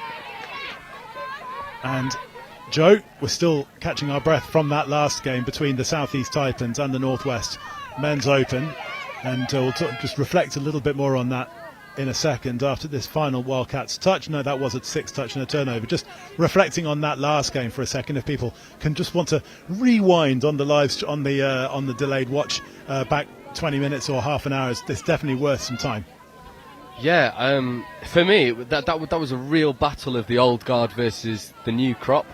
You know, South East Taipans essentially have the England Mixed Open side in at their disposal. The Northwest, who were just behind us now doing their warm down, have quite a lot of new people come in. Sam Thorpe, Sam Dixon, Cooper Bainbridge. You have establishing players like Ben Grinter, Jake Morris, and then you've got your established old guys. Not old guys, but older, more senior players in the squad of that Adam Brimlow, Ben Meakin, XYZ. It was a really, really, really intense game, up and down the pitch, really physical, really dynamic. Really what you want from a game of touch. It had everything. It had beautiful passes, had really nice steps, had a couple ankle breakers, had some controversial moments at the same time, and if you haven't watched it, go watch it. What are you doing? Well, here come the Tigers, though, as this game is going to I said little touch there on Mia Watts, as the Tigers have already stepped it up from the last game that we saw them against the Saxons, where they certainly in the second half looked very leggy and made very heavy weather of that game. But here they come. They've got plenty of age group and international experience. And Mia Watts and Lucy Norburn are two of them. But this time it hits the deck, and the Wildcats will look to get some fresh legs on, as you can see their players working their way off the field. And here they come, up to halfway. Yeah, we'll see if they can get a nice transition going and move further up the pitch. Seems like both of these teams are suffering from a little bit of fatigue already. You know, some passes are going to ground, not playing overly expansive touch, but that's to be expected. You know, it's hot weather, 40-minute games, really good covering touch there from the winger, although forward pass given. Rebecca Hickman found Emily Can there with the forward pass, but it was, as you say, shut down by this near side winger for Tigers, just didn't quite catch her number. But massive credits to the work just to shut things down, and Tigers now are getting some fresh legs on. It was Rowan Stewart with the touch, but on that far side now, Tigers getting onto the front foot. Kat Jones, the first time we've seen her in quite a while. And the ball goes wide out and just dropped by the winger on the far side. It's perfect conditions for it, but as we say, it's the third game of the day for all of these players, and especially in the heat, it's going to have taken them out of them. Yeah, and as we were saying earlier, quite a lot of these players wouldn't have, they're not accustomed to playing 40-minute games. You know, quite a lot have come through the NTS where it's 20-minute games. You will have a few that play in the high performance that are used to these 40-minute games, but it is a tough ask to go from 20 to 40, especially in this heat and humidity. Sinead Hughes was on the scoop, but as half, the ball's turned over, and Tigers start from their own 10-metre line. Kat Jones combines with Charlotte Lloyd and Sophie Lloyd. Charlotte Lloyd works her way off, and now it's Emily Simon, Lucy Snape, Phoebe Simon. She takes the ball off the floor, finds Snape. Nice scoop. Yeah, really nice angle. Can you find the pass? Oh, really nicely covered there from the middle. Good defence. Yeah, Rowan Stewart there couldn't get into space. So Emily Can was there just to mark her as she was looking to make her way back along the goal line, on the try line, to find herself in some open space. We saw Phoebe Simon's ability with that scoop and to exploit space in the girls 18s competition at the Junior Touch Championships in Vichy a couple of weeks ago. She's definitely accustomed and conditioned to playing in the heat. 35 degrees it was in France that weekend. It was absolutely brutal. Scored the winning try in the girls 18s match in 3-on-3 extra time. Yeah, brilliant stuff. Absolutely brilliant stuff. I was watching some of those Vichy games, especially the girls 18s. You know, my little sister being involved in that squad, it was a proud moment watching them win gold. But that time it's hit the ground from Catherine Green. Yeah, you want to be looking now, if you're Wildcats, you want to be looking at just getting there, slowing it down, getting your structure set, and running the plays you know you can run. Don't try and do anything too flamboyant. It's late in the day, tired legs, you just want to do simple stuff, like you've got 32 short there. Cara Edwards there gets the ball and she finds it inside to Tash Rose. It's the Revolution duo. And Tasha Rose tries to the inside ball to Cara Edwards, but it hits the deck. And these teams are very evenly matched. It's 0-0, and it may lack the pace that we saw in the previous game, but it's no less intriguing for it. Sometimes the low-scoring games are the most tense. Yeah, well, I think the way that you might want to view the difference between the men's and the women's game. So the men's is more an all-out brawl. It's a shootout. The women's is a chess match. And you've got to unlock defences rather than try and rely on natural ability, which arguably I find more interesting, especially from a coach's perspective. You want to look at the... Oh, that's a lovely little flick there. Unlucky. Oh, that's been given us a touch and pass. But we see the skill set on show there, you know. These women have really, really high-level skills. Might not have the pace of the men's game, but they certainly have the skill level. It's a different style of touch as well compared to the Northwest team that we saw earlier on today, where they were all about the pace and the energy and and yes, they were creating stuff, but they just bullied almost in some respects the Wildcats team just by their sheer relentlessness. Yeah, and I think that's one area, if you can get that down in your women's game, I think that's one area you can find a lot of success with, because you won't find a lot of women's team who can match that tempo. Like I say, the women's game is typically more of a chess match. But the Northwest, I think, when they played the Taipans over on pitch 3, I was watching that game and their pace almost played into their downfall a little bit. They were forcing it a little bit too much, maybe 1 or 2 errors creeping in through tired legs. So this sort of pace just really allows you to be as technical and as skillful as possible.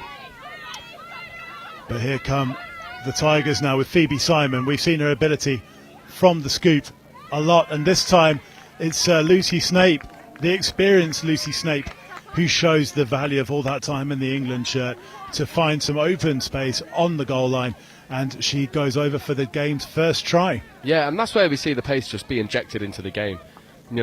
Looking at the setup, it's a 33 setup, you want to scoop through the middle, that pace just comes in like that, and you find those angles, especially in this game. So Phoebe Simon she's young, still a teenager, obviously playing in the girls' 18s, but already showing a mastery of that particular aspect of the game.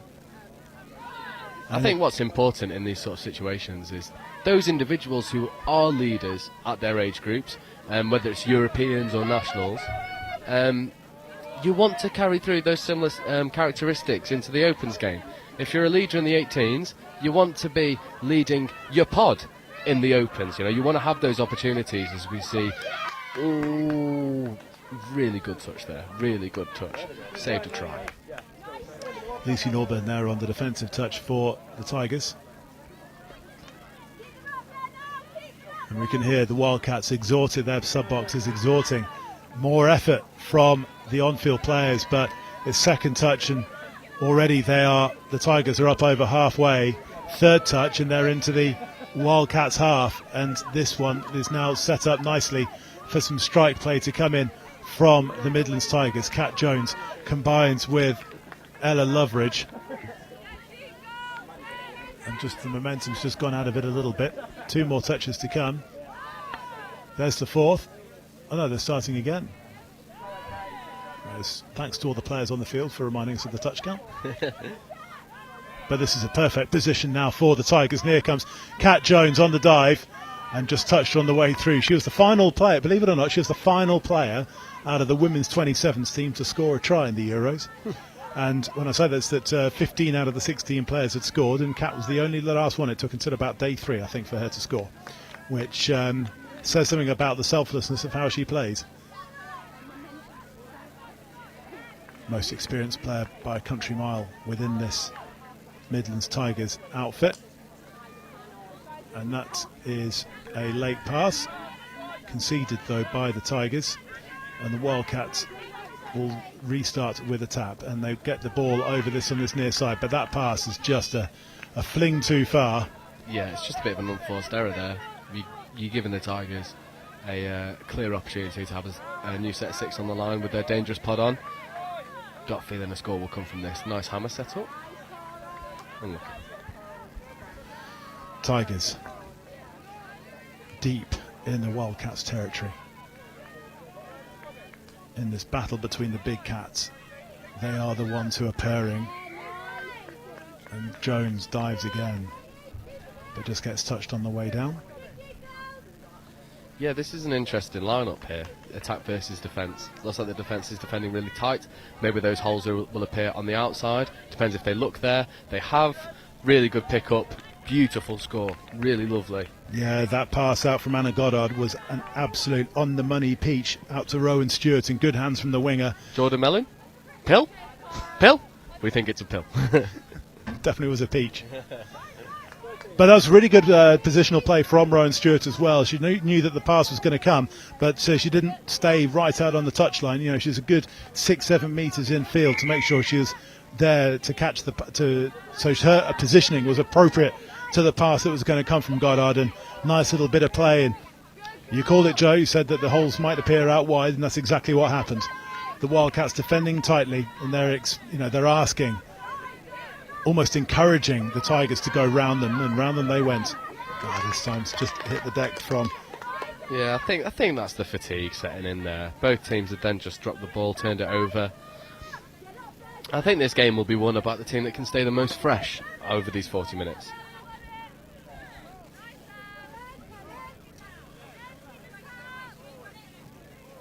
Really good and clear instructions there coming from the Wildcats. Really nice wrap.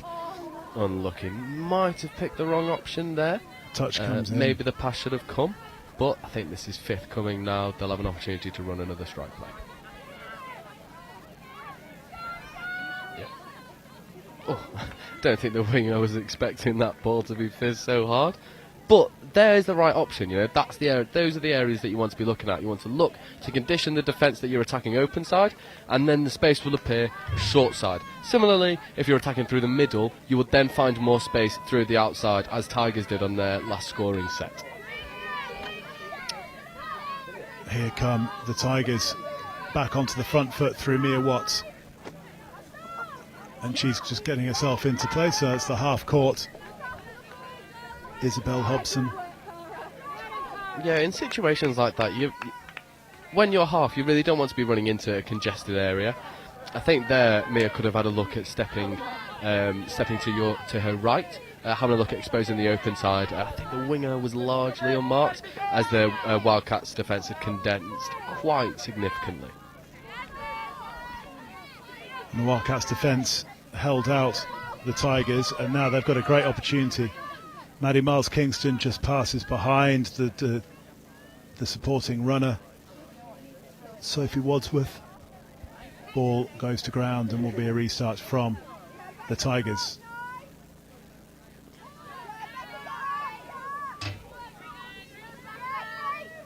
And Watts takes the touch on the 10-metre line. And here comes a little bit of space creation by the Tigers, but it's all very congested, as Joe says, just in that Wildcats defence. And Kat Jones goes wide, comes wide again. Oh, hands from Rowan Stewart. I think it's going to get called forward though, unfortunately. No, it's not. No, sidelines waved it on. Really lovely catch and pass stuff there. I mean, it's been a theme throughout the entirety of today. The basics will win you games. Simple catch and pass, expose the 3-on-2, execution. And Hannah McLaughlin just passing there under pressure just as the touch was coming in, and it creates a second try off the half for Rowan Stewart, and that extends the lead to 3 for the Midlands Tigers in this intriguing Women's Open contest. Very, very evenly matched. Wildcats need a score now. Goes without saying. 3 down, they need to stop the rot and really open some gaps in that Tigers rear guard. Tigers so far have got all of the answers, and that's a 6 touch and a turnover. Wildcats running all the right lines, but just not able to crack the code, which is the Midlands Tigers defence. That's an overstepping the mark there from Ella Loveridge. As blatant as you come, or as obvious as they come, really. That's a massive mistake there from the Tiger, as it gives Wildcats now some position in which to build. Kat Williams-Sharp and Cara Edwards combining.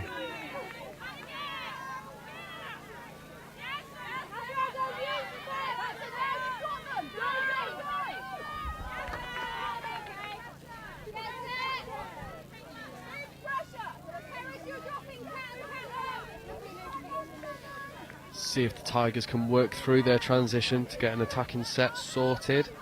Looks like they've just struggled a little bit to find the momentum that's necessary. Yeah, now they've got the bit of good go-forward ball for the moment, and they're going into Wildcats half. Lucy Snape, Emily Simon pointing the way, and comes in on the scoop. Finds, almost found Snape, but the Wildcats were there just to put enough pressure on the experienced Nottingham and England player, and the ball hits the deck and the Wildcats will come clear. This, 3 up the Tigers, and this is going to be a crucial margin if they can keep it for the remaining 2 minutes or so of this first half. 2 20-minute halves 40-minute games all the way through, unless we get thunderstorms, but I don't think any are forecast over the next couple of days.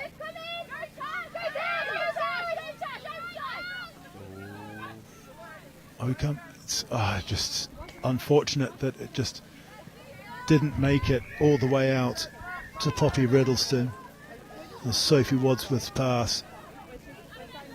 Both defences are working really well here. You know, they're condensing the space, not allowing the ball carrier too much time to make a decision, really applying the pressure. This is a better transition here from Tigers, really making the most of the momentum that they have. That's a really nice dump. This is fourth, fifth coming. I think Mia Watts will take this. That's a 6-touch turnover. There's a really good game threatening to break out. I mean, it's an intriguing game, but a really good game threatening to break out. Yeah, it's sort of teetering on the edge, isn't it? It's just waiting for someone to grab it by the scruff of the neck and tell it it's theirs. Hopefully, it will happen. Really want someone like Mia Watts, Phoebe Simon, the likes of those players who have the experience, who have the ability to really sort of take this game by the scruff of the neck. That's a nice little switch and loop around now. Now there's a 2-on-1. Unlucky, but that's a lot better there from the Wildcats, trying to make something out of nothing. Rebecca Hickman at the heart of that dangerous Wildcats attack, playing a bit of barbarian style on the last touch. Almost came off here on this near side with Poppy Riddleston.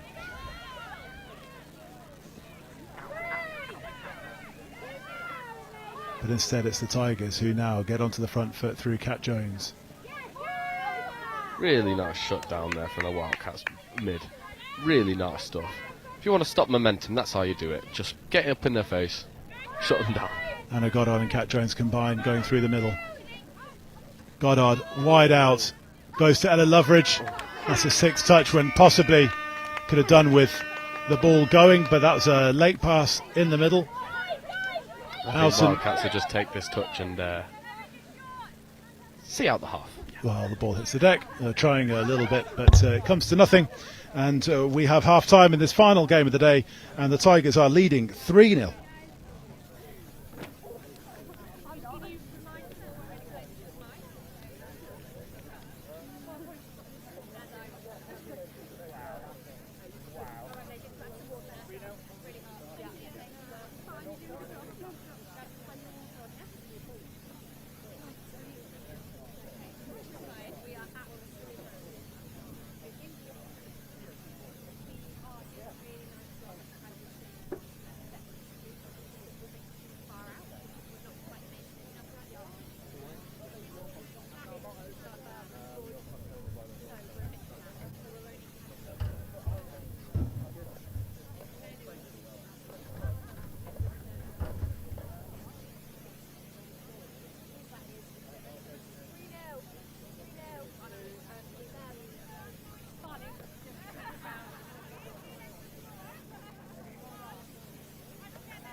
Players and officials, your 2-minute warning. Players and officials, 2 minutes.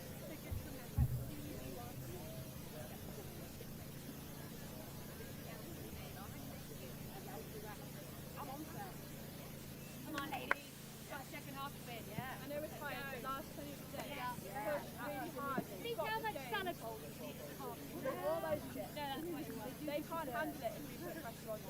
It's so impressive driving them so hard. Got this.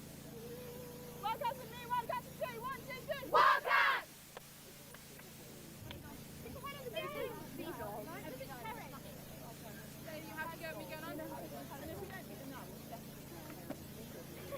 Is that entertaining?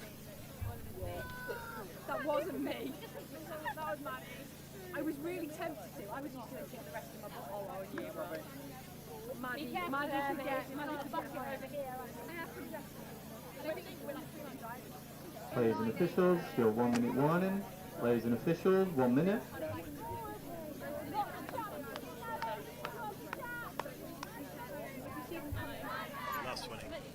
Last 20 minutes of the day just coming up, and I just have to give myself a rap on the knuckles because 14 for the Midlands Tigers is Annalise Sturdy, not Phoebe Simon. And I will just have to, as I say, just wrap myself on the knuckles for that. Just make sure I double check my homework on the team numbers. Apologies to Annalise because she's played very well, combining with Lucy Snape and Emily Simon.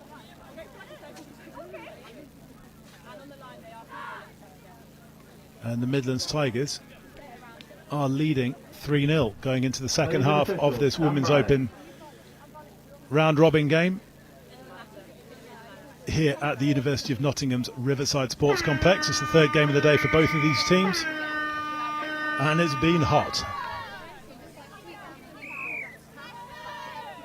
And the Tigers have capitalised on some of their opportunities, but it's been an intriguing game so far, and they're going straight through to try and increase their lead. Isabel Hobson gets touched on the way through, gets the ball passed back to her, and it's Hannah McLaughlin and now Lucy Norburn and McLaughlin and Mia Watts, and that's a fresh set of 6 that was played at by the Wildcats defence, and Watts and Hobson will now combine for a quick play off the floor. Hobson out to Rowan Stewart, who scored 2 in the first half, and now the Tigers have a penalty with which to play with on the 7-metre line.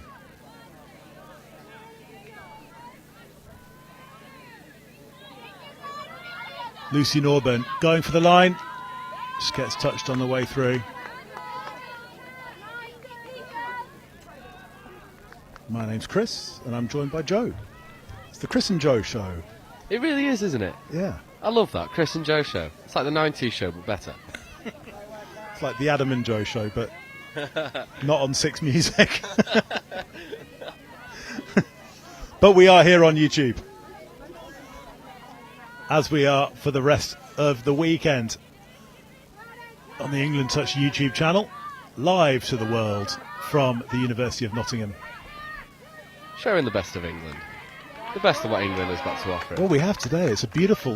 listen, I'm going to look to the left and the Trent and the trees. I'm not going to look to the industrial unit to the right. Yeah, we can just block that bit out. We don't need that. It's all right. But thanks once again to the University of Nottingham for hosting us, as they hosted us so well for the European Touch Championships 3 weeks ago. And we'll be back here on the 11th and 12th... Sorry, the 11th and 12th and 17th and 18th of September for the Seniors and Masters and the Juniors Nationals respectively. But this weekend it's the Opens and the West Wildcats, who need a score to really pull themselves back into this contest. And that was Emily Can getting onto the front foot, and they've now got some momentum with which to play. Or do they? No, they do not. That's a penalty for a forward pass, and Mia Watts taps and goes. And here come the Tigers. Watts off the floor to Isabel Hobson. It's a bit of a static transition there. They're going to have to generate their own momentum moving forward into 5th. Probably going to try and scoop here. Don't want to give a nonsense. there's no momentum there for fifth. Oh, nearly ghosted through the hole. Unlucky. Yeah, it's on the scoop. You're going to really need some momentum now, aren't you, if you're the Tigers, because the Wildcats' defence is staying so tight. It just makes it really impossible, as we've seen there, to do an effective scoop strike play when you're static. Yeah, you really want to generate your own momentum, get the defence rolling backwards, and then you can scoop past them. That's the idea. Unfortunately for Tigers, they've not been able to generate that much momentum coming off their transition. It's been very, very easy for the Wildcats to defend. Hopefully, we'll see a change off this transition. They have an opportunity now to really make them pay. Yeah, we saw against the Saxons in their second game that they tired in the second half quite visibly, and the Saxons came into the contest increasingly as the game wore on, and so it'll be interesting to see if they can keep up, if they can pace themselves better. This is a better transition. It's Annalise 30 there on the dump. That's a lot better. Oh, good wheels, good wheels. You've got to find the pass now. You've got to find the pass. Oh, well done. What a great grab. You know, she must be operating with inches there to the end of to the dead ball zone, and she's just found that out of nowhere. That's really lovely stuff. Yes, fantastic play. Annalise early there on the score. Number 14. I made them while you were just going and finding some shade. I just I had to wrap myself on the knuckles because it's not Phoebe Simon, it's Annalise Thurley. I know I have wrapped myself on the knuckles well and truly for that. Oh dear. It's first day, forgive us. Yes, we're here all weekend. This is day one of a 3-day tournament. It's one of the only multi-day tournaments that there is in the England Touch domestic calendar. It's a full 40-minute game, spectacular, all the way through the course of the weekend. Mixed open, men's open and women's open, as you're seeing here. And the Wildcats just hit a nice line, but the defence is there as well, and this is a turnover, and the Tigers 4-0 up. Are going to want to make a bit of a statement in this second half. As I say, they scraped past the Southwest Saxons in their last game, and they're going to want to get some momentum going into their games tomorrow. Before, if they finish third, they will have a third or fourth, fifth or sixth. They have a quarter-final, and the top two in the pool get a bye straight through to the semi-finals on Monday. I think this will be one of those quarterfinals. I reckon these two teams will or they'll be in a quarterfinal each respectively. But these two should really be fighting for that semi-final spot. And I think this is one of those games where you can sort of try and figure out what the opposition is going to run. Although there's another unforced error there of off the mark. If these women can solve those little problems, unnecessary errors, unforced errors. We'll have a cleaner game. But at the moment it's a little bit fragmented just because of these unforced errors. But it is the last game of day one. These guys have both played 3 games each, 40 minutes in heat. It is a bit rough. It is a bit rough. That's unlucky. Yeah, it's just ball just eluded Poppy Riddleston here on this near side to go into touch.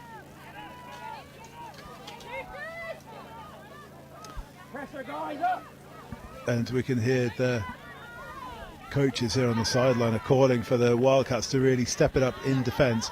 We saw them really play a lot better in the second half against Northwest earlier on in the day in their first game. Yeah, I think they'll be hoping for more of the same, really. I think Tigers are visibly tiring. They're just not moving as freely. There's more unforced errors. There being another one. These are your opportunities for the Wildcats to capitalise. Try and get on top. Get some momentum going forward. If you get one score, shows you can get more. That's what you want to be doing. Yeah, it's a completely different type of opposition though from the Northwest, who had, they had lots and lots of pace and power. And when they come up against the Taipans and the Sharks tomorrow, they're going to have more of the same. I think those teams are just going to have pace and abundance. Whereas this is very much more of a chess match. 2 very evenly matched teams. Yeah, I don't think the scoreline doesn't accurately reflect what we're seeing here on the pitch. These are two very, very well-rounded teams, 2 very well-matched teams. I think 4-0 to Tigers is probably a little bit unjust, should I say. I think the Wildcats have been good bang for their buck, and if they can get a couple of scores, their confidence will shoot through the roof.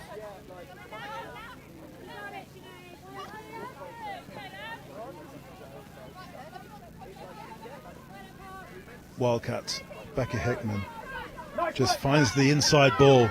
Yeah, that's really good momentum going forward there. To Catherine Nash, and Hickman again.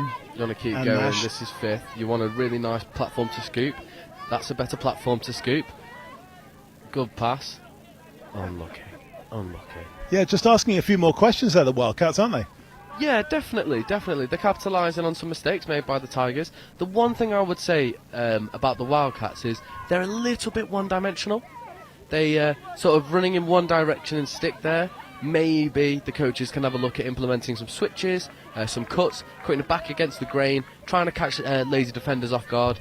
Just mix it up a little bit more. Have some fun with it. It seems very rigid, very strict. I think if they relax a little bit and play and throw some fun stuff, they'll find some joy.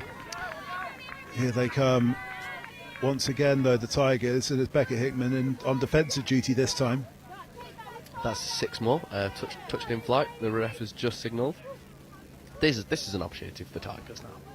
If you're on this pitch as a Tiger, you really want to be scoring off this. This is your opportunity to do so. Isabel Hobson finds Lucy Norbert, and she goes for the corner, but it's touched just on the way through. Yeah, it's good conditioning though. Attacking the short side. I assume that they might do that once more and then look open side. At least that would be what I would be telling them to do. They might run it on the opposite side. They go for a 32 short. Have a look at the short side. It's a really good defensive touch. Yeah, touch comes in on Isabel Hobson this time, and Wildcats are defending really tight.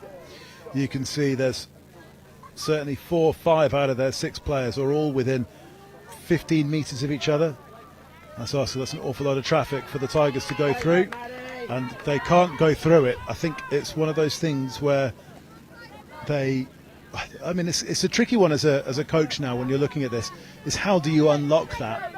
Are you looking to build in some wraps to get the ball wide, or are you just trying to almost do that explosive from a standing start that we've seen in a few of them, particularly the men's open earlier? So what if this was my team, what I'd be saying, especially to the West Wildcats, would be to maybe not be so transparent with your plays.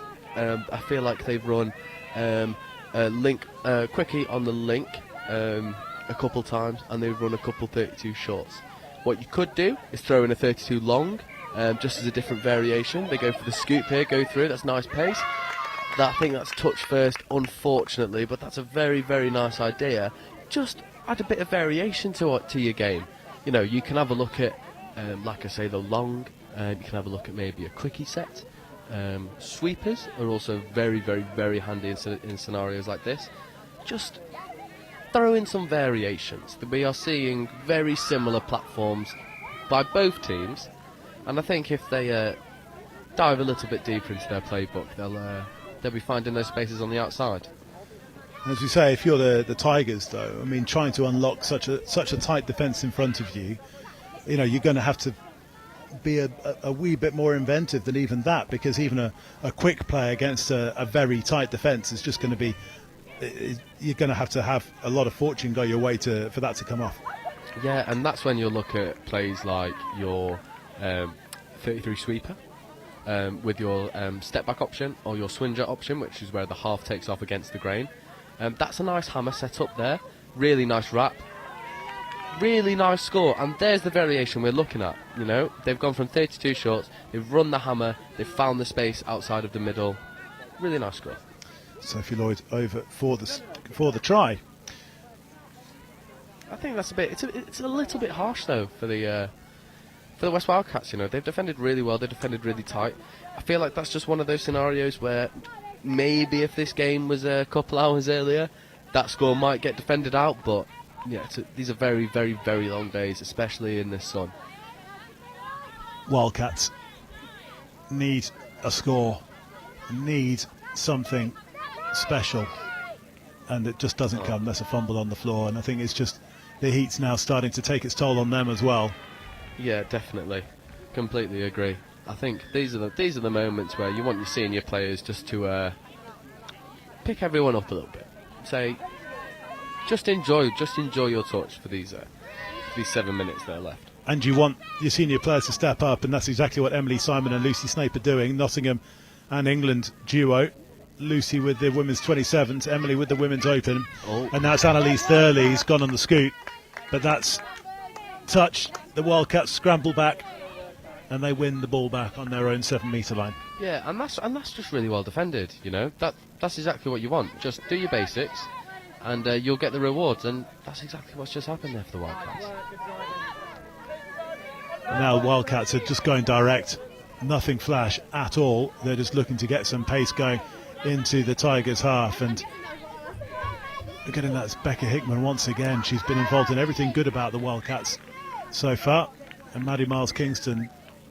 It's interesting, isn't it, how some of the pods, we've seen this all the way through the day, how some pods just have that ability to spark things. We've seen it on the other side for Tigers, is that Emily Simon, Annalise Thurley, Lucy Snape pod really asks a lot of questions.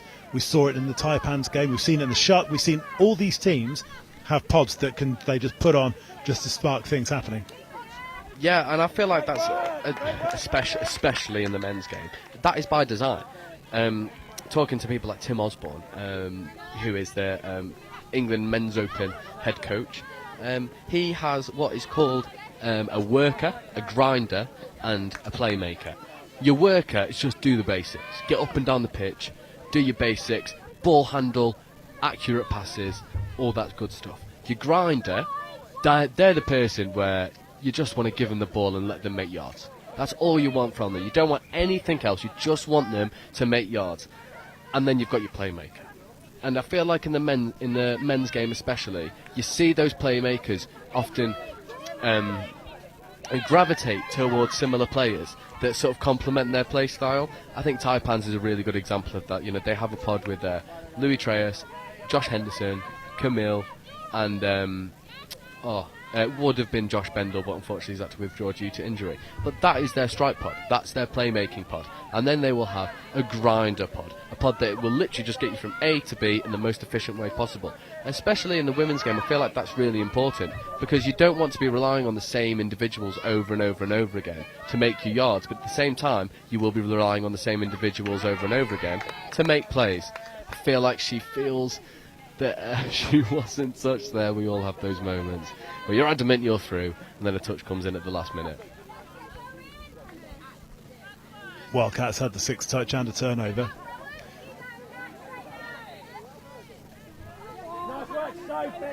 So really nice hands there. Yeah. Really well picked up. And here we go. And the Wildcats all of a sudden have got some go forward ball. Cara Edwards and Tasha Rose combining in the middle. Edwards, wide out, lovely hands there from the Wildcats on that far side, but it just hits the deck, and the Tigers can go forward. That was a really, really, really good setup from the Wildcats there. I really thought that was going to be the moment where they were finally going to get over that whitewash, but just not to be. I think if the Wildcats look back at this game, they'll find that they had the potential to get there and to get these scores, but they just lose their concentration. Maybe they lose their pace at the vital second, and then the Tigers can scramble in their defence. And now Tigers get the opportunity to set up some strike plays. So Annalise Thurley gives the ball to Lucy Snape. She takes it in. Emily Simon off the floor to Annalise Thurley. Loses the cap, keeps the ball, but just gets touched on the dive on the way through.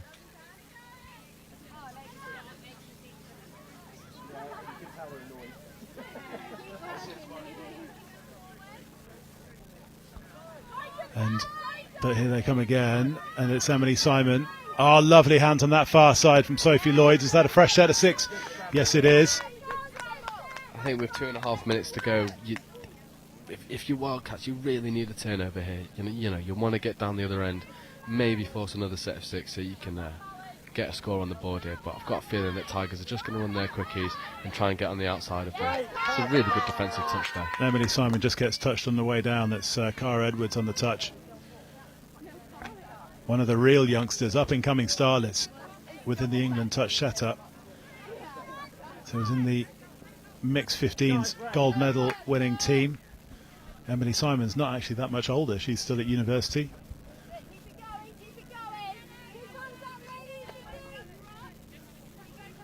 Snape, on the other hand, a little bit more experienced. And she keeps the ball. Is this going to be a try? This is given. Hands. Lovely hands. That's what I was talking about earlier. The variation in your setup. They ran the swinger there. They sent the sweep around one way. Half picked up and went the other. Really good decision to pop it over. And brilliant hands to get that ball down. I went over there just to double check numbers at half time, and she looked over and goes, yeah, it was 18 scored the try. 18 scored the try. I don't get that many. She's got 2 in a game now. Yeah. She can't be complaining now. They're 2 really, really nice scores there. That makes it 7 for the Tigers. Yes, really harsh on the Wildcats in terms of the balance of players. Just the Wildcats are just like that clinical touch in the Tigers' red zone. Yeah, it'd be good if they could. I mean, that ball's just gone to ground, so that might be their opportunity gone. But I feel like they deserved at least a couple scores out of this game. It has not been as one-sided as the scoreboard says. No, 100%. Lucy Norburn just gets them rolling into the Wildcats half. Hannah McLaughlin as well, and Mia Watts. McLaughlin off the floor. She's got options left and right. Finds Watts. She dives over, and unfortunately, we talked about 10 minutes ago as if it was the Tigers who were starting to lose a bit of their mojo in terms of their energy, but instead they've found it again. And they have just extended out, and 8-0. They deserve the win, but again, I don't think the margin flatters them a little bit. Yeah, completely agree. I think, but that's what a score does for you. You know, you get a score, your momentum goes up, your confidence goes up, your energy levels go up, and they found 2 in the dying seconds. Yeah, a couple of those 2 late tries have given them. Oh, go on! Oh, unlucky. And those 2 late tries have given the Midlands Tigers a very comfortable win over the West Wildcats. And that is the end of day 1 here in Nottingham. And we have seen a fair number of dominant wins. We've also seen some tight ones. The Tigers overcoming Southwest Saxons 3-2, and we also had an absolute shootout in the men's open between the Southeast Taipans and Northwest. That was a 10-9, and just going into day 2, we've got the Southeast Sharks and Southeast Taipans are both unbeaten in the men's open pool, followed by Midlands, who are 2-1, and then we've got Northwest have only got the 1 win, but they're the only team who's played both the Sharks and the Taipans, and they beat the West Wildcats 11-2 in their other game, and the Wildcats have lost all 3 of their games, as have the Southwest Saxons. If we look in the women's open, don't have the other results that are played from the same one, but we've just seen the Midlands Tigers have won 2 and lost 1. They lost their opening game against the Southeast Taipans and just won their last 2 against the Saxons and the Wildcats. As we've seen, if we look in the mixed open, now some of these teams have played 3 and some have played 2. So the Southeast Sharks lost to the Midlands Tigers and beat the Northeast Raiders. And then the Taipans have a win, a loss and a draw. So they beat the Saxons, they drew with Northwest, and they also lost to the Midlands Tigers. And then the Midlands have won all 3 of their games against the Southeast Sharks, Southeast Taipans and West Wildcats. And those 2 wins over the Southeast have really set down a marker for Midlands Tigers. And then Wildcats, 2 losses and a win. So their wins came against the Northeast Raiders, losses against the Northwest and the Tigers. And Northwest have a draw and 2 wins to their name. So what's an interesting day lining up for tomorrow, because the Tigers played 3, won 3, and the Northwest are also unbeaten. So they are the first and second place teams in that pool going into day 2. And Southwest Saxons have lost both of theirs, and the Northeast Raiders have lost both of theirs as well. It's just finely balanced across. It's one of those things where I think the mixed open pool is wide open. The men's open pool you can see that's taken shape as well, and the women's open pool again, the Sharks, Taipans and Northwest, it's going to be the momentum going into the quarterfinals. Who whoever finishes third in that pool is going to have to play a third game tomorrow instead of 2. And so with the other 2 getting the bye straight through into the semi-finals on Monday. Yeah, it's going to be a tough one, I think. I think whoever finds themselves in that third spot in the women's pool, it's going to be a little bit of a disadvantage going into finals day, but I think whoever does end up in that third position will have a point to prove and will maybe have a bit more of a fire in their belly going into the final day. Joe, thank you very much for your time and insight. Thanks also to Rob Budd and Matthew Bonan for stepping in to give us a little bit of a break. Thanks very much as well to Dan the cameraman, who has topped up his tan despite the fact of 50, and to Simon back in Solihull, been pushing the buttons to keep everything updated. We will be back at just before 10 o'clock on Sunday morning for day 2 of the Opens Nationals. The link will be on the England Touch homepage, or just come to the YouTube channel and we will see you then. Have a very pleasant evening, and we'll see you on Sunday.